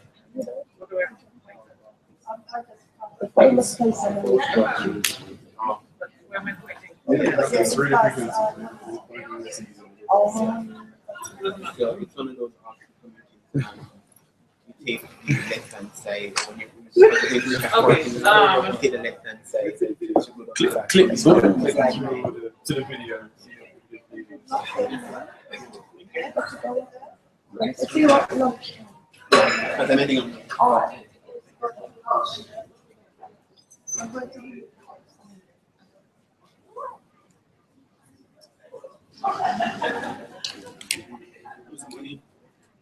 Rich. Yeah, you see the sound? Okay. Yeah, jump out the wallet, bro. Yeah, jump skill. How much? Okay, chef, nice picture. Okay, so but there's nothing I can do. I have to wait. Yeah, finish. So let me just watch it. Actually, don't stop. Let me just see it. You see that? But you're saying that if you press that, but you're saying that anyway. If there's a problem, it's not. No, it's perfect. I don't. Excuse me, Jennifer. Hello. Hello. Excuse me. I'm coming round. I'm coming round. I just have to say a question.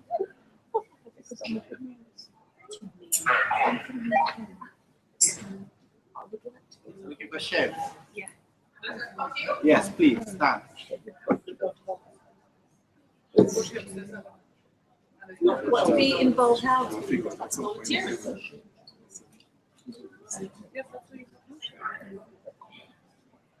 Oh, I don't really know much about comic. I know that's you were saying as well. So what I want to know is how do you register? We don't register social enterprise. There isn't any legal structure. You could be a cooperative, but not here. But not here. I mean, something that's a charity, a community-based organization, NGOs. So it's really constitution. Yeah, what they put in there so they can, and then the funds go back. So could you set up? Yes. You can set up. No, because then I know. I don't communicate effectively. Yeah. So she has Okay. Everybody's up at lunch? They're actually yeah, they're doing the market. It's called Then these off, they're just arrived. Special Associated. All right. Please make sure there's a couple of this. Yes. Yes. Yes. But not everybody does that. Others with charity, must do with charity. And they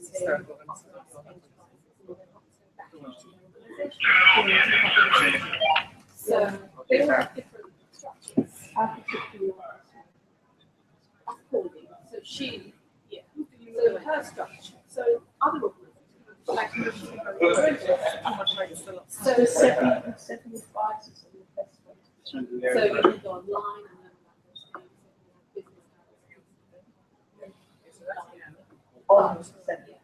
Yeah, that's it. And then the other thing is some of the organizations give it to be rated for charity. Oh, they sit down more than more. Rated for charity. You see, that's not benefit so it's really like a mustard seed and all the other. Because in the UK. But then if we're watching it, then we have to wait on the Yes, okay. Yeah, so they have business development. Okay, so it's not business, you all want to do one check. Yeah. But sound, all right, let's go. So do you think there will become a day when there will be an official legal? Not necessarily not necessarily, because all these organizations, maybe, that's the way we call it in the UK. But it's just, we're at early stage, you guys have 20 years ahead. So we have a long way to go. But we're learning from the UK that everything is possible. Yeah. So lunch has been served at 1 o'clock upstairs. Oh, yes. Talk of the town. Okay, thank you. Yeah. Thank you very much. All right. Yes, I'm on. How much? Warren. Warren. Can I take this with me, son? Warren? Shall I leave it or take it with me? I'm driving Prius, but you use your bike. You enjoy the occasional distraction at work, and you always send a card on Mother's Day. Always. But there's a part of you that tells yourself that you're not so good, that you could be doing more, that the world is falling apart at the seams, and all you've been doing is yoga. One day, you see that the rainforest is being destroyed at a staggering rate. Probably the ratio that I know. Yeah, what you saying now? That radio program is going to give us something like 45 minutes for one person. They want 9 whole you and I. It's 9 whole. To I think, why would I think It's gonna be you anybody? and me. When? Tonight. No, where's Knife and Peter? Well, separate interviews. No, it's the same interview. You're gonna call them first, they call us afterwards. Exactly, that's what I'm saying. They're gonna call them first, finish with them, then they're gonna call us, have a break, then they're gonna call us. Half an hour. No, so that's what I'm saying to you. They don't have to take part of it. They're gonna move to the other part. Look, how long is the other part? You give them 10 minutes. How long is the other Be a part, long Sharia? commercial break. How long is the other part? 10, 15 minutes. Not if you drag our words in. It's good. Time doesn't change. So, let's get some big break. Oh, come on, let's go with the flow, girl. For Come on. today, I'm done. Let's go with the flow. Done. You Come on, guys man. have worked all my time, all my everything. Come on, man. Over 2 weeks. I need to go see my children. It's not me and You're you taking me again tomorrow. Work 5. That's English. Yes, no speaking English. Security, get out of here, girl. Warren, don't speak English.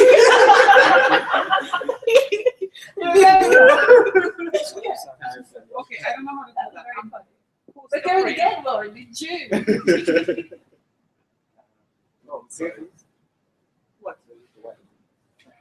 No, but then it takes it, if it's proportionally. I can't bring it in like this. But then isn't that going to be off proportion? Off ratio rather? Not necessarily. You give me that. Oh, yeah, I want. You do that side, then me do this.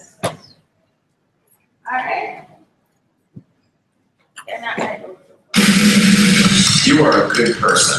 You spend time with your family. You work out at the gym. You conserve water while showering. You like nice clothes. You give to charity and to cycle. You drive a Prius, but you use your bike when you can. You enjoy the occasional distraction at work. And you always send a card on Mother's Day. Always. But there's a part of you that tells yourself that you're not so good, that you could be doing more, that the world is falling apart at the seams, and all you've been doing is yoga.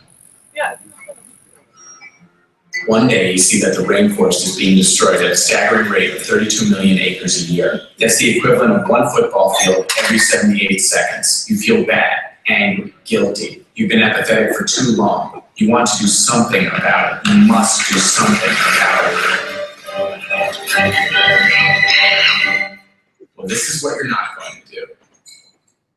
Sorry, you guys got away. Okay. Like, you know, when you need to move it. Yeah, except this one is here in hours. That was what happened like wait 2 months. Okay, so that's me. So I'm just gonna leave this here. I'm gonna put this. That's the clicker. That's what Okay. Okay. So how do I? Why does my screen look like this? Because I'm plugged in. So just leave it like that. Close it. Close it short. Yeah. Yeah. I'll come back. Let's look at the program and I'll tell you exactly what I'll come back to. Now, this program. So if Becca, so when they start players Q&A, this is the start of Q&A. I'll come back then.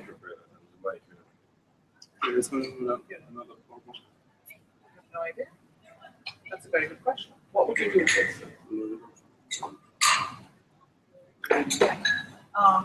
And you give me a headset? Moving from that. Oh, you're starting No, I'm not going to start. Oh, But I'm not going to be all of them. like the free event. Just leave the security in there quoting my notes. What's up, Chef? And gestures. Yes, I do want to. Yes. You know all about, you know, hand gestures. Oh, yeah, Sometimes pleasant hand gestures, sometimes not so pleasant. Okay, oh, I need somebody to fill this. Okay. So Warren, can you, actually I'll put this in the front.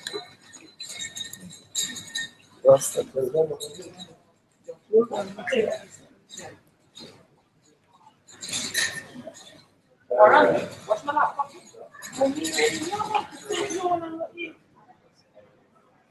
Are you able to box them for me, please?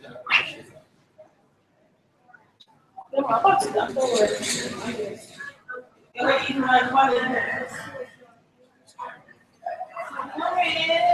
Yo. Give me a favor, Shelby. Come here.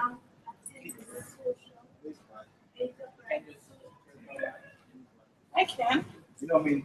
That's to pay me. But P3 is getting paid. I want just that.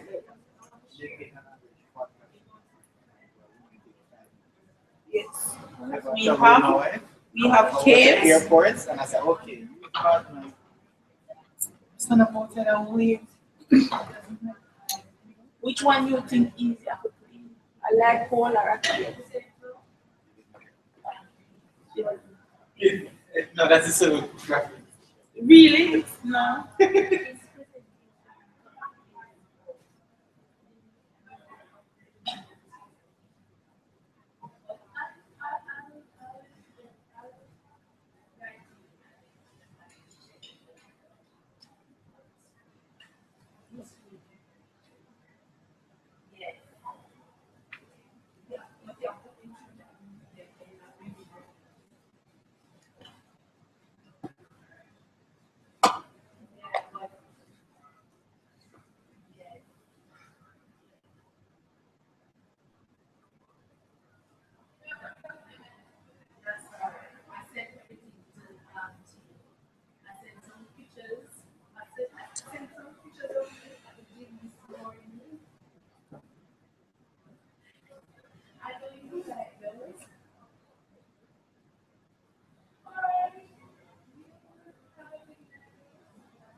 Somebody left from club kids.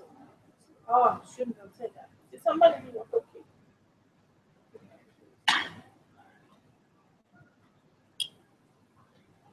Just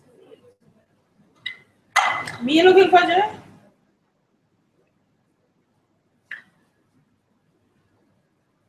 Me looking for?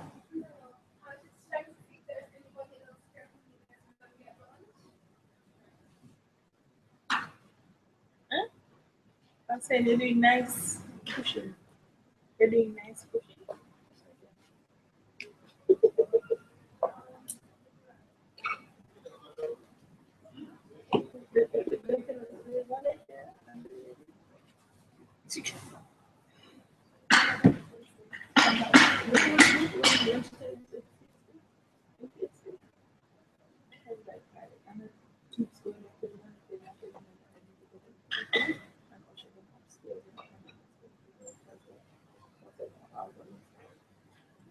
Like he didn't know that person went to her before. And she just went and post this like PSD. Actually, he's like, the third person come to me.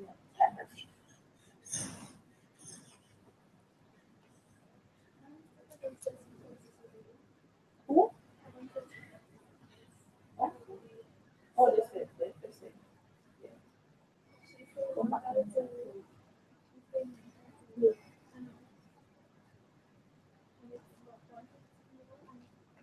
It can't be 1:30.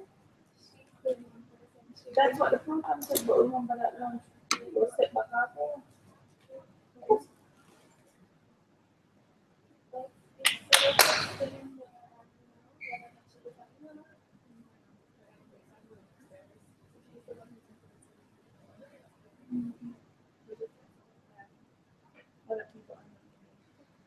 But they set back the lunch, so you can't expect. No.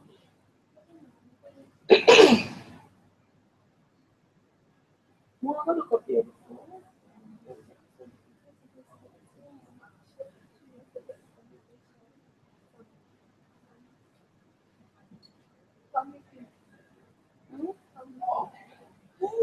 should have fixed that.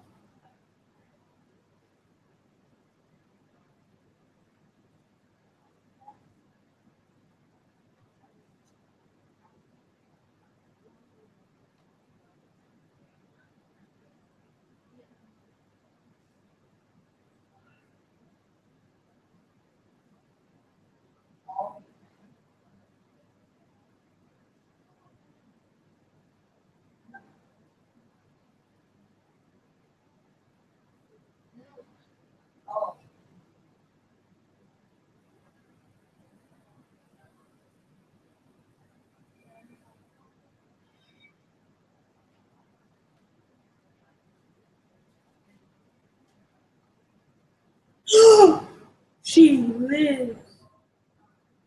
What you wanted? Who? You called me. No, I was calling you because Michelle wanted you. It was so striking.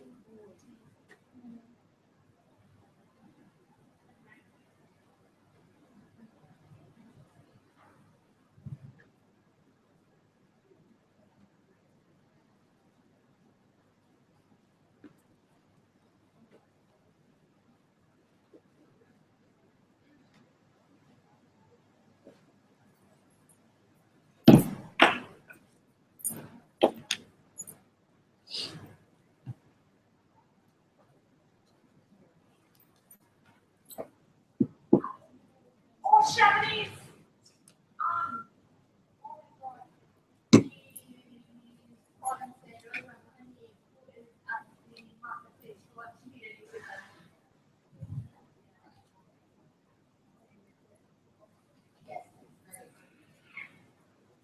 Moving from here right now?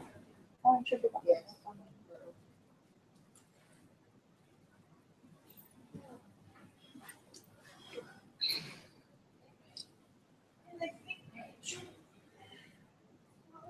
No.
Yeah.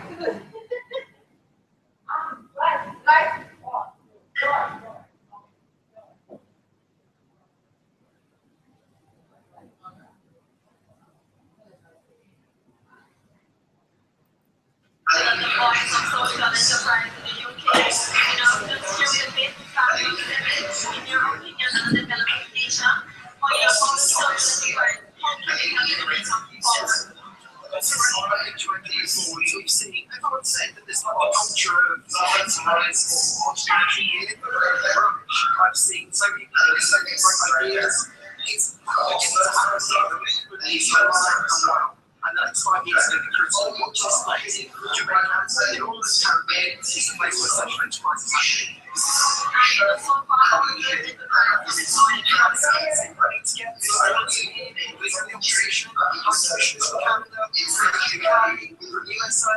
It's been amazing. The green power and the International Building Society Foundation is really well done. Some really impactful stuff to the entire project. It's massive. That's fantastic. It's energy, it's knowledge, and as well. So it's not one way. This is the right great time to Jamaica. It's a great thing. Delivering already. Just watch this space and the image is very amazing. I have this one place. I've got 2,000 boys t-shirts and I'm just on my way. I'm saying on you place. When someone grants me, we can not go to the place.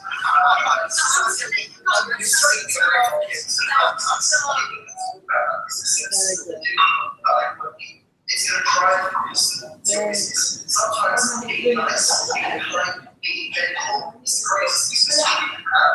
Building those relationships, building that trust that you need is a great way to pass on. What we've seen in the UK over the last 7 or 8 years since we've had a recession, some of our brands in the front rank has capitalist brands have some. Some of our brands in the current interior brands are trusted to get stuff done and maintain that essence quality right through the recession and continue to grow with Journalists, which is a style and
2:30, yeah.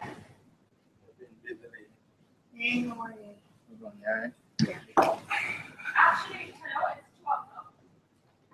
It was supposed to be 12:30.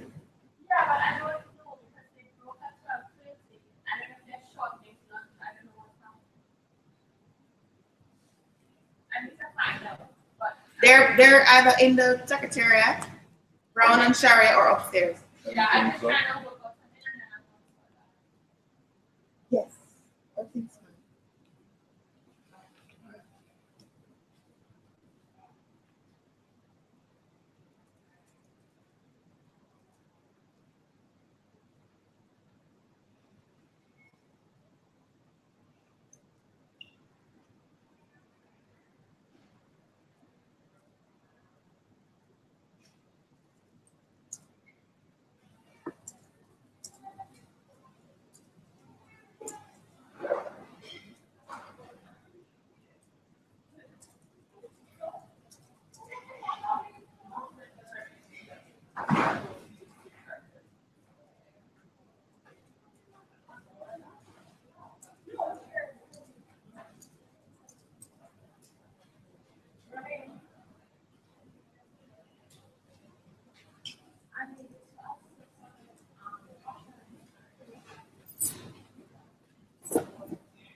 Huh? Yeah. Back to me. Oh, long ago. I'm emailing you now, but I eventually spoke to you already, so it's fine. It is. Yeah, I'm emailing you now. No knife, I can't find it. Sharia and Brown would like to do it together at 6:15. And then Jennifer, Sharia. Yeah, Sharia and Brown will do something together at 6:15. And then they're suggesting that Peter and Claire get on together at 6:30. Well, I mean, you know the form, they know their format, but that's what they're suggesting. So I'm emailing you now, and I'm going to suggest that they call. I will tell Peter and Claire that they need to be together, and they can call the hotel switchboard. Hotel can put it through. So that's what's coming in the email. I am going to figure that out. They're going to call the hotel and ask for Peter. Right.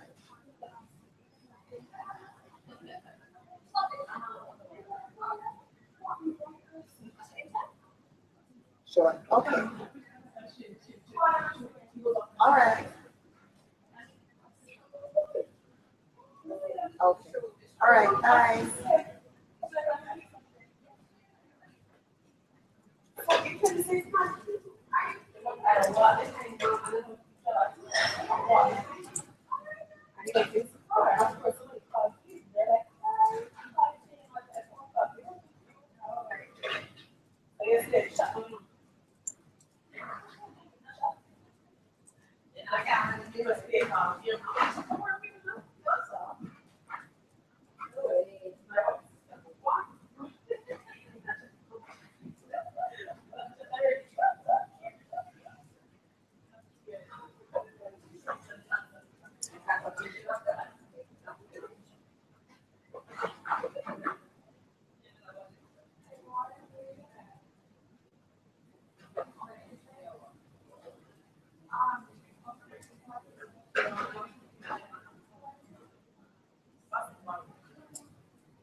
Yes, sir. Let's go around.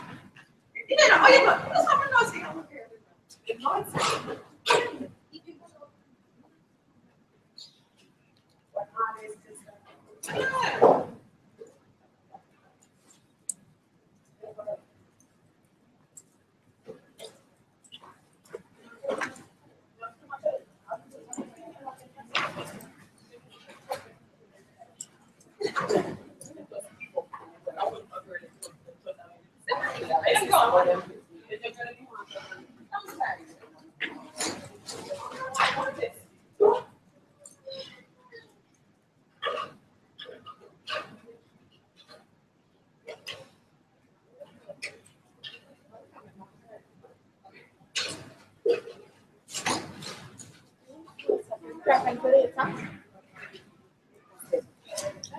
Oh, no.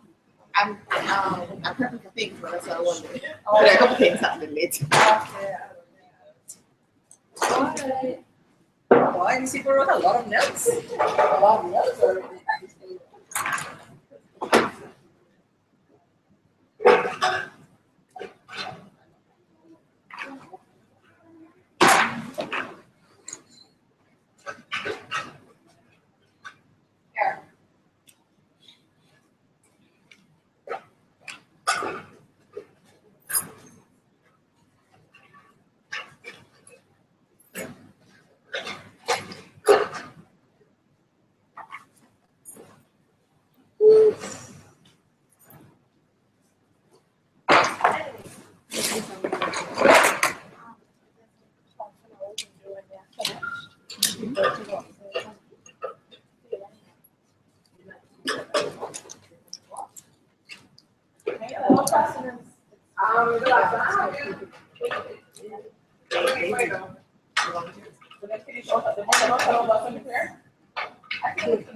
I think somebody has to always say that.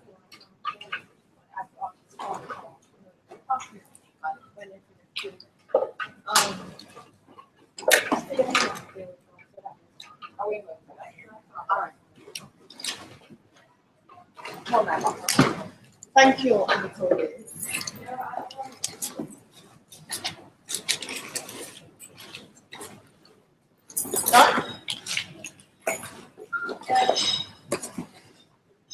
No. Orman.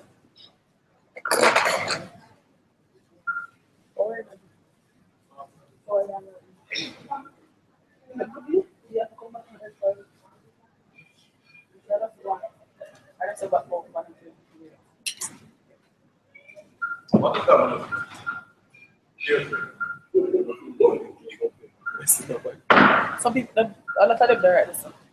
No one I try to listen to the other group. I'll wait, I guess.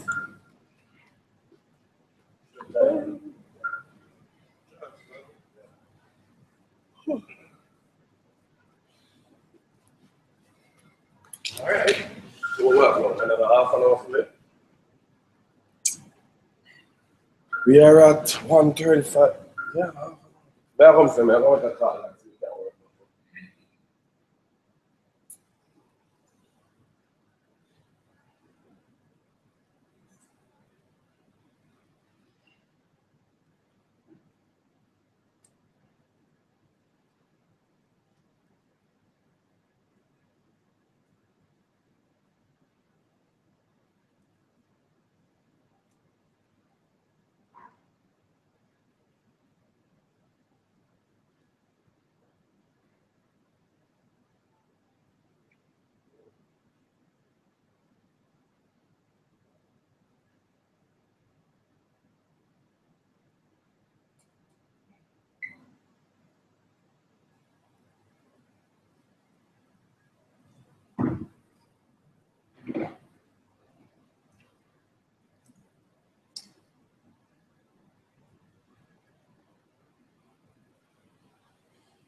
Unruly. Yeah, unruly. Yeah, unruly.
Hello. Hi. How are you? How you doing? You okay?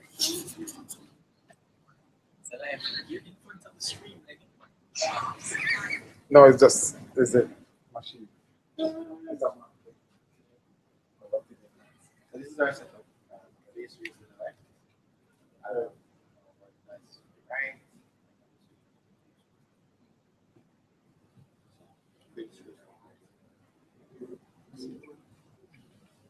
So what you must have what you call it.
Yeah? Here. Good. Here. I figured. Over you.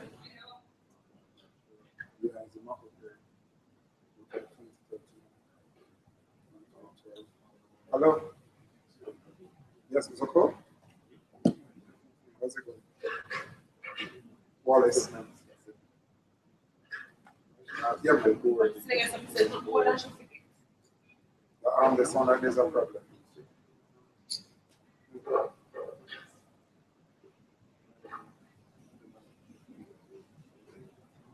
JDM.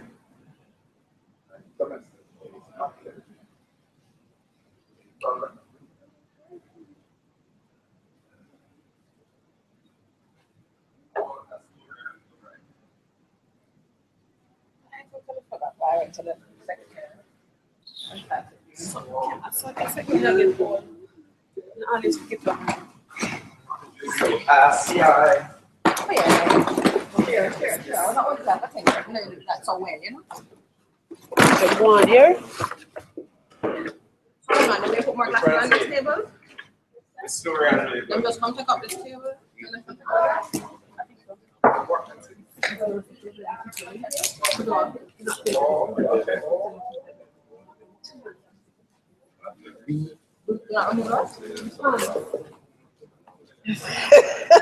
Don't ask what people matter to them. Somebody has something like that, and I think where's the important one? Show you them. I got plans. I must have. You got it? Not yet?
You know how to root something?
Yes, well, there's this one thing.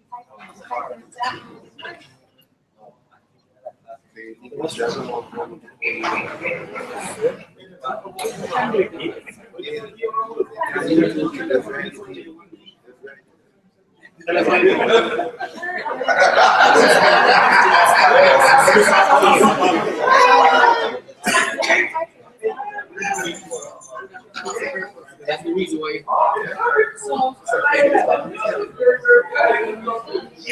Yeah. I was about to say that.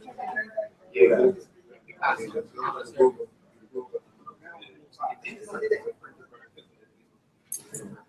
Well, what you can do? Yeah, go into the phone.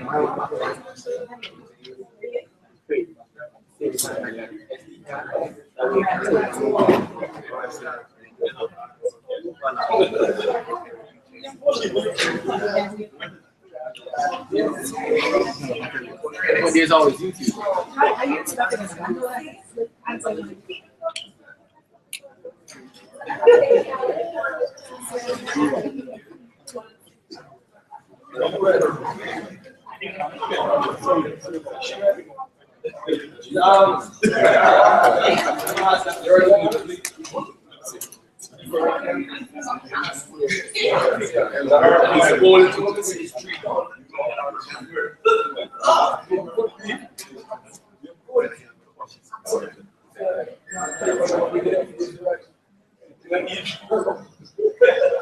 Whatever, I'll be right back.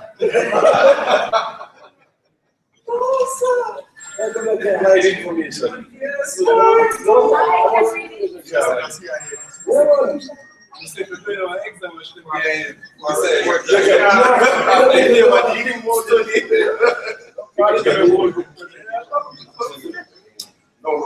all you want is, so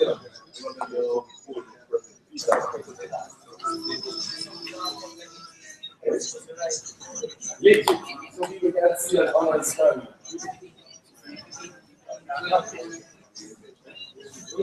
No, I think it's probably a business strategy. Nobody can go right here.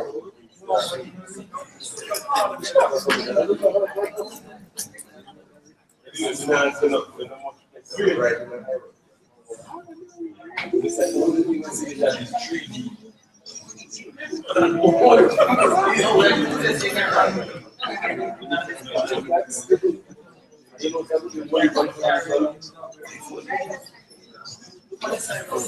What I'm saying, when you see the like that should get a good story. It's a round good story.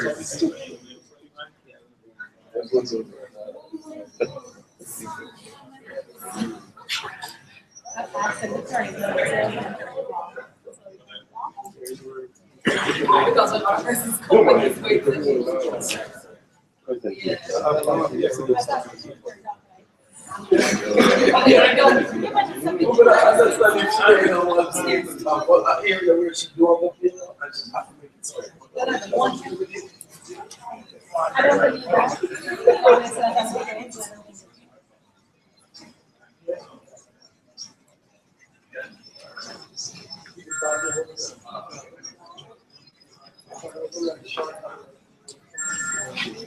Oh,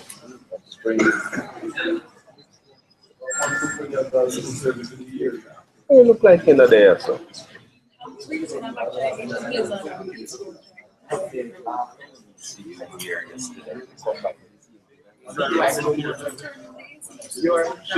Yes, sir. We ready? 5 minutes to go. 5 minutes to go. So.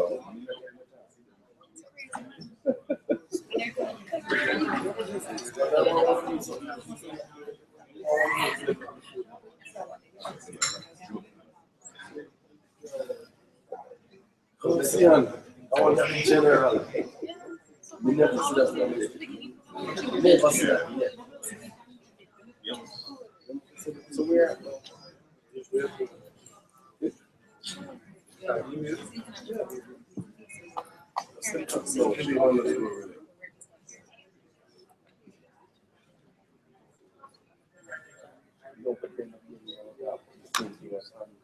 Right, see. No, respect. See, just do it now, not charge it. No, I do. I'm the one. Wait, I'm here. I'm here.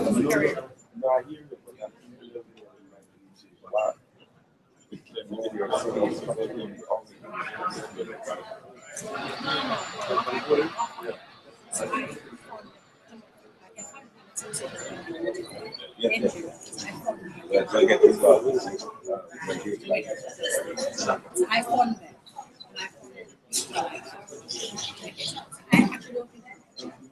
Okay.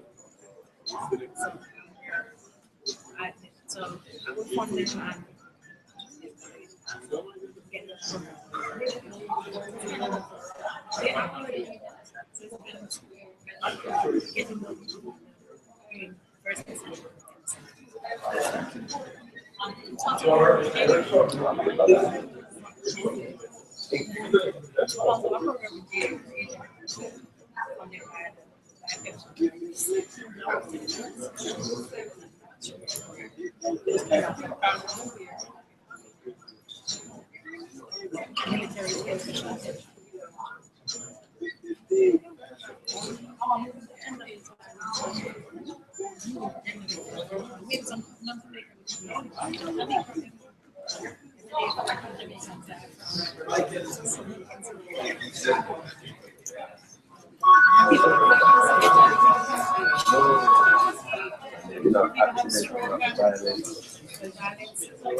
But when it's clear,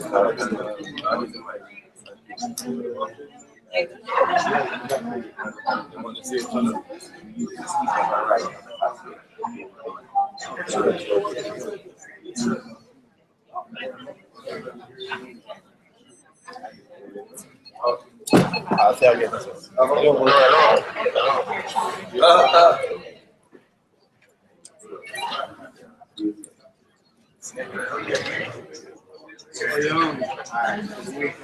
Shame underscore. It's interesting. Right. So. Yes, it's right. Why?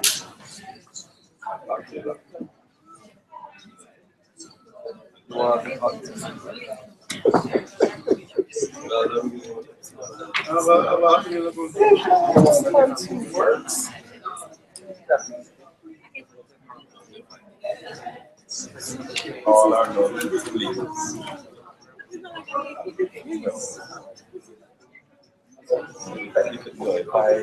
I will.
Let's go.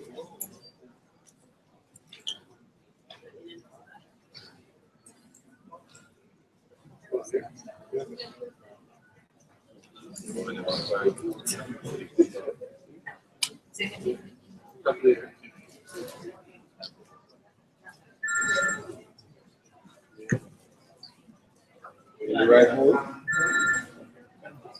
In the right hole.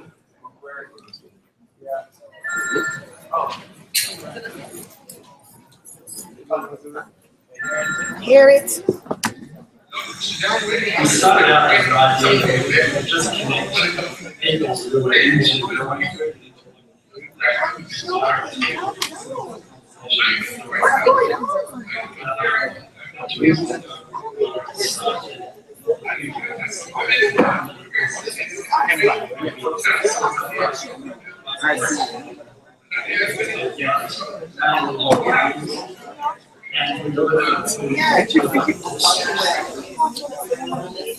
It's a citizen response to a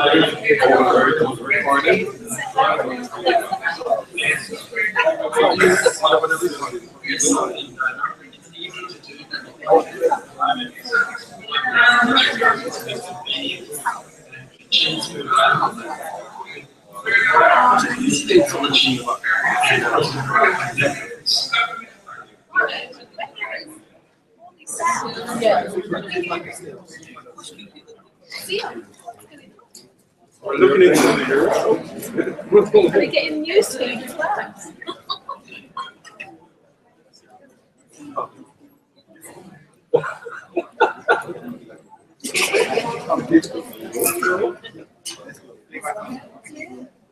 We began in late 2008 in response to the industrial food system becoming quite detrimental to the environment, to societies, to the economy at large.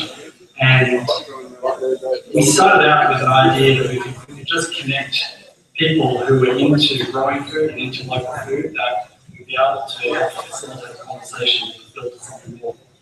About 3 years ago, we started the Foodie Box, which is a home delivery service where we source up right from farmers and people's backyards, mainly local farmers, and we deliver that food to local doorsteps.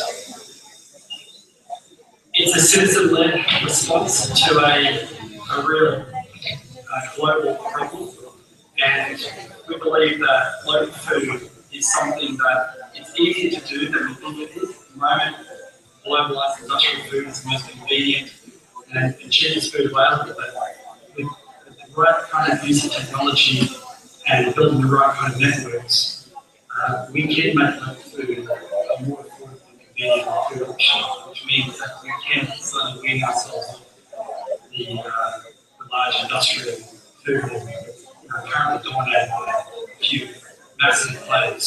We've got a different interest than feeding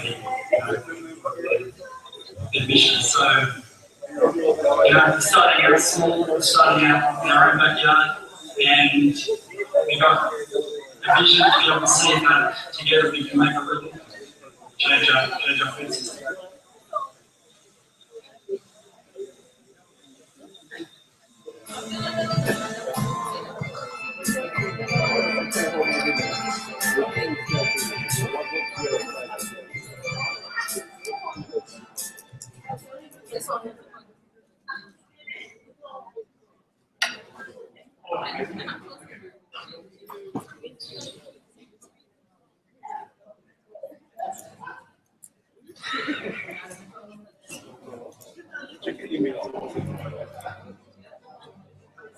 We're all looking to connect with our family, with our community, with a deeper sense of purpose. For many of us, our job allows us to be part of a team, to support ourselves and family, and give back to the community. But what if you were on the outside looking in? What if every time you apply for a job, you had a check box, take a drug test, explain why you dropped out, find ways to shower for your ear? You feel pretty disconnected. Millions of Americans are disconnected from the world because they've been homeless, or incarcerated, have mental illness, or because they dropped out of school. These are Americans that can't run, that want to run. They know that a job is much more than a paycheck. A job is dignity. A job is hope. A job gives us a sense of belonging. All they need is a chance. Red Hat gives them that chance. Since 1997, Red Hat has connected thousands of people to jobs and businesses run by social enterprises. Help us connect thousands more people to jobs. Connect with Red Hat. We'd like to connect with you.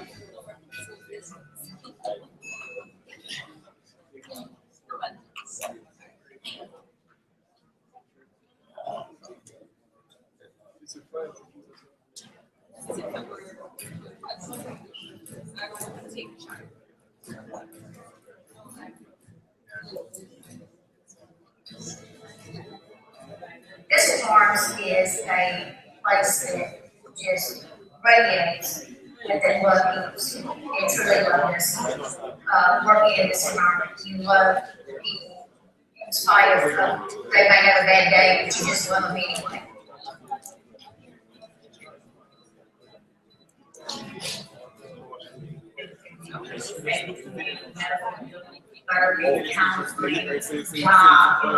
What would they want to do? And actually,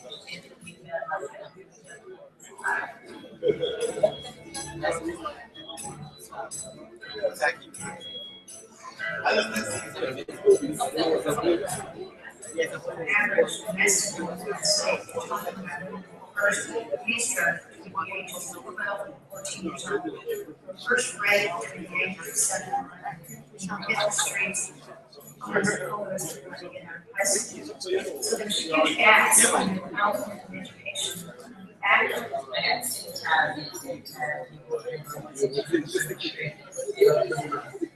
Well, I had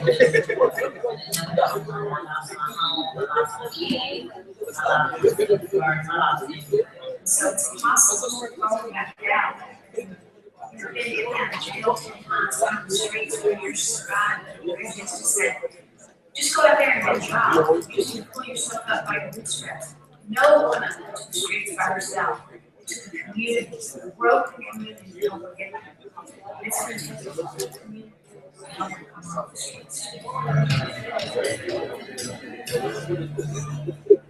make have to make like earth branding, candle, body balm, room spray, sachet, lotion, pencil.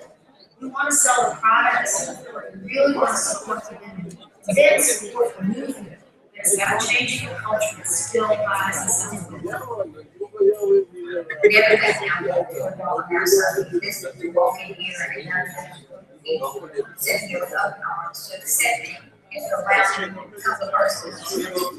All of us learn more from mercy and judgment. All of us learn from being loved. Everyone here is trying to do the same thing, trying to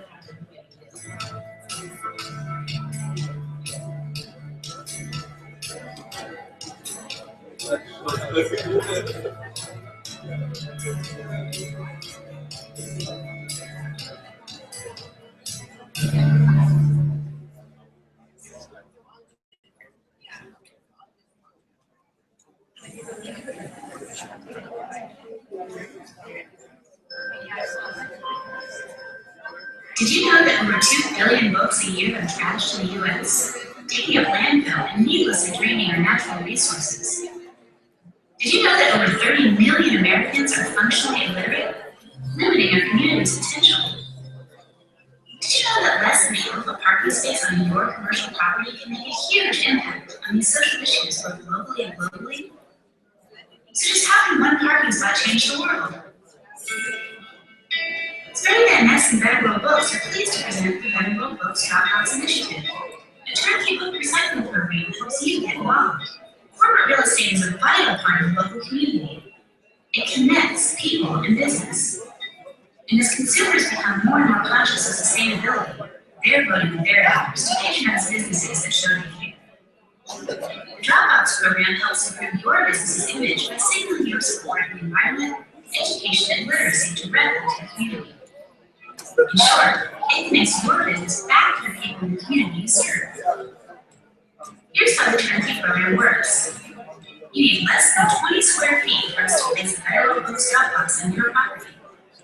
We'll provide promotional materials that can be co-branded as part of the program to help you promote this initiative to your customers, employees, and community. People in your community will then visit your property to drop preloaded books into the Dropbox you host. Better World Books regularly services these Dropboxes, transporting books to their next home. The main objective is to resell books with a portion of the proceeds supporting local literacy programs such as schools and libraries. In addition, some books are donated directly to these programs. And books in poor condition are converted to new products. So just how much can that one parking space really do? Well, one Dropbox saves over 125 trees a year and keeps 10,000 books out of landfills every year. It It also helps to contribute to the over $10 million Vital Road Books has given to libraries and literacy partners today. You really can help make a difference, all the while bringing well-read visitors to your property over and over. Good for the environment and education. Empowering to local communities. Vital Road Books will handle all the details. And together, we can change the world one parking spot at a time.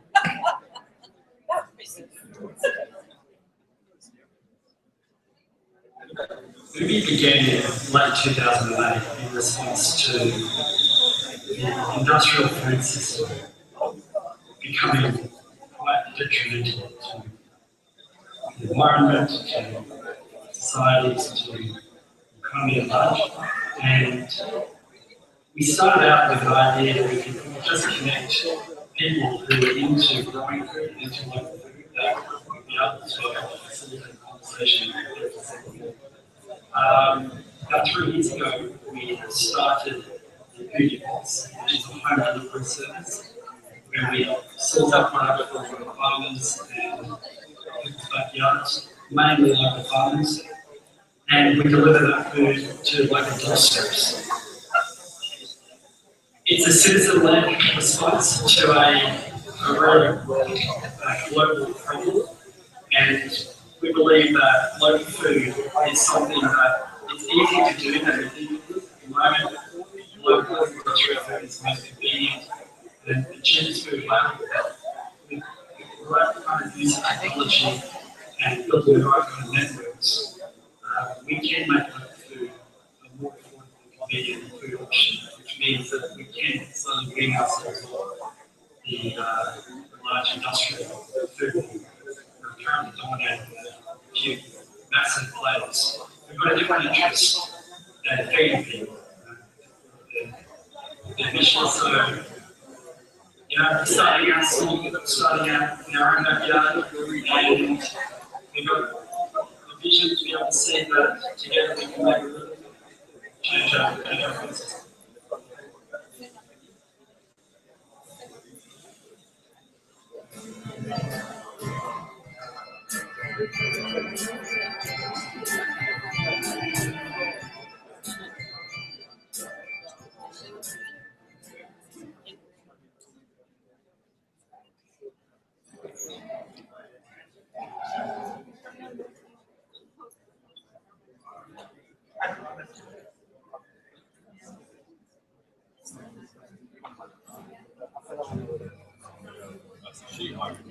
We're all looking to connect with our family, with our community, with a deeper sense of purpose. For many of us, our job allows us to be part of a team, to support ourselves and family, and give back to the community. But what if you were on the outside looking in? What if every time you applied for a job, you had a checkbox, take a drug test, explain why you dropped out, find ways to shout out for your interview, you feel pretty disconnected. Millions of Americans are disconnected from work because they've been incarcerated, have mental illness, or because they have accidents. These are Americans that can work, that want to work. They don't have a job as much as motivation. The job is dignity. The job is hope. The job gives us a sense of belonging. All they need is a chance. Red gives them that chance. Since 1997, Red has connected thousands of people to jobs and businesses run by social enterprises. None of us can make thousands of other people with jobs. Connect with Red. We'd like to connect with you.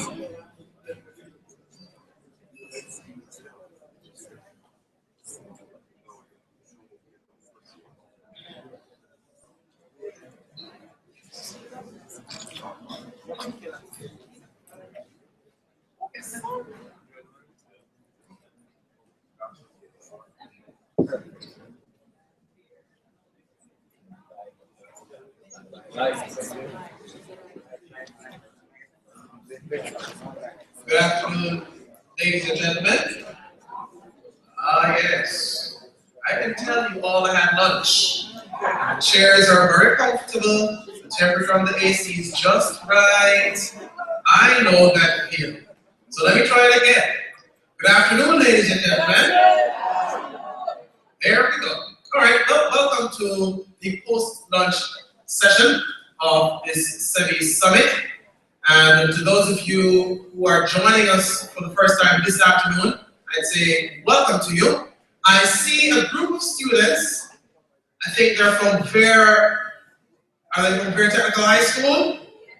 So, Fair, why so quiet? Good afternoon, Fair Tech. Good afternoon. How you feeling? Great. Awesome. Your friends from Bentley High School were here earlier. So I see it's a Clarendon invasion today. That's right. How many of you in here are from Clarendon? Your mom. That's awesome, Jennifer. You can claim Clarendon as your home too. You're welcome to do that. So wherever you're from, across the island or overseas, we welcome you warmly to this session of the SEBI Summit. We're in that final stretch because we can see the finish line from here. And I want to see the finish line. I've had so much fun here today. It's been so engaging, so educational, so informative. I wish, Jennifer, probably you guys could next year consider an extra day. I don't know. Just a thought. But if you have found the sessions as engaging, educational, and informative as I have, please just show your appreciation right on the floor.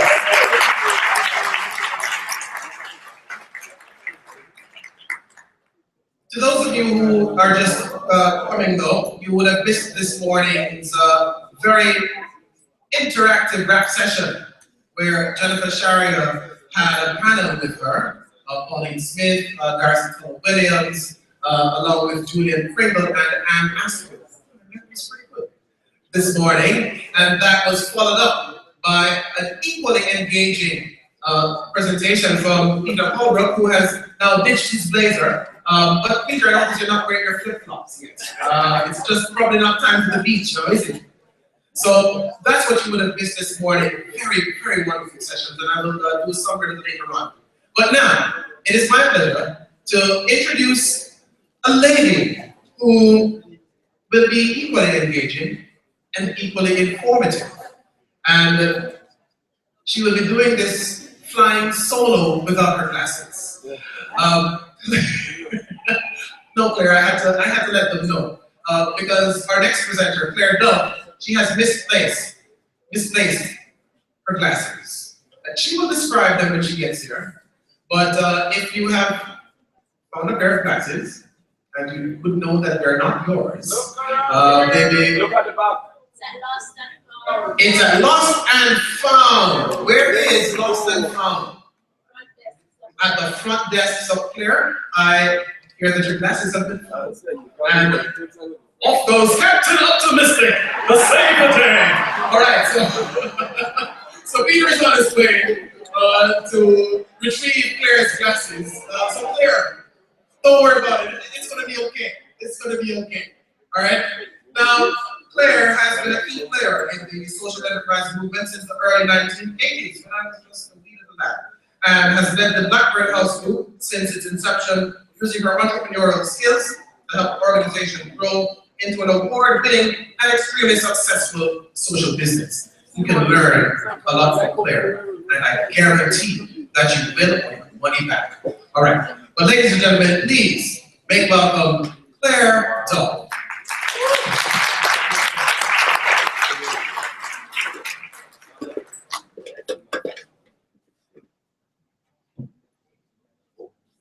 Well, good afternoon, everybody.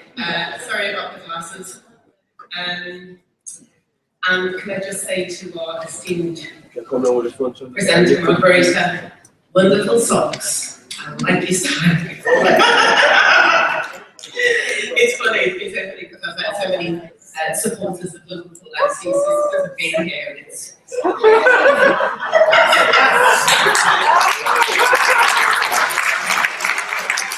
this is what we call a team, right? It'd be fantastic. So, there we go, I can see. Well, my session this afternoon, I'm quite young, had an absolutely wonderful lunch, so I hope you don't log off during this presentation, but hopefully you'll gain a little from it. Yesterday we talked about social impact reporting and how essential it was for enterprises to not only report on their financial performance, but also to measure their social impact. So many social enterprises in the UK measure the social impact, their environmental and the economic effect, as it demonstrates that they achieve more than financial return and that they have made a discernible difference to the social economy. So why measure? It does inform the development of the social enterprise, and it's the evidence the social has been achieved through your activities. It can look beyond the price of a contract to see the collective value that's been created for the community when a contract has been awarded. And it should, in theory, for commissioners wishing to procure products and services, offer them much more than the lower tender price. People often talk about best value, etc. And sometimes that is about the lowest price as opposed to the wider impact that that contract can give. We also presented to you yesterday the introduction of the Social Value Act in the UK. And those who commissioned, and those of you who weren't here, what it does, the Social Value Act, it acts for commissioners that when they're commissioning goods and services with public finances, so with public government money, then they must access applications, not just against the price, but against the social and the environmental value. Other countries are putting their own version into place, of the act in place, as they recognise that much more can be done with public funds within the communities. And why wouldn't you want to get more delivered for each pound or each dollar that you spend? So assessing social value enables businesses it builds social capital for clients, it builds reputation with investors, it attracts partners and investment, and it motivates your staff, your internal teams. So let me just give you a little example. My organisation, Blackburn House, we recently were given a contract from a housing association, social landlords in the UK. We have quite a number of them who provide housing, low-cost housing, affordable housing for people.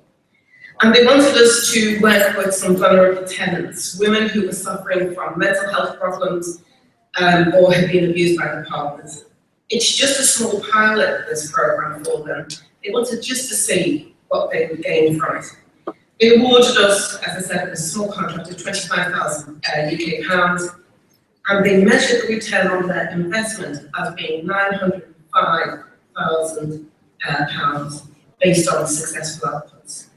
This equates to every pound that they gave us, they got a return of £37. They're thrilled with this, as they want their tenants to be healthy, they want them to be able to access education and employment opportunities, and it helps with the sustainability of the tenants, as they don't want a lot of the tenants on welfare. They want them to be able to pay the rent themselves. There were many approaches to measuring social impact, and I know this morning Peter talked about social return on investment, and I know Dr. Mike yesterday talked about that also. But the various ones are social accounting and audit, social return on investment, local multiplier free, or a combination of these, or the more creative techniques, like a short film, or as Peter said this morning, telling the story, telling a compelling story, and you can do it in all different ways. But simply social impact reporting should be set out the tangible and transparent aspirations and achievements of your organisation, or maybe a particular contract that you undertake, like the one I just mentioned before. So organisations sometimes use a social accountant to verify their impact, just like a normal accountant, but they look at the social side of it, as they want to get more traction on these contracts, and they want to demonstrate to commissioners that this has been independently assessed.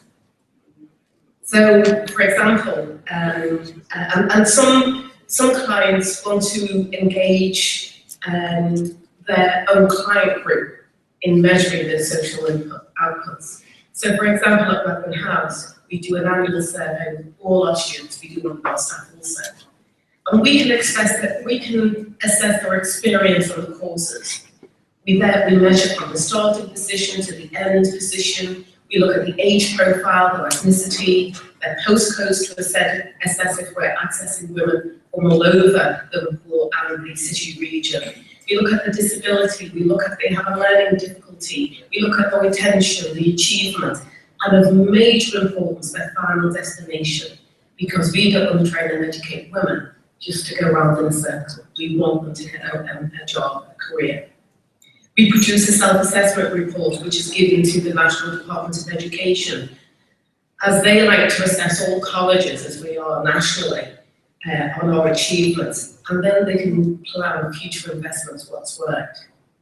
This report also helps us in a number of ways. It helps us to plan our curriculum, what's worked for our students, what's not. We assess all our teaching staff, they're all graded to tell us the level of the standard of their teaching. And it informs us whether we need to do more marketing to support women that are not accessing our services. There might be a particular group that are not coming through our doors. There might be certain postcodes where we've got noticed no students come from, we'll put our marketing money there. But we are able to diagnose from our assessments what is needed for the organisation. We utilise this data when we go for contracts, as we also take the sound bites from our students. And as I said, we also need films, because we want to demonstrate our social impact. The film that I showed you yesterday went to central government. That was a contract that we won from the Home Office in the UK. And they wanted to assess an assessment, and they just wanted a report. But the film that we sent was much more powerful than I could ever write in a report. We also have done films we run a lot of health and wellbeing programs for a range of commissioners, including the National Health Service in the UK. And there's nothing more powerful than film to demonstrate the impact the programs had on the women when they start and when they finish. And unfortunately, I did want to show you one of those films today, but I couldn't download it from our website. So let's look at some other case studies of successful social enterprises who measure their impact and why.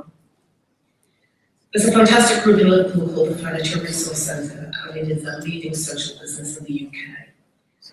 They're running a number of highly successful businesses that produce financial profits and create social dividend by giving people in poverty and unemployment the opportunity to change their lives.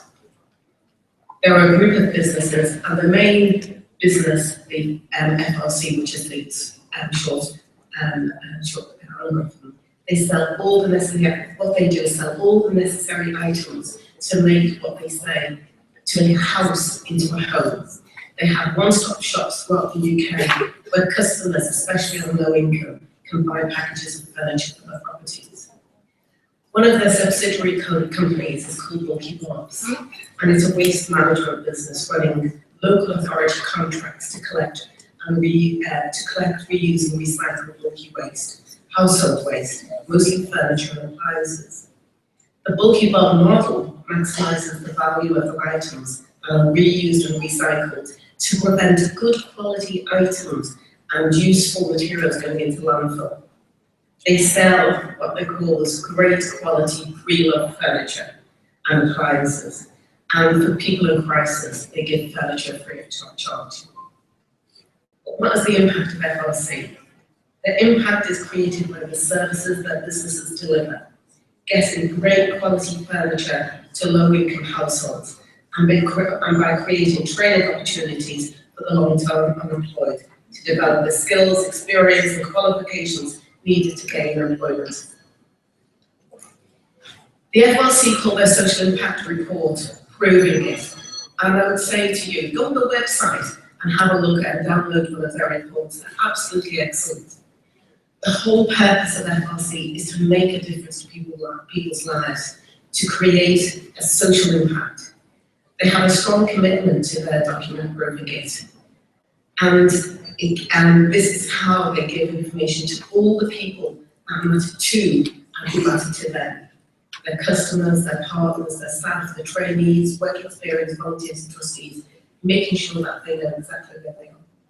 But also the impact of the report is also of great interest to academics, politicians, civil servants and opinion makers. Proving it is about understanding the impact that they have made, measuring their impact, setting stretching targets for improvement and valuing what matters to people who matter. And so the nuts and bolts of proving it is about collecting information from the activities and they use it to tell a story, exactly what Peter was saying. So they use this information in two ways.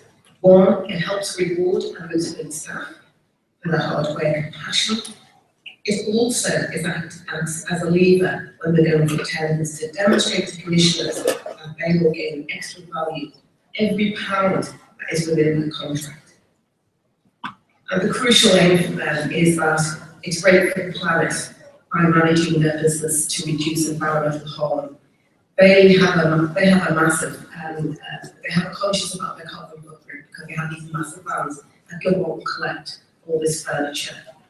And so besides many other environmental measures, they've always measured their mileage and planted trees to compensate for this.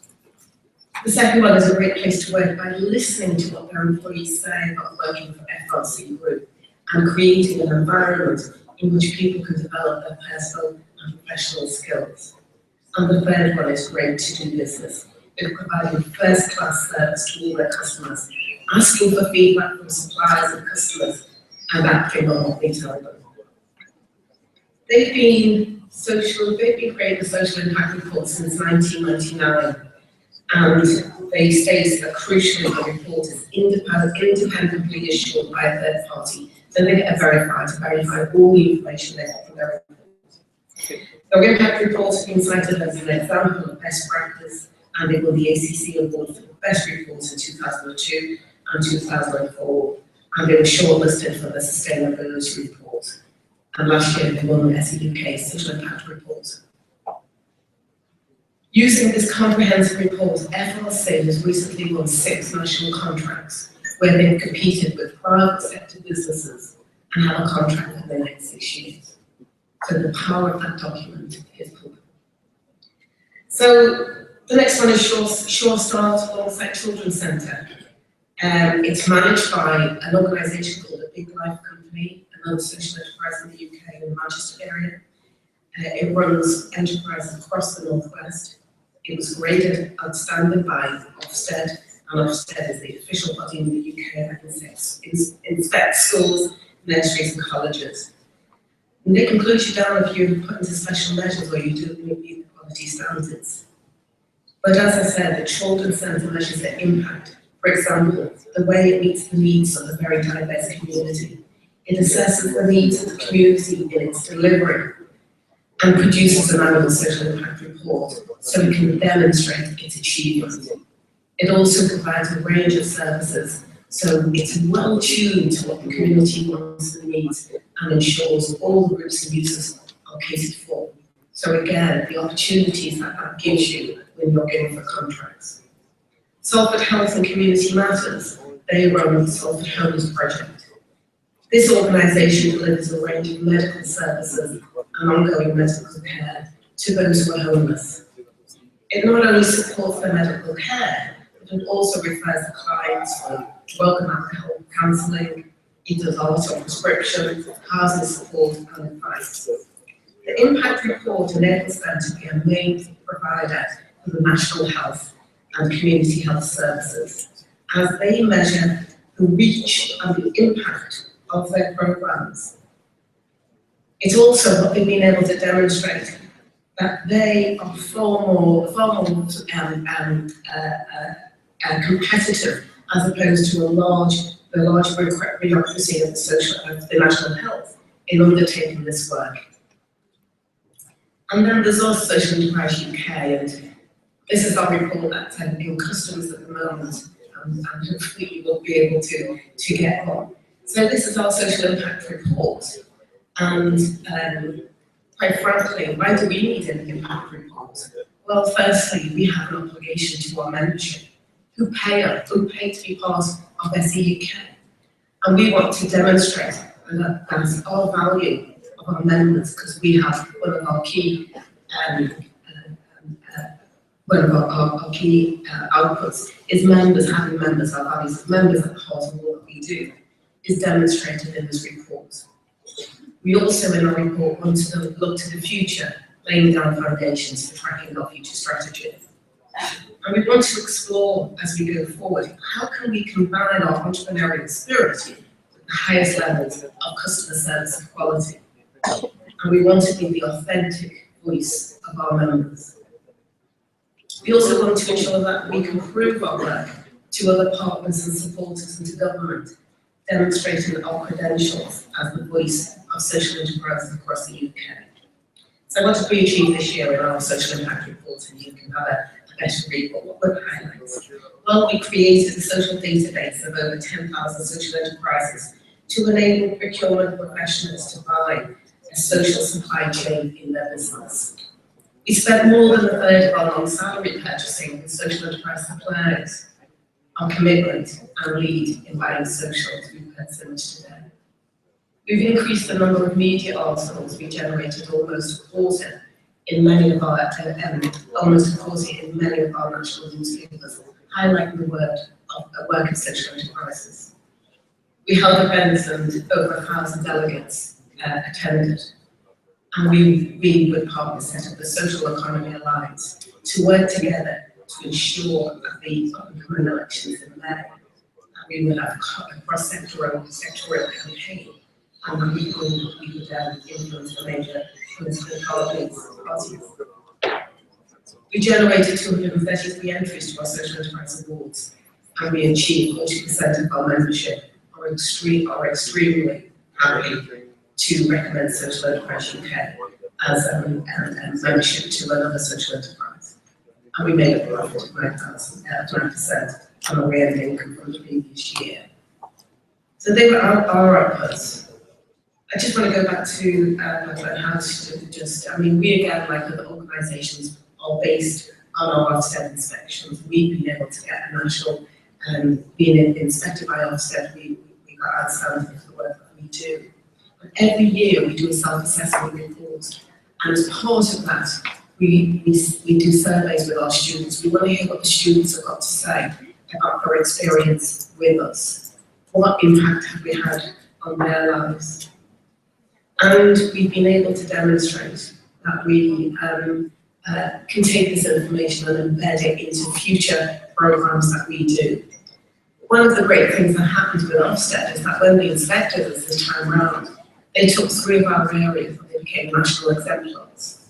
And it's because we were able to prove what we were doing that we got these 3 national exemplars, one in construction, one in leadership and management, and one in health and wellbeing. And so now we're working with, they've given us we're working with other colleges to put them on the right road. But in the UK, what we found is that every pound that is invested in women's services over 5 years will generate between £5 and £11 worth of social value generated for the women and families of the state.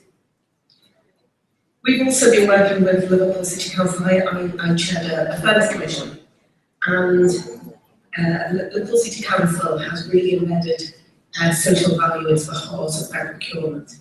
And the mayor asked me to set up a task group, and again, there's a report here.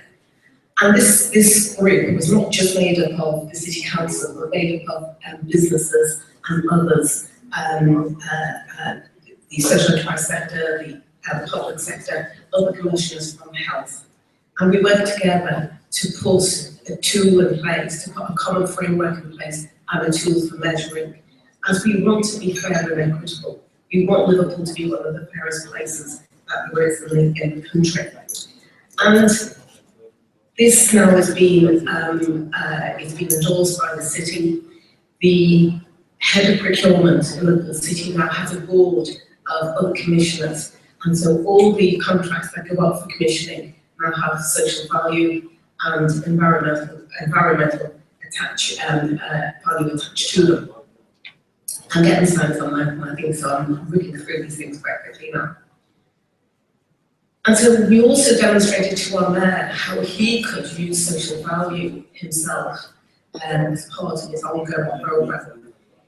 Our mayor has a set of priorities that he's told the city he's going to develop and do for the city. And one of those priorities is to build new schools. So what we were able to do in this matrix for him was to say, if you do the 12 new schools, that's great. But if you can do the social outcome, which is to give local children and young people their start in life, if you can demonstrate the economic value, creating opportunity for local businesses, local jobs and apprenticeship, and the environmental value of sourcing local products, recycled content, building environmentally efficient buildings, this will really map you against other cities in the UK. So each year now, we are looking at Liverpool at doing a comprehensive social impact report for the city on how the money by the city is invested in our communities and the social impact that brings. But it's not only us that it's not only the social enterprise sector that is actually doing this. What we found is that the private sector have looked at this model and they are developing their own social impact assessments. So what they recognise is that this is competitive. It will give them a competitive edge when they're absolutely there for new contracts. And it's more than CSR, more than corporate social responsibility, because that has limitations. So they follow the lead from our sector. So PricewaterhouseCoopers have made a seismic change how they do business.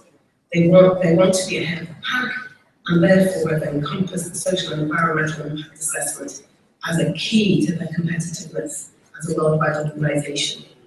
In the London headquarters, they have put in place, they've got these fantastic headquarters by London Bridge.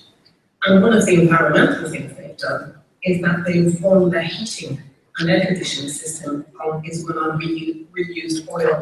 They go and collect it daily to run their systems. But alongside their investment in their headquarters, they invested in the building just in front of them. There was an old fire station. And what they've made it into, piece of my laugh at this one, is into affordable accommodation for organisations like SCUK and the National School for Social Entrepreneurs. But within that building, they also have their own social impact centre to measure the impact of all the things they undertake. And Randall Walk, a major construction company in the UK, and they're striving to demonstrate their social impact. And on all their contracts, they have apprenticeships from the local community. And they work with social enterprises to get us into the supply chain.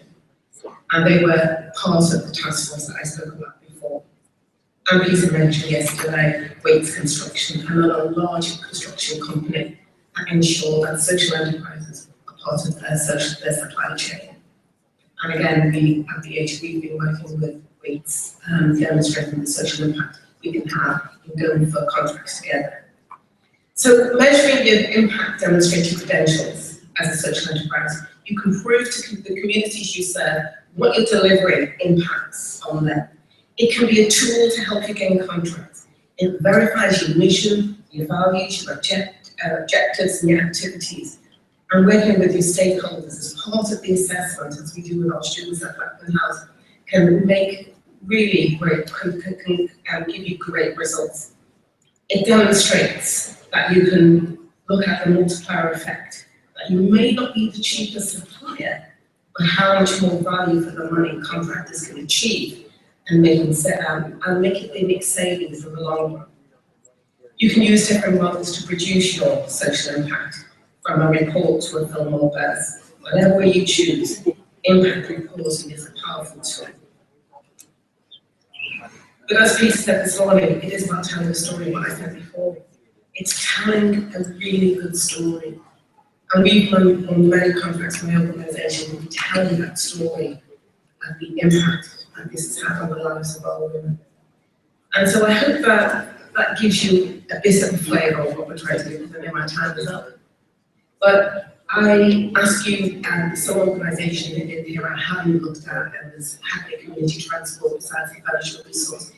go on the websites and download their impact reports, because they have so much information in them that can really be helpful. And I know that I've met some people in the room today who are really, really curious about finding out more about this so they can help and support others in the social enterprise sector to measure their social impact. It's a powerful tool. It's powerful for you when you go to your government or to your different organisations here when you're looking for contracts. So I hope you're able to use this to benefit your organisation and the social enterprise movement here in Jamaica. Thank you.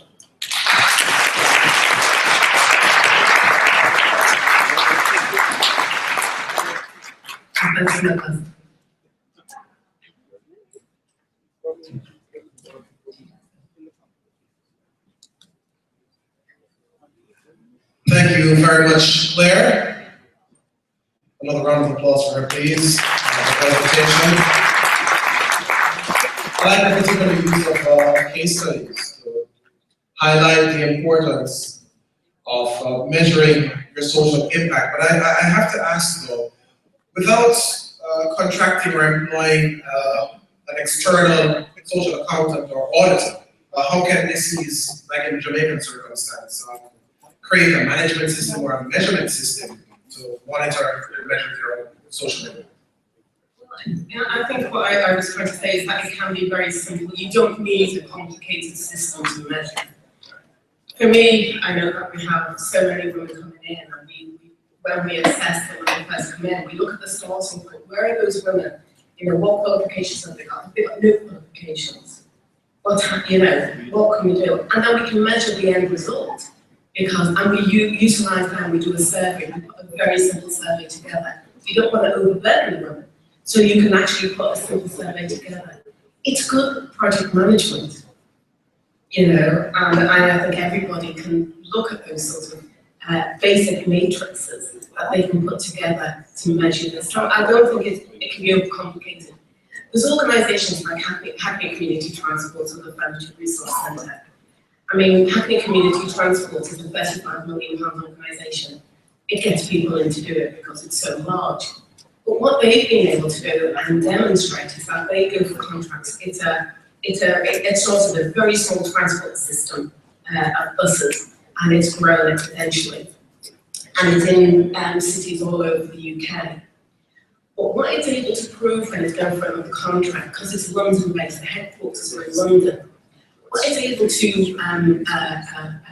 show when they're going for a contract, maybe in Manchester or Liverpool, is that when they get a contract in that area, the profits they make do not go back to London, to head office. Any profits they make stay in that city, and that's why they are as large as they are. And what was fantastic for them, the credentials that they, that they put forward and the testimonies from what they do, is they got the contract. They pitted themselves against a lot of private sector providers, and they won the contract to run the Olympic buses. And the Olympic Games that we had a few years ago, they were the bus company carrying people in to the Olympic Games, and that was a fantastic achievement for a social enterprise. Of course, the floor is open. I have another question for you. And maybe a few judges here. Now, you made mention of using your measurement of social impact to get the ear, the eyes of government when seeking new contracts or even further support. How did you get to that point? How can a small SE, let me just use an example of like the Source, the resource center in West London. How can that particular type of social enterprise create an appealing enough report that will catch the eye or the ears of the mayor? How do you go about that process to really get to the movers and shakers, people with the big signatures? Many of us are working in very deprived areas, like I do with the women at visa. And the traditional systems have failed these women. And we know our colleague there this morning was talking about the young people and the failure. And last night I was talking to UNICEF, and they were saying there's big issues here in Jamaica for young people, and they are trying to, there's lockdown for different things going on, and they're trying to solve the remedy.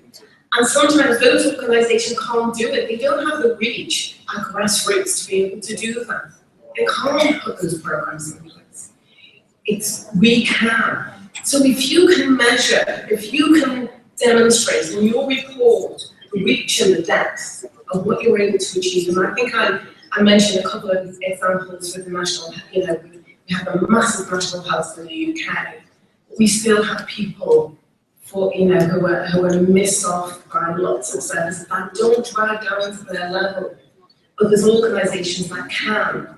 And I think for us in the UK is that public services they now understand that they can't provide everything for everyone. It can be done in a much, much better way by local providers, people who are well into the community. They have the reach and depth to actually do that. So you can tell that compelling story of how many people you have reached or can reach, in this, and you can provide the evidence with your impact report on what has happened. And again, I keep going back to the story. And I also, when we do our student surveys, is that we get them to write a bit about what they, what's happened to them in their lives. I talked about the woman yesterday, Maria Partington, and she's one of my great ambassadors. She talks about, she was the office cleaner. She didn't have aspirations. Nobody in her family had ever gone to university. And although I kept trying to cajole her into going on to one of our courses, she said, oh, it's not for me, I'm happy mobbing and doing my things. But then one day she said, I always wanted to be a teacher, I said, well, why don't you come on and do it? And she did, and now she's the deputy head in the school. Well, she said the best thing that happened was that her children went to university, her own children, and never, she would stay the cleaner, whose children would never have gone to university. How impactful is that on society? And if you can prove that, if you can get those words out of her mouth to those people, it's a powerful, powerful argument. Let me just follow, would you then probably recommend, you made mention of UN-based organizations doing work, that happens a lot in Jamaica. Sometimes it's a little difficult for SEs with good stories to really be able to get their message out. Would you recommend that you probably get your story to as many means or to as many different media as possible to really get to some of those governmental institutions and organizations? Okay, so that's why Social Enterprise Coalition or Social Enterprise UK came into being, because we were collecting lots of stories, because it's not always that you can get to that top echelon. And so you've got the opportunity here, Ms. Heavy, to create your own network of social enterprises. They can take your stories and they can deliver them to government. They can open those doors and make them aware of the impact of the social enterprise sector. Sometimes alone you can't get your voice heard, but together, collectively, you can do so much more. And so we've gathered stories over many, many years in the social enterprise sector in the UK. We can reel off so many of these organisations that have made a difference in the lives of many within our communities. And we can get ministers, and the other thing we can do at Social Enterprise UK is we get the ministers or the politicians out into the communities to see firsthand what is happening. So it really is it's about you and your story, it's your collective stories, and it is then you getting together and getting into the, as a network and getting your voice heard in those circles. Thank you very much, Claire. Are there any questions from the floor? Yes, I see one hand, I see two, and three. We'll take those three. Microphones are here. If you could get up, here comes a budding athlete. Can you hear me? Oh, now you can hear me. I have a question about measurement. I'm a graduate student in philanthropy and nonprofit leadership, so I study this every day of my life right now. In measurement and evaluation and impact evaluation, we learn a lot about data visualization. And the nonprofits as a whole don't tend to have the capacity to develop the kinds of tools and develop the kinds of products to really sell their idea. And marketing is a really big part of the nonprofit and the social enterprise sector. So how have you seen smaller, whoa, that's really loud. How have you, okay, how have you seen smaller social enterprise be able to create products and create interesting stories that have the same value but have the same branding concepts and have the same impact through the sexy sales nowadays, we know that. So how have you seen smaller organizations be able to maximize on graphic design and infographics for this through limited resources?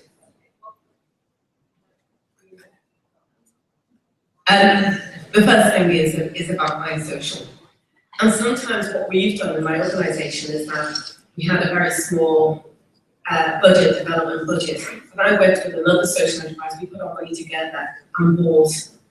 And so sometimes it's not about if you've just got, not a lot of money, you can work with someone else. And you can use their research, you can use another social enterprise to work on your particular marketing, or whatever it is that you have. In my case, it was staff development and training. And we work with others. We run a conference and events facility.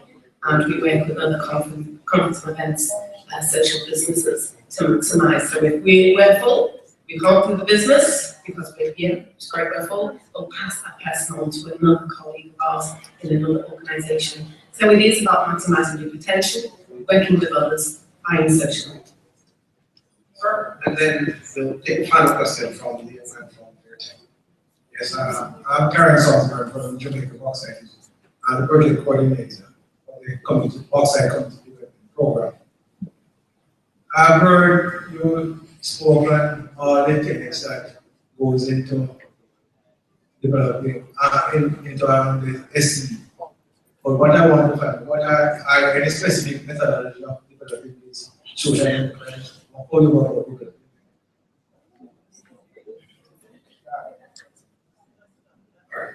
Well, that's a very good question, and I think Sacred Brown will get to that in her presentation just after this one. But your question has been noted, and Sacred has noted it as well, so we will receive an answer there.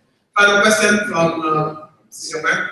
Yes, I have noticed that many of these social enterprises, they fixate on helping women and children, but I haven't heard much about helping young men to actually develop as it is coming from history where women were seen as not being a part of social class. Now here in Jamaica, coming from statistics of last year, most powerful, well-recognized managers here in Jamaica, 90% of them are females. Now if you could gravitate against some means in some ways to get our young men to start participating, and not only will it decrease a number of things, but crime, which is one of the major factors, will also go with it. So I'm asking all these social enterprises and anyone who aspires to go about doing something like this. Let's say, for example, mechanics, where you open a mechanic shop, something like that, for example, where you could gravitate these young men and not just find a job for them or a career, but mold them into individuals, show them, encourage them, motivate them to do better.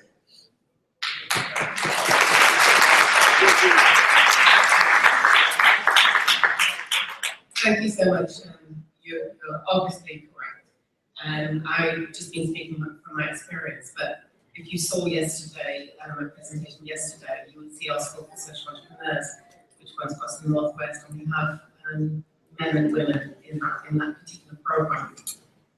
But we do need to invest in the future, and I mentioned yesterday that we work with 700 school children in entrepreneurship, and we do need to continue to do that. I know that in the UK, a lot of our men in the black communities have suffered greatly from some of the racism that there is. And there are some great programs there, great social enterprises that are there trying to support them. And in Liverpool, we set up a men's foundation, and sat with a couple of our friends, and we set up a men's foundation to look at health and well-being for men. But the parenting skills that they could take pride in looking after their children, but also at work and entrepreneurship. But there's still work to be done because otherwise our young men do suffer and lag behind our young women at times. So there's much to be done, but with young men like you in Jamaica, I'm sure that you've got a good future ahead. Thank you. Thank you very much, Claire. Thank you for your questions. And the next session will come up shortly after we show you some more videos, the business of change. Now, before I go there, you like my glasses, do you? No? Because they can't fit me, they really aren't mine. If you have lost, no, Claire, we got you covered this time. But if you misplaced these glasses, they were left in the lunchroom at the top of the town.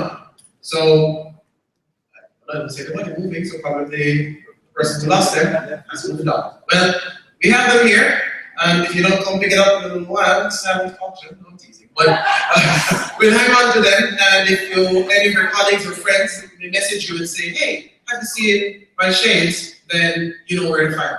All right? So now, ladies and gentlemen, again, thanks so much, Claire. And in a little while, I'll tell you what the score is between us and Chelsea in the yes, Capital One Cup going on today. But we're going to have some businesses for change, and then it will be Safi Brown's turn to present on an enabling business environment for social enterprises. So to enjoy businesses for change, and then it will be time for Safi.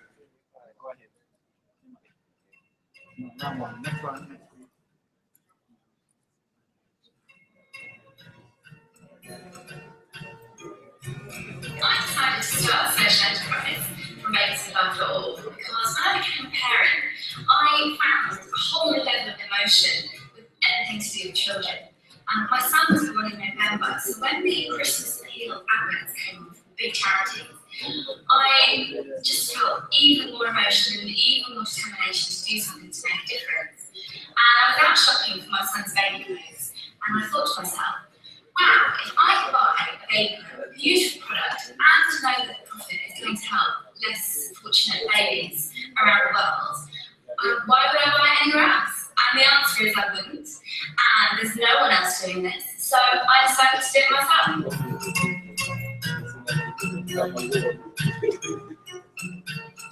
I decided to donate all the profit from Babies with Love to SOS Children because it operates such a unique concept. All the babies and children live in dedicated children's villages. They have an SOS foster mother, brothers and sisters, a whole new home with a loving family that gives them a second chance in life. We are also using our profits to help SOS Children with their children's village in Chapata in Zambia. We're helping them build and fund the running of a new nursery school so all the children in the village will get the first start in life they deserve.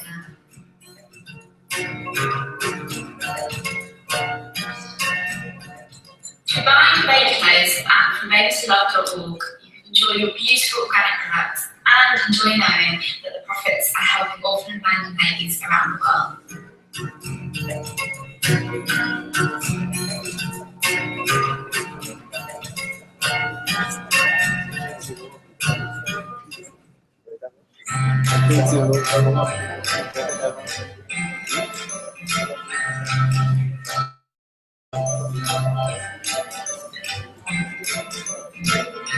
So this is success. What we do is we promote the economic independence of women who are challenged by the economic circumstances.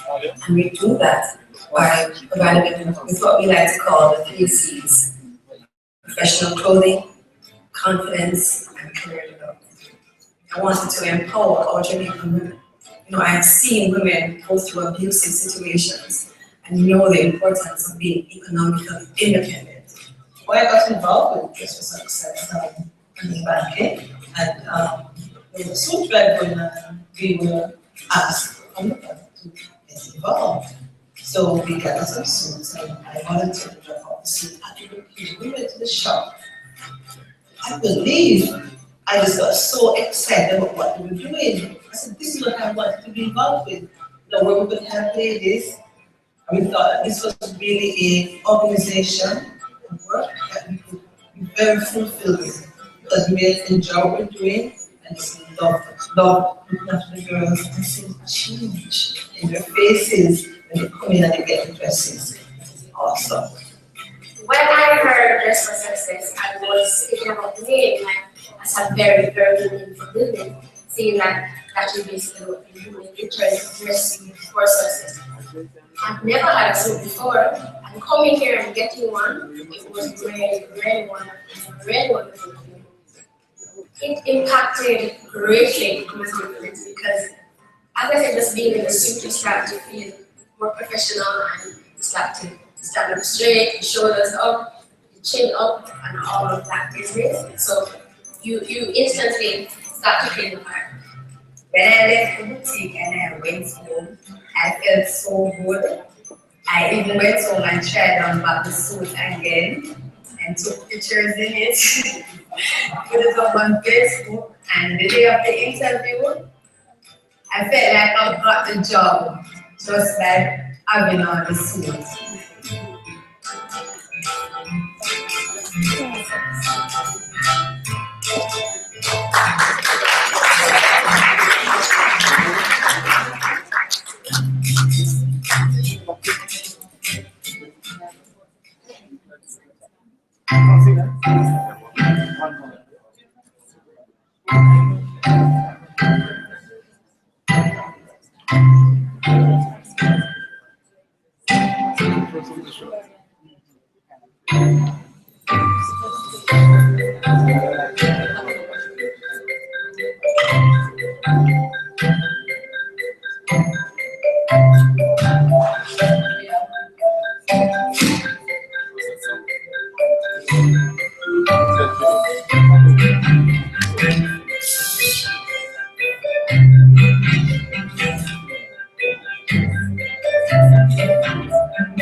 Yeah, I wanted to do it a little differently this time, but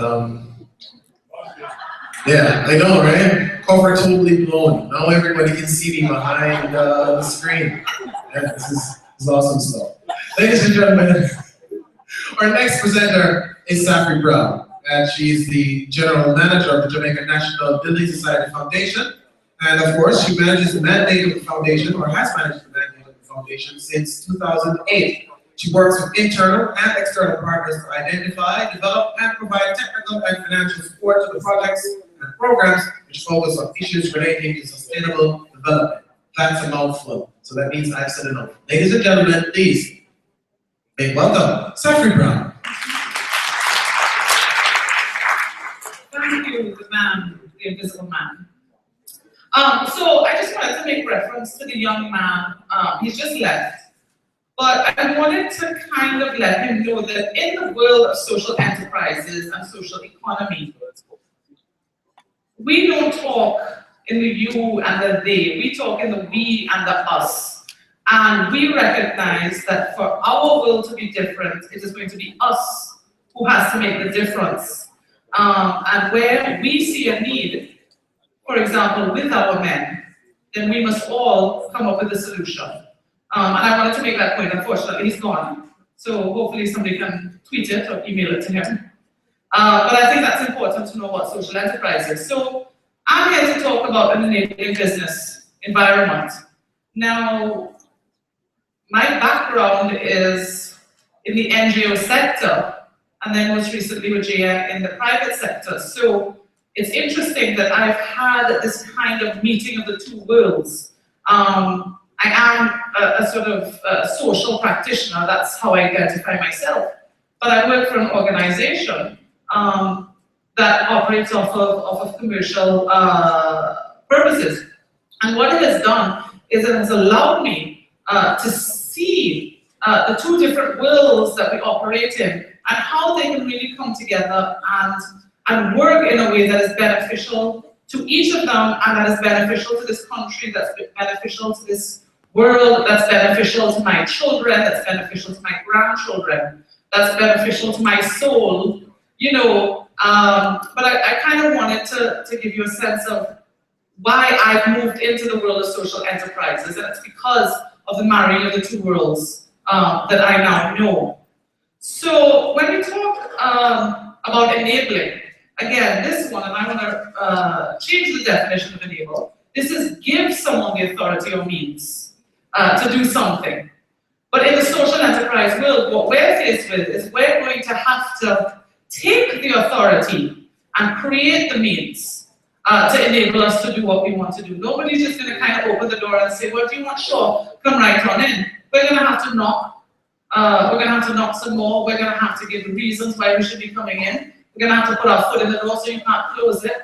That's what we are going to have to do. There's nobody else who's going to do it for us.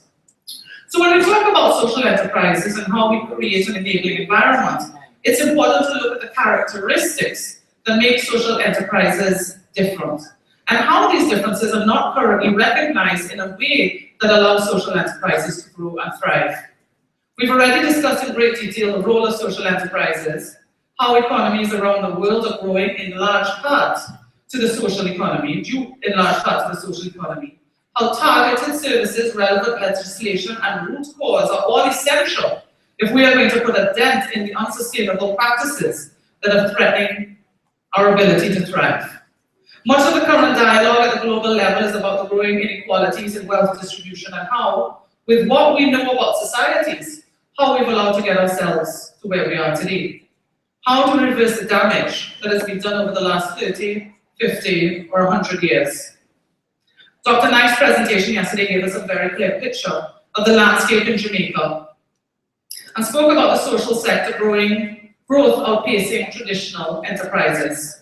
He spoke about the opportunities that exist in Jamaica for the social economy, and he asked that we ensure that the social economy players are all positioned to take advantage of these opportunities when they present themselves, so that we can make this dent in development we keep talking about. So the research, Jamaican National Foundation and USAID, as you know, partnered to do SEBI, and one of the first things that SEBI did was a baseline study. The Office of Social Entrepreneurship at UE, through Dr. Knight, conducted the study. And out of the study, out of the research, these are kind of the key findings in terms of the enabling environment that we're talking about for social enterprises. So this seems like such a simple thing. You know, what is a social enterprise? You know, we're here having this massive summit. We've been doing social enterprises for years, and now we're going to ask the question, what is a social enterprise? We all have ideas about what a social enterprise is. One definition that's out of Australia defines social enterprises as organizations that are led by economic, social, cultural, or environmental mission consistent with a public or community benefit. One that trades to fulfill their mission where 50% or more of their income is derived from trade. We had that question earlier. And where they reinvest the majority of their surplus in the fulfillment of their mission. My question is, if it's the majority, what happens to the rest? But we can find that out. I did I passed on a piece of paper earlier to a few people to ask about their definition of social enterprises. One came up with applied commercial strategies to maximize the improvement of what we can make to the well-being of others. Another one was a social enterprise is a community of people working together for the growth of individuals involved socially and economically. Another one is an organization selling products and services for the sole purpose of generating income to achieve their social mission. And another one is a business that is sustainable while being a powerful vehicle of social change. None of these definitions are incorrect at all. What we need to do is we need to find that definition for Jamaica so that wherever we go in the world, whoever we're talking to, we're using the same language. The next one is social enterprises must become part of the development planning. Yesterday, Claire spoke about the manifest that they produce every election and about how they were able to ensure that social enterprises were considered in every part of government. But the social enterprise sector drove that. Nobody asked for it. I'm sure she didn't have a government minister knocking on her door saying, Claire, we thought it'd be great fun if you submitted a manifesto that we would then have to go and deliver and live up to. It was something that they drove, and we're going to have to do the exact same things. But we believe that social enterprises and social economy, we're great innovators and we can easily do this. We can come up with what needs to happen across the board and we can write that manifesto for ourselves. And when I say our and we, I'm talking about all of us here. I'm not talking about like GN and Sebi and a couple others. I'm talking about everybody. SEs must become part of local government structures. This was another recommendation out of the report. There must be joint approaches to governance and collaboration. And then we just had the presentation on social return and how we show social value. We have to, oh, it's not the wrong way. See? There's one thing in here before all that says research. Didn't get on there. So research and documentation has to take place. If we're going to make demands for inclusion in the market, then we must start to put the focus on actual gaps, opportunities, and the right frameworks. We must start showing on social value.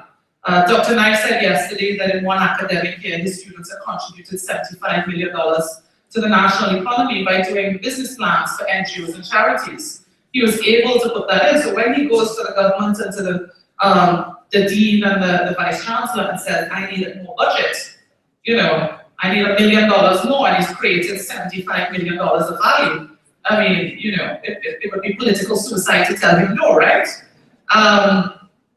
Becca Stevens from Thistle Farms, who was here yesterday, showed that she had saved the city of Nashville $750,000 US in 1 year. So again, when she goes to them and she says, listen, I need $100,000, that's nothing, because if they didn't give it to her, they'd be spending $750,000. That's where we need to get, that's where all of us need to get. I'm not there, I can't show the social value of all the work that the JN Foundation does. But I have to start. We've started, we can show some of the value, but we need to get to that place where we can show the value for everything that we do. Okay, back on track. We need to look at the registration status of social organizations. The Charities Act was passed 1 year ago. Has it helped you? Has it hindered you? Has it strengthened your ability to deliver what it is you're supposed to deliver? No. Are you better able to leverage resources, access finance, get public contracts? You're hearing lots of no's. This is not good. And we have to make sure, how do we ensure that the legislation surrounding social enterprises is one that drives the sector forward, not one that you have to battle through? Because that defeats the whole purpose. You can battle through now, you don't need any legislation. We're all battling through right now. So putting legislation in place that we still have to battle through is slightly pointless. We need to make sure that when we get the legislation, that it's something that propels us forward, naturally. So really what the research recommends, capacity development for social organizations, and I'll get into that a little later, and access to resources, again, I'm going to cover that shortly. So really what the research recommends can be broken down into 3 key areas. If we start to look at what is essential for growth for social enterprises, it's important to differentiate based on the key players. But we must remember that the driving force behind the movement is always going to be all of us. Even if everybody else makes space, we're still going to have to drive it forward. So capacity, and this is, I break down into 2 areas. One is business readiness.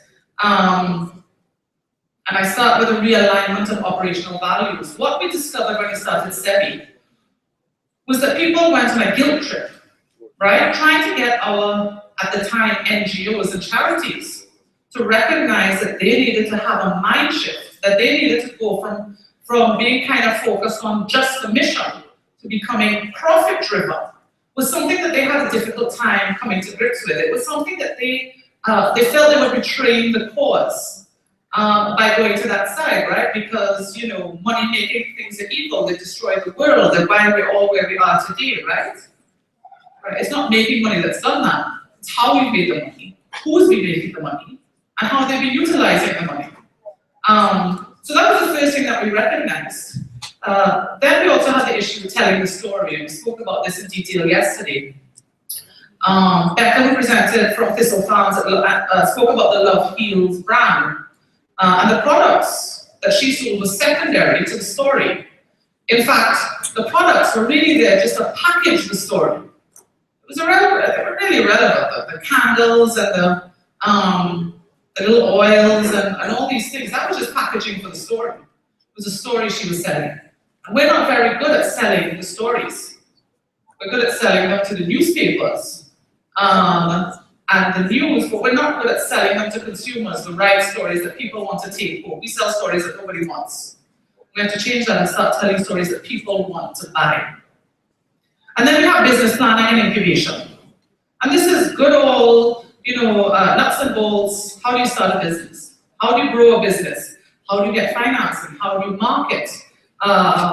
You know, how do you get the right accountant? How do you attract the correct people? Alpha Boys was here on Monday, and they have a radio channel, radio station. Now, how do I have a very good friend who is the marketing director of one of Jamaica's leading radio stations, right? And he has brought in a lot of money. It's a great radio station, they make a huge amount of money.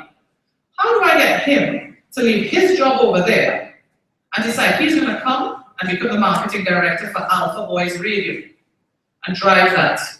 That's something that we have to look at, that for the enabling environment, we have to attract the best of the best. We then have to look at the people that we serve and how we train them up. The same thing Claire spoke about, is that you have people in your organization that can do basic things, and over time, you train them up. So something like 23 of the 26, no, 8 of the 10 managers were her beneficiaries. No, that's Becca, sorry. That Becca said, 8 of the 10 managers were young women who had gone through her program. And obviously we want that. We want our beneficiaries to be able to become the CEOs of the organization. But there's a process. And let's make sure that at each step of the development of your organization, you have the right people in the correct post. And then we look at the network. Here we look at best practice and knowledge sharing. This is where you'll get your encouragement, your support, your inspiration, and your know-how. I've been writing things down for the last 2 days that I never knew, I never considered, had never crossed my mind. And these are now things that are going to be coming into the work that we're doing. We discovered Becca at Thistle Farms when we went on a study tour in Nashville last year. We discovered SEUK when we're doing research and we're looking at what's happening out there. We're looking and seeing who's doing what. That's how you discover what's possible for yourselves. And then we get down to financing. So I really like this area. I don't like talking about money. I don't like asking for money. I don't like owing money. I think that making money is much more liberating. But as the saying goes, you've got to spend money to make money. So how do we get our social enterprises from here to there? How do we get them from needing money in order to make money to the point of making money? So there are lots of options. There's grants, we know that, that's probably what we're most familiar with in Jamaica, that's probably what we're more comfortable with. There's always going to be, we've heard this a number of times over the last 2 days, there's always going to be space for grants. It's always going to be necessary for social enterprises to be able to access grants. Because there are always going to be things that you're going to have to try. There are going to be startups that you want to do that your regular income can't support. Go and get a grant to do it. This is, Peter spoke about scaling out. Grants allow you to start doing that kind of work. So we're not going to start dissing grants. Grants are hugely important to social enterprises. But what we're talking about is mixed models. We're talking about impact investing and knowing that corporations and organizations out there, individuals, want to get involved in impact investing. And you have to make sure that you have the right products, that you have the right returns, whether they be financial or social returns. We have to make sure that our returns are appealing to impact investors. Then there's loans. I don't really like loans, but every so often we have to take a loan. But we can have discussions, should there be mixed rates of interest? If you have to take a loan, should some of the loan be, market rate interest, but then we ask banks to start providing below market rate? Is it a mixed model that we want to try and get mixed sources? We're going to take some grants, we're going to take some loans, we're going to take sort of more developmental loans versus commercial loans. I think that this idea that there's one road in one direction, we have to get rid of that myth. There's so many different things that we can do in so many different directions at the same time, and I think that we have to look at those models more. And then peer sourcing. I know nobody takes me on with this, and for some reason, our social enterprises in Jamaica are not making the most of this. But if our providers are not ready to start giving you all different kinds of financial products, then go to investors and lenders who are ready. And those investors and those lenders you can find globally via crowdfunding, crowdsourcing, peer-to-peer lending, and there's grants, there's lending, there's equity, there's all kinds of opportunities. And especially for social enterprises run by young people, this is a world that you guys should understand quite naturally. And I think that whilst we feel we have limitations here because there's a very specific model in Jamaica, I'm saying for outside of Jamaica, if we're not ready here, let's go and find who is. And then what else is possible? There was a nice, I didn't know this was possible, but yesterday Peter made reference to there's this fund that's available because what they did is they took dormant bank accounts where somebody hadn't touched their account in 30 years, and the government said, okay, well, you guys take it, and they were able to use that money. But if the people came back and said, after, we want our money back, they got their money. But here was all this money that was available. What could we do with dormant accounts? Could we use the interest? Could it be mandated that social enterprises have access to the interest of dormant accounts, and that propels the social enterprise sector forward? So I think there are lots of possibilities for us. And then we have to talk about the market space. Space needs to be created there, and in terms of accessing this space, we have to look at who's responsible for formalizing this. And again, I think it's our responsibility in the social economy to carve out this space. The key players, we're going to look at the government. They need to be involved in awareness raising.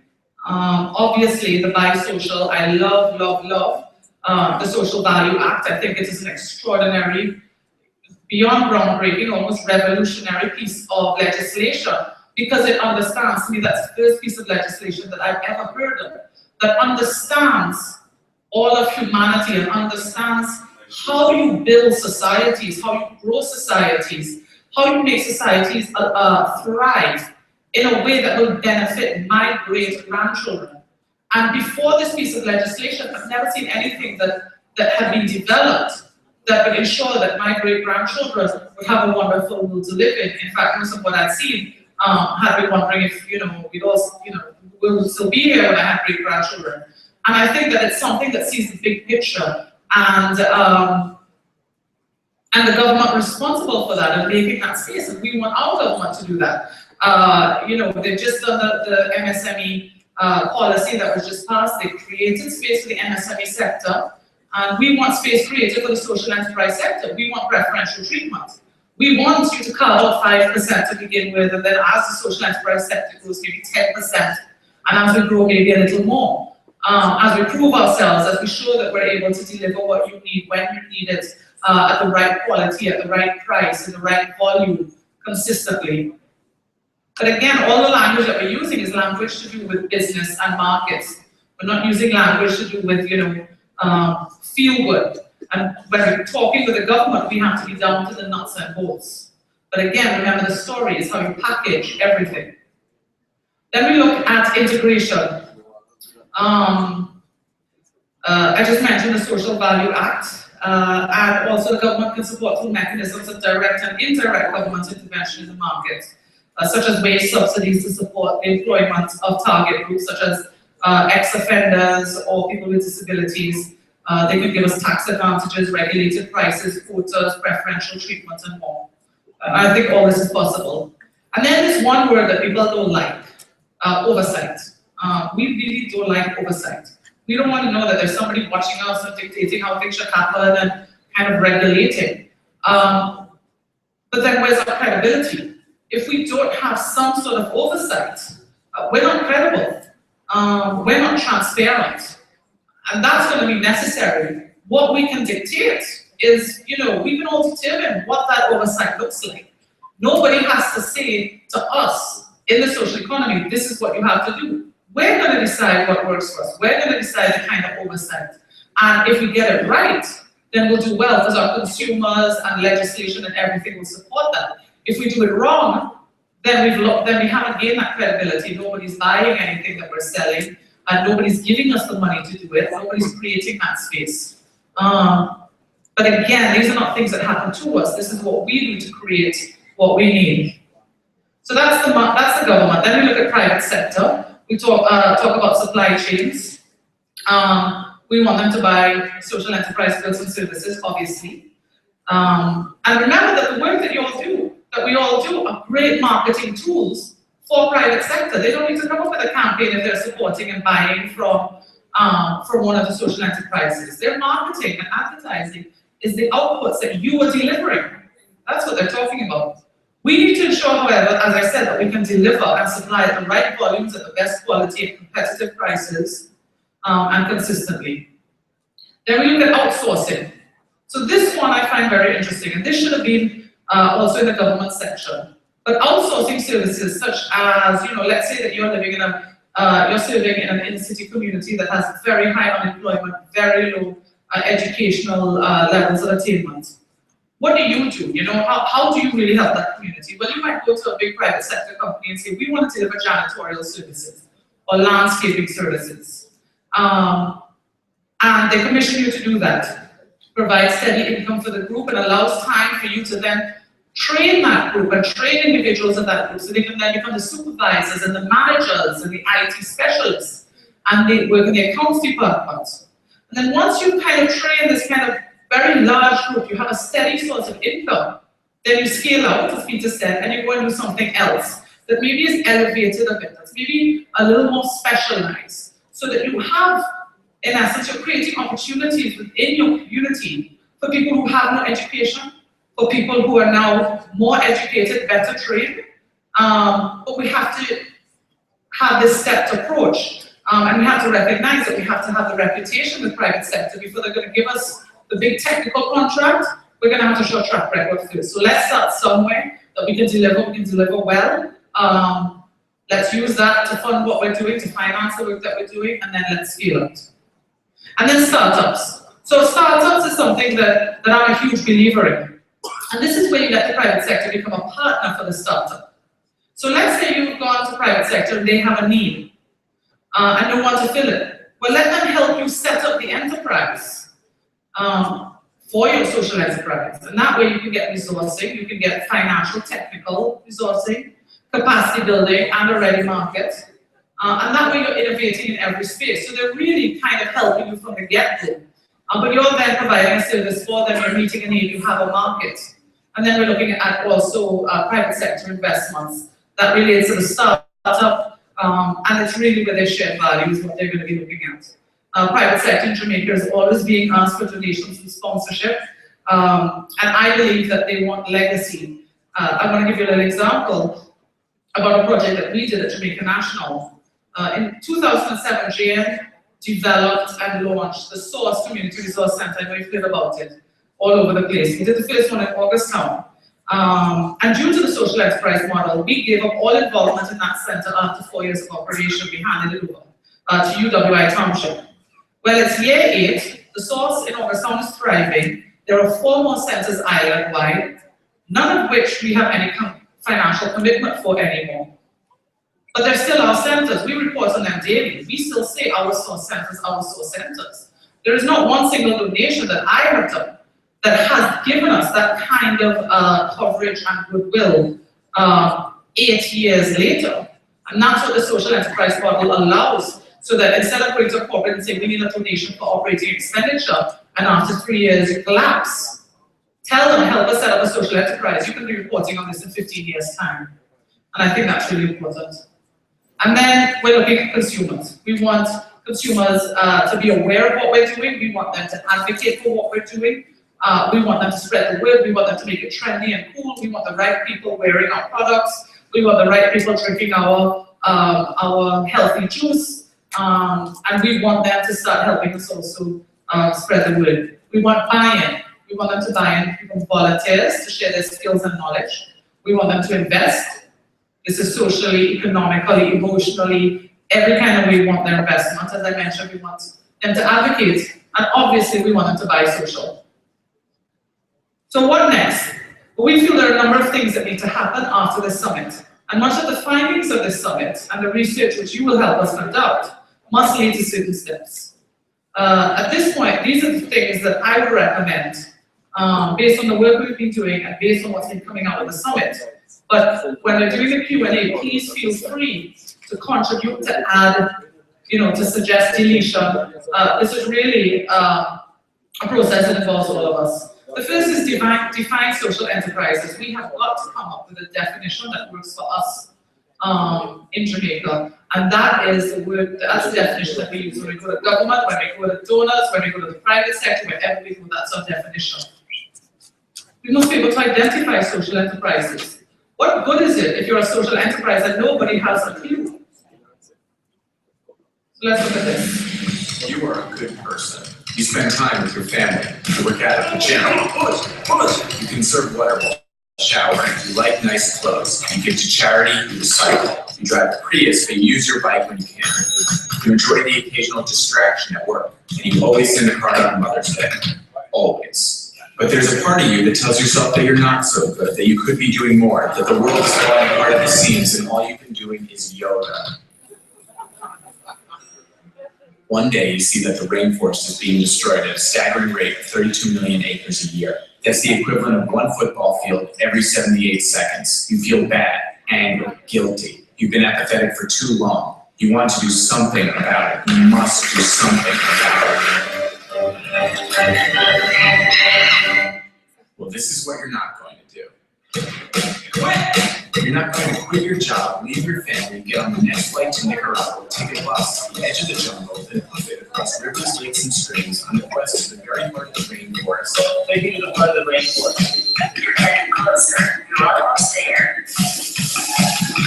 You have arrived. You're not going to ingratiate yourself with the local tribes when you go to great lengths to earn their respect and trust. It is around now you realize you're living out the cliche gringo fantasy of becoming an honorary native and leading the resistant forces. But screw it. If they could do it, so can you. I know that we're going to do this, and was that thing that time room right over here? You're not going to coordinate and occupy the rainforest movement. Realize it's hopeless. Summon the power of the gods. Lead a revolution against the deforesters and their multinational employers and their apocalyptic once-and-for-all battle to save humanity. Only to awaken 2 days later in an El Salvadorian hospital with 2 toes missing on your left foot.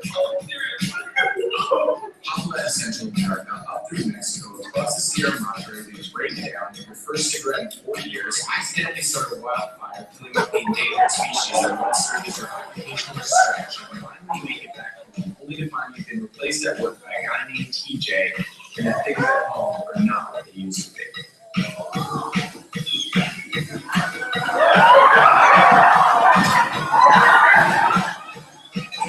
You're not going to do any of these things, but what you can do is follow the frog.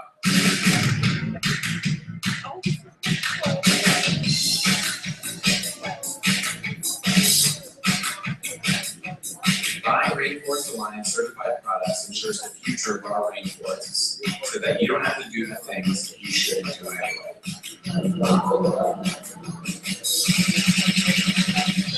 Just follow the frog.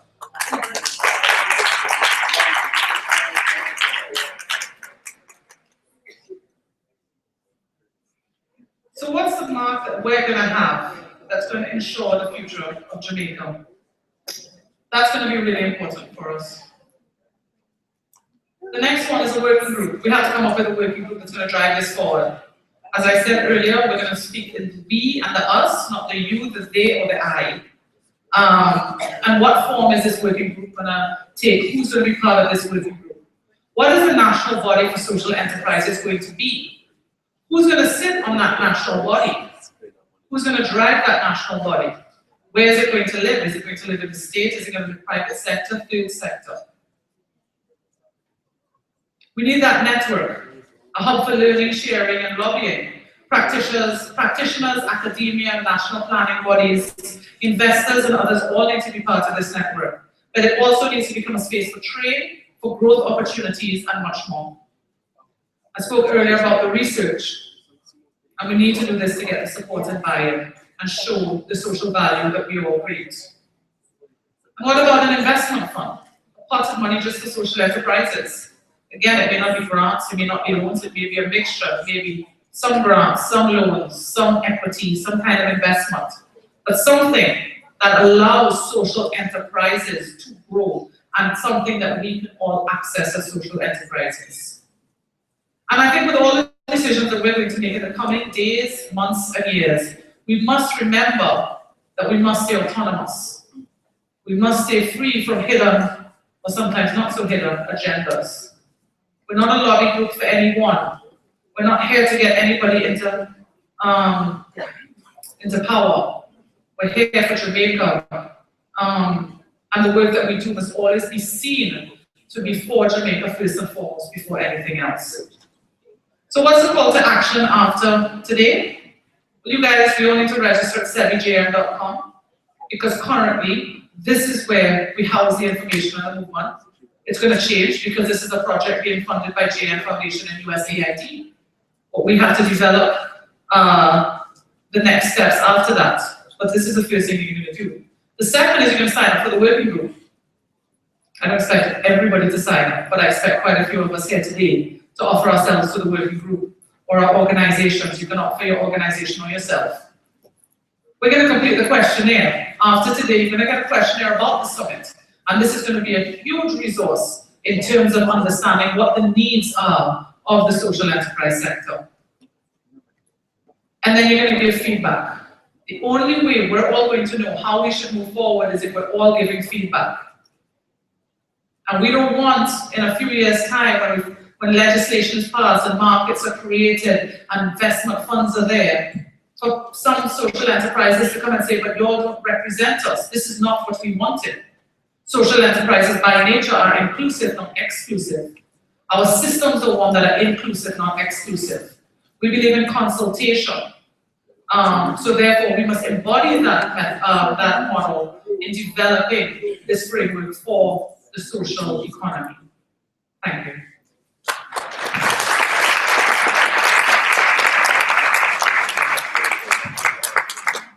Thank you very much, Safri. No, you can remain where you are. Or you can come down. That works equally as well. Of course, the floor is open for questions. There are the microphones in each aisle. And I think this is our first question. No, it's not. All right, but sure, go right ahead.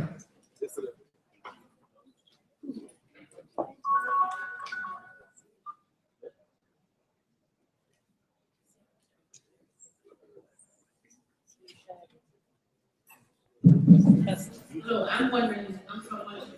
I came yesterday, I go back down, and I came up this morning. Oh, wow. I am wondering if you could do something like this in Montreal, or we in Montreal, because we have to come too far to get this done, and there are a lot of people currently do not know what is coming. And that is my question to you. Okay. I mean, that's a good question, and I think that, you know, when we're doing something of this scale, it's hard to do something of this scale twice in a country the size of Jamaica, because this is not a cheap thing to do. But I think that we can do something in Montego Bay in the West that shares what happened here, what came out of it, allows people the opportunity to be there and contribute to what we're talking about. Sebi, we did a corporate mingle in Kingston last year, I think it was May, and then we did a corporate mingle in Montego Bay in July. And we loved the one in Montego Bay, it was a lovely evening. But yeah, we can definitely look at that, maybe a scaled down version that would allow people the opportunity, because we know we have a lot of really good social enterprises, St. James, Trelawney, Westmoreland. So we want to make sure that they all have the opportunity to contribute, not just to listen, but to contribute as well to the discussion. Thanks for a very good presentation, but I didn't hear enough mention of monitoring and evaluating. Yeah. So, you know, in the sense that as we think about establishing, we know we have, particularly at the community level, issues of sustainability, but that ability to move it from one step to the next, but monitoring to ensure that we are achieving what we want and evaluating the businesses. So, you know, it would have been good to hear a little bit more about that here. You know, we alluded to that when we spoke about two areas. One was the social value, which clearly just did a really good presentation on, which is talking about monitoring and evaluation, is showing your social value. We're going to communicate it as social value, but all the methodology, the social return on investment, all these things that you spoke about, was really part and parcel of monitoring and evaluation. Monitoring and evaluation is a grant funding tool. And what we want to do is we now want to go into the correct terminology for our sector, which is social value.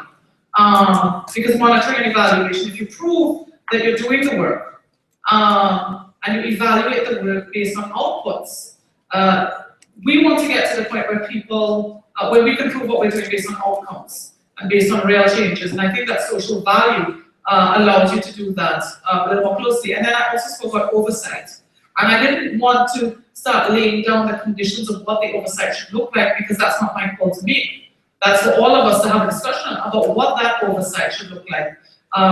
You know, should it be the PIOJ that has the oversight for really driving this sector forward? I don't know, and I'm not going to make that call, but that's a discussion that we all need to have, and we're going to be doing that via questionnaires and working groups and so on and so forth. But oversight is hugely important. Monitoring and evaluation is hugely important.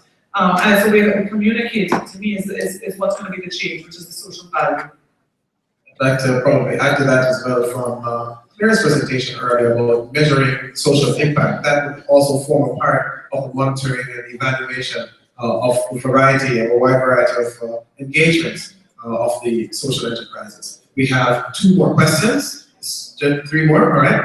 This gentleman here. I see another. Please make use of the microphones in the aisle, because time, of course, is a very precious commodity which is running out on us. So the gentleman here, then we go here, back to that one, and sir, please go for it. I want to know how well are leaders, MPs, councillors, and so on here for this, because when I went to a particular councillor, I told him we were planning on hiring 126 at this time. He said to me, how much will I come from my side?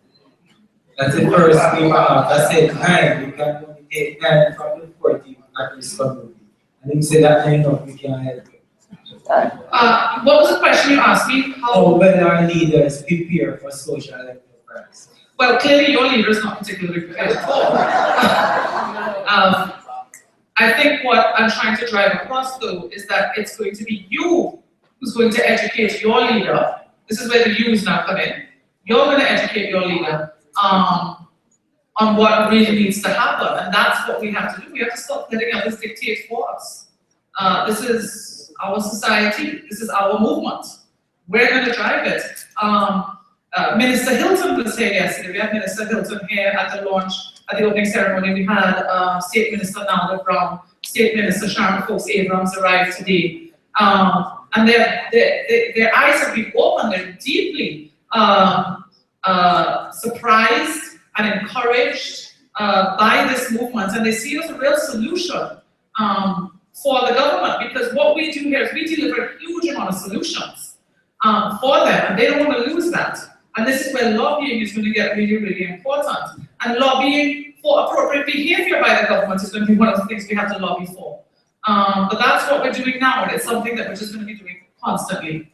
But maybe you should become part of the working group so that you can help, you know, when we come across members of parliament or councillors who have that mindset. How do you think that mindset is going to change?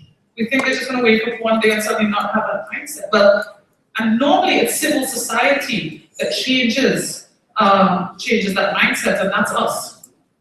You know, and once we have economic power behind what we're doing, then they'll have no choice to listen, right? Oh, sorry. Thank you. Let me just ask, I've heard words such as private sector, equity, and investments all being used. But it's kind of, I've been thinking, how do you reconcile preferential treatment, preferential rates, and the sort of thing in a private environment, economic environment? How do you reconcile that? You have to show shared value. This is one of the things that we talk about constantly when we're trying to engage sectors that maybe traditionally wouldn't believe in the kind of work that we're trying to do. Is we have to show them the shared value. We have to show how we help drive people to their business. We have to show how we help make sure that they have a market, that they have an enabling environment. So for example, if you have a company that has a factory down in a very volatile community, there is extreme shared value in you providing training and employment opportunities for people from that community. That's something that we're going to have to do, that we all have to do, and that's where doing the monitoring evaluation, showing the impact of the work, and showing the shared value is really important.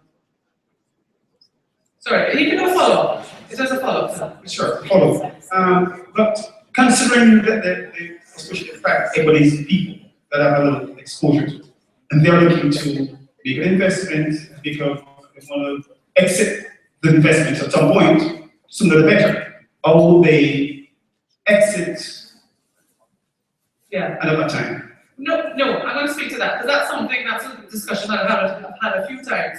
Social enterprises, we have a responsibility to this world, right? In the work that we do, we have to make sure that we are making life better, that we're adding socially and environmentally to this country. That's what social enterprises are. If we're doing unsustainable practice environmentally and doing damage to our society, we're not a social enterprise.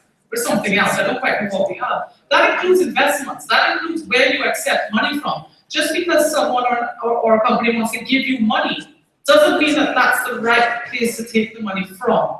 And this is where we become the ones who start showing and leading by example when it comes to investments. That we're not just going to take money from whoever wants to give it to us. We're going to take it from organizations that have a similar belief structure to us, that help make things better or want to help make things better and want to take the steps with us. Does that make sense? Yeah.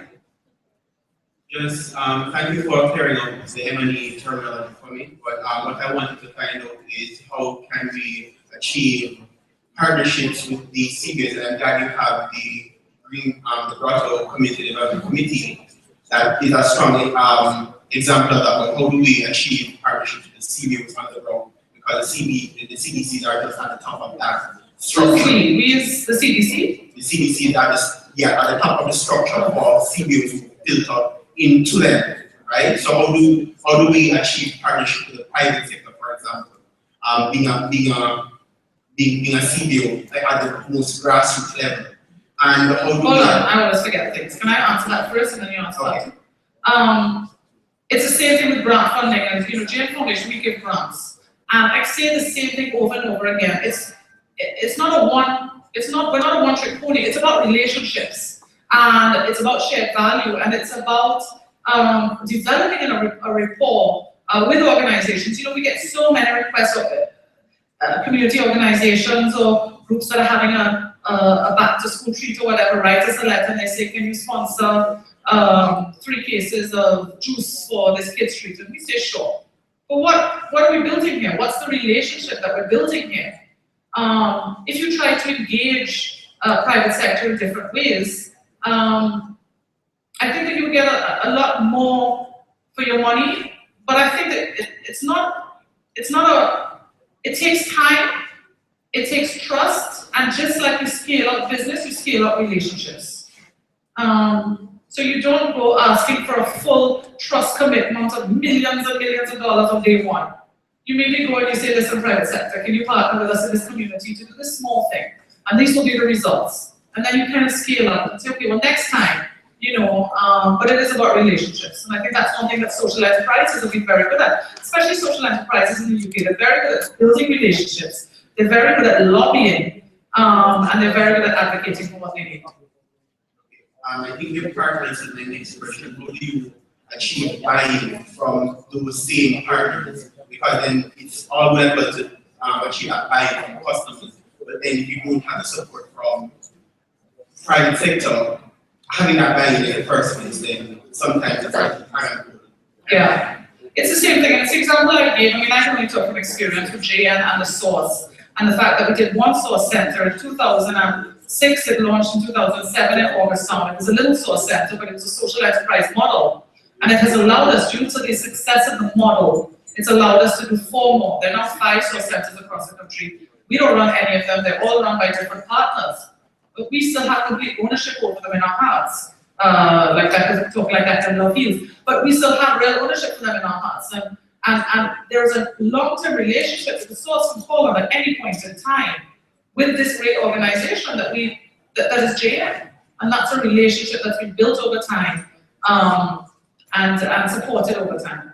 Do you understand? 1 minute, okay. Good afternoon again. Okay, you mentioned a definition of social enterprise. I mentioned a few. As relates to, you know, need to be developed. But I'm suggesting as part of the recommendation is that the theories of social enterprise, you know, models are developed as suited within the Caribbean cultural context. Because, you know, in a broader society, you know, first world societies, there are different variables which drive, you know, social enterprise, which may not necessarily be relevant to our culture. So I'm suggesting that within the annals of academics, we, you know, people within the academic field like Dr. Knight, etc., develop theories that are of social enterprise, which are relevant to our culture, which can be written down, you know, used as examples for future development. Yeah, okay. And I think Dr. Knight has already started. I know that he has a huge amount of work on that sort of thing, but I can't tell you if there are any specific theories that he's developed. Apparently my time is up. Do we have one more question? Okay. Good afternoon. I'm Sophia Grayson. I have a background in personal and business development. Now, I just really am commending USAID and Foundation for taking this initiative to enhance that work, because we know that a lot of people have been working in pockets. And now that you are pushing forward for this work so that it can have that umbrella like what the model in the United Kingdom, so that we can have a bigger voice, we can have a greater impact and support for, you know, somebody down in St. Elizabeth or out in Portland that might not have, as you say, the market resources or to get their story out. So I want to commend you and to encourage you to continue in that work that you're doing. Thank you. You know, one of the things, JN Foundation, we also do a lot of work around volunteerism, really trying to support volunteers. And I've worked and lived in Trinidad and in the UK and in Jamaica. And none of those countries have such an active civil society. This country, most people in this country are involved in volunteering, in charity, in some sort of service. And I think that we kind of do it as natural here, but it's not natural. What happens in this country doesn't actually happen everywhere else. It's quite extraordinary, and the social enterprises and supporting the growth of social enterprises is really just another step in figuring out how we can continue to look after ourselves in this country and not constantly require or ask for others to look after us. And I think Jamaica is a really good example of that. But what I would love to see, you know, in case anybody out there is a student and wants to do it, I would like to have a study done on the amount of Jamaicans who are involved in service. And I think that you probably find that just like Jamaica ranked #1 in terms of the percentage of female managers, they would probably rank about #1 and #2 in service as well. And we take it for granted, we assume that's just normal. It's really not what happens. It's quite extraordinary. And Anthony says one more question. He's taking for one more question. Trying to make it quick. So quick thing, very great. I'm sorry I missed day one, but I wanted to find out if these presentations would be available digitally, probably on your website. And secondly, I know the Jamaican National Foundation, in association with USAID, provides support for social enterprises in Jamaica. But I wanted to know if there are any other channels, even within JN. Say you now have an influx of persons requesting support, mentoring, business development sessions, etc. What determines who you can support? What's the guiding philosophy in terms of what you need to do to be in a position to be considered? Well, I think if we're talking about social enterprise in SEBI, social enterprise, we're talking about SEBI. And it's really about how we create the correct network for social enterprises. We being SEBI and everybody else, that's not a JN Foundation responsibility or USAID. In fact, the funding ends at the end of this year, so we have to make sure that the framework exists to support the influx of social enterprises or organizations that want support. I don't really want to get into grant funding at the JN Foundation, but we have a website which has most of our information. It's jnfoundation.com. Sorry for a second. But SEBI is really about this network, and the network again isn't us. The network isn't me. The network isn't USAID. It's not JN. It's all of us. So it's about how we can all work to strengthen this network that will then strengthen us as players in the social economy. Okay, I'm done. In a long few days, but it has been wonderful. Ladies and gentlemen, thank you, Safri Brown. And I guarantee you that Safri will not run off at the end of this afternoon session. She'll probably run to her seat now, but she will not be disappearing on you. So I know that you may have questions. Please feel free to pose them to her, and she'll be more than willing to answer them. Now, ladies and gentlemen, there's nothing as touching, as impactful as a testimony, right?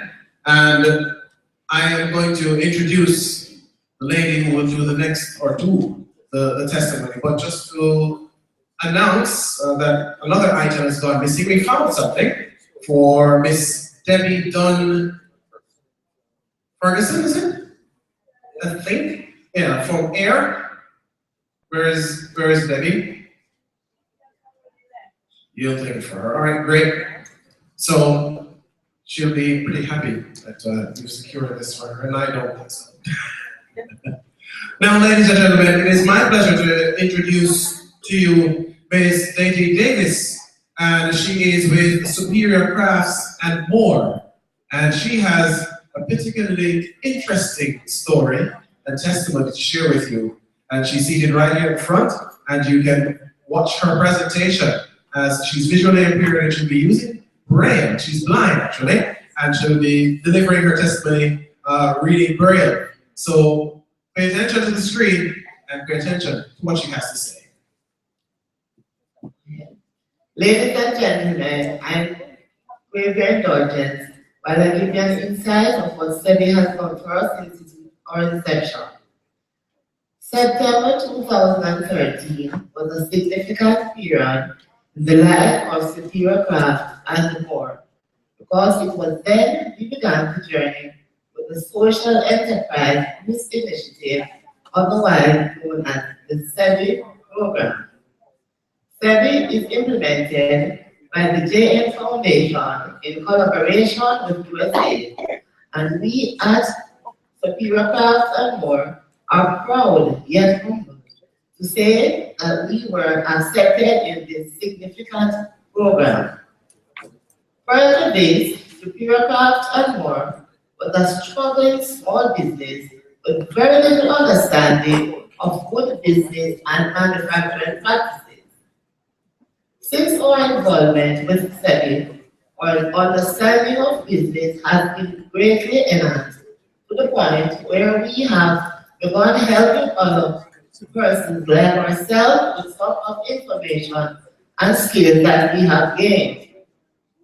First, let me say, the business planning process facilitated by SEBI was our most significant activity.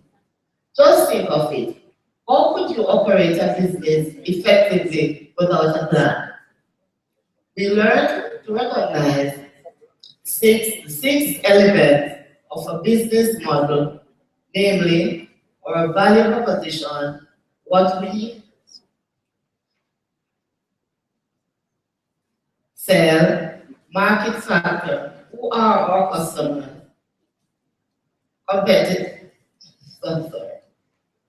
competence, what are our skills and competitive advantage, as well as the important economic factors and investment model to be pursued. We learned that there are two sides to our business. The social side is clear, defined social objectives, that is, the training of blind and visually impaired persons in wicker, caning, and weaving skills, as well as orientation and mobility training to navigate in the work environment. The business side also clearly defined business objectives involving the production of custom-made products done to order, as well as the refurbishing of furniture and utility items. The business provides full-time employment opportunities for blind and visually impaired persons who have completed their training. I must also to point out that Superior Craft and More is pleased to have gotten the opportunity to launch our new home essential range of items in the summit, in the summit marketplace. We learned that both social and business sides are important because the business side enables us to deliver the skills, development, and employment that is critical to the lives of the blind and visually impaired.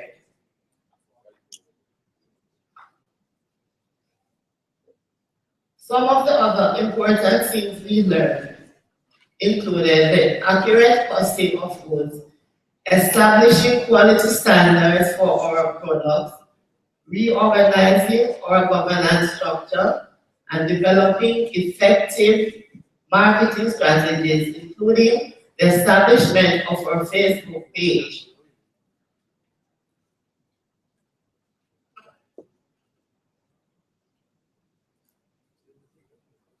And we are encouraging you to like our Facebook page.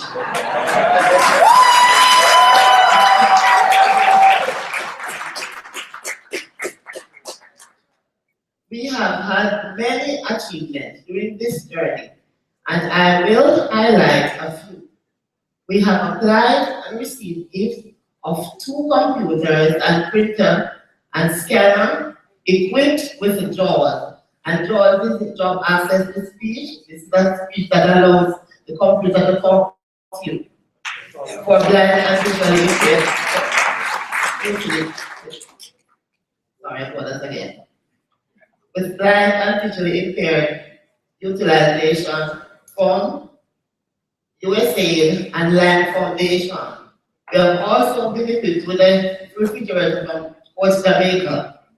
We have been able to purchase raw material in bulk from our own earnings. We have doubled our sales and thus was able to increase salaries for the first time since starting 2007. minimally go and read and it is studying this head.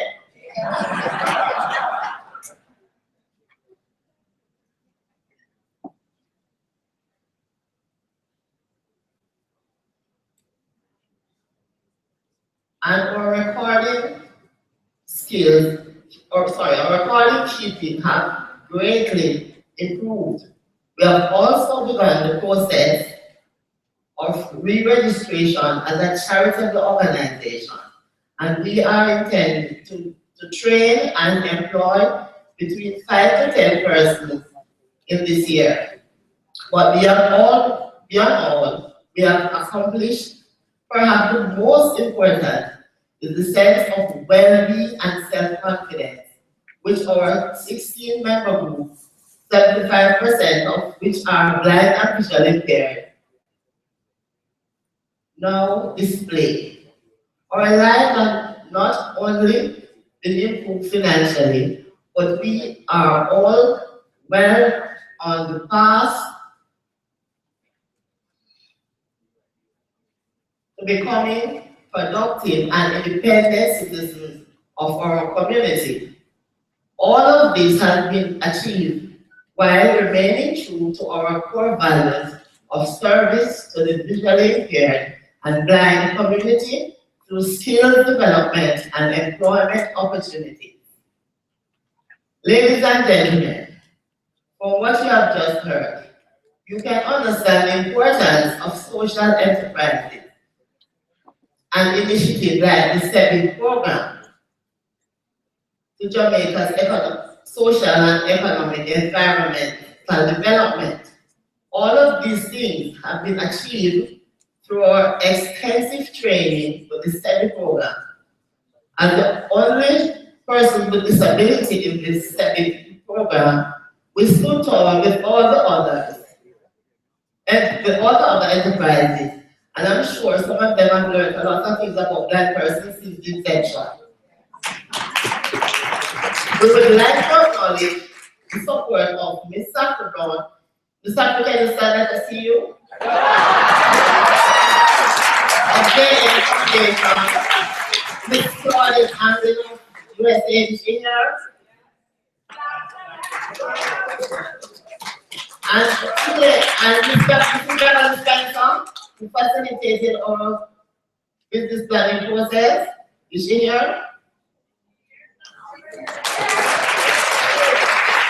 And these two ladies, I call them the armor bearer of SEBI program, Ruth Chisholm and Michelle Manning.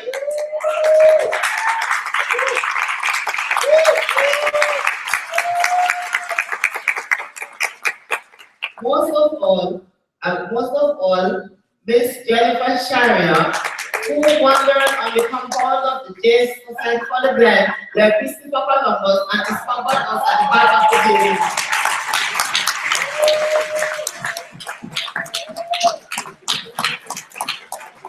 For her dedication, her passion, and commitment that she brought to the project.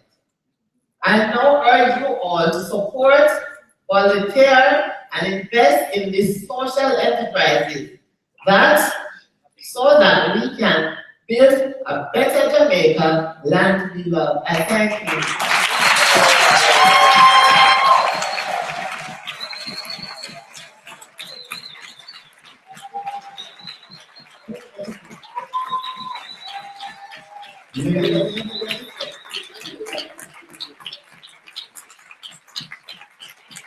Ladies and gentlemen, David Davis of Severe Crafts and More. What a wonderful note on which to end 2 days of a phenomenal event. And certainly, this is not the end, but merely a beginning. So I hope you are all energized, inspired, informed, educated, prepared, hungry, goal-oriented, yeah? All these wonderful things, because, like I said, it's the beginning. So some of you may have to go home or to your respective offices and do a little bit of rethinking, retooling, re-strategizing, but that's all a part of the process. Yeah? And then it is to move forward.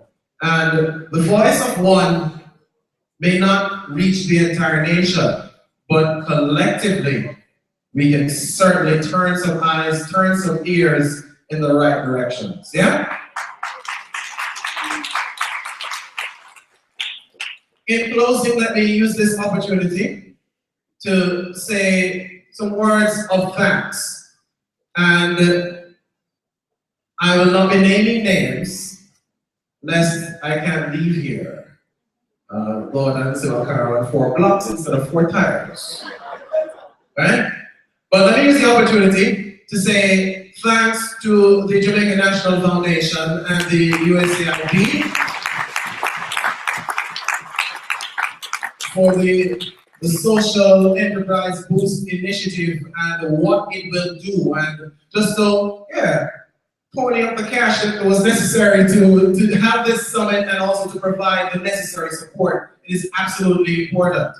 I will name somebody because I've had to work with this lady since meeting her sometime in 2014, Jennifer Sharia. She's the, yes, Jennifer, yeah, I know, stand up, she's a project manager for SEMI.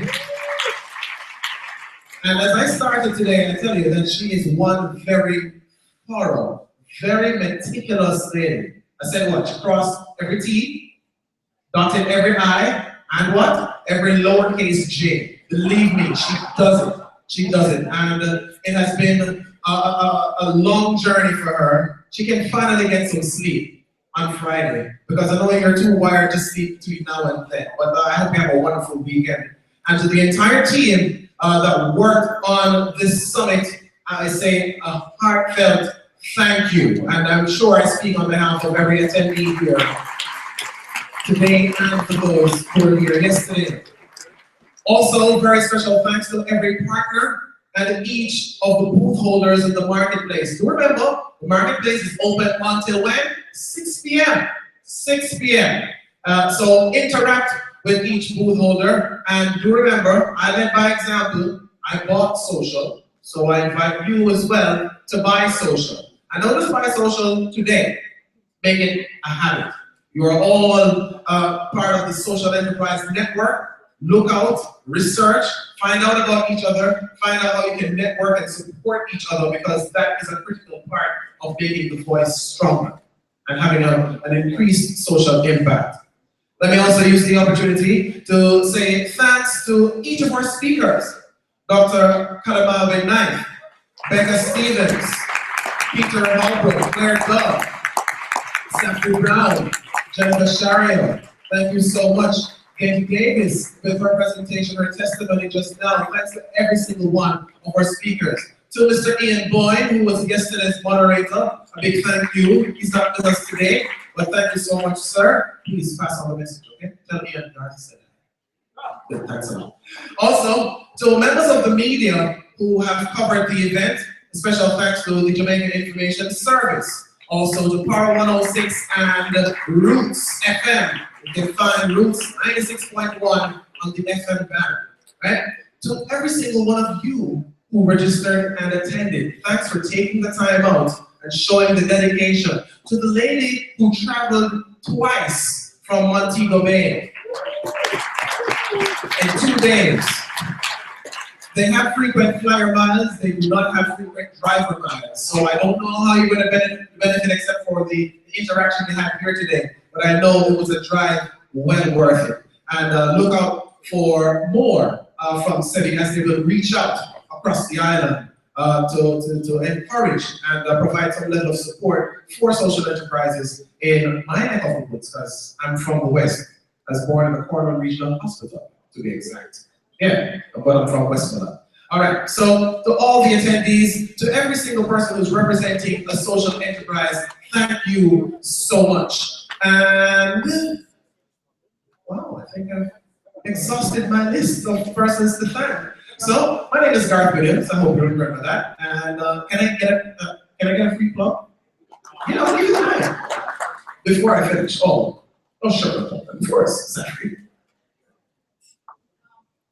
It took a lot of people to get this summit off the ground, and I want to give special thanks to the entire JM Foundation team who have been working very, very hard over the last few weeks. And obviously, very, very special thanks to all the volunteers. A lot of the people who've been supporting us today and yesterday were volunteers. So huge thanks to all the volunteers. Thank you very much. To our social media team who have been tweeting, retweeting, and everything else, thank you so much. Stand up, social media team, so they can see you.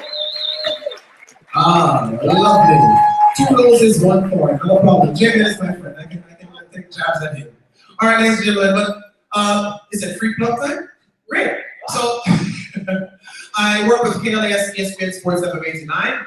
I do a morning show, 10 a.m. to noon. Mondays, Thursdays, and Fridays, so you can listen in on Thursday and Friday morning, and I'll give you all the go. Also, for those of you who are into social media, you can follow me on Twitter, Ogarth, that's OHGARTH, and it's the same on Instagram. I tweet and post very interesting things. And now, social enterprise will be more along the line of what I tweet. So you can always look out for that. But it has been an absolute pleasure being here with you. Remember, the marketplace is still open and networking opportunities abound. So please, mix, mingle, enjoy, take care, God bless.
Just to remind you, ladies and gentlemen, just one reminder, please visit the website, sebijm.com, that's SEBIJM.com, sign up, and send an email to sebijm@gmail.com to remember to fill out questionnaires and give your feedback.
God bless everybody who gave this say this year. So I want to everybody who works, everybody. Spending long time.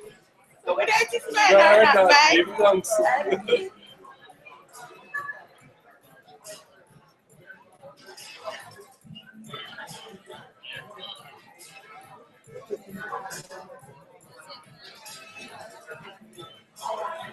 Yeah, we want to do that.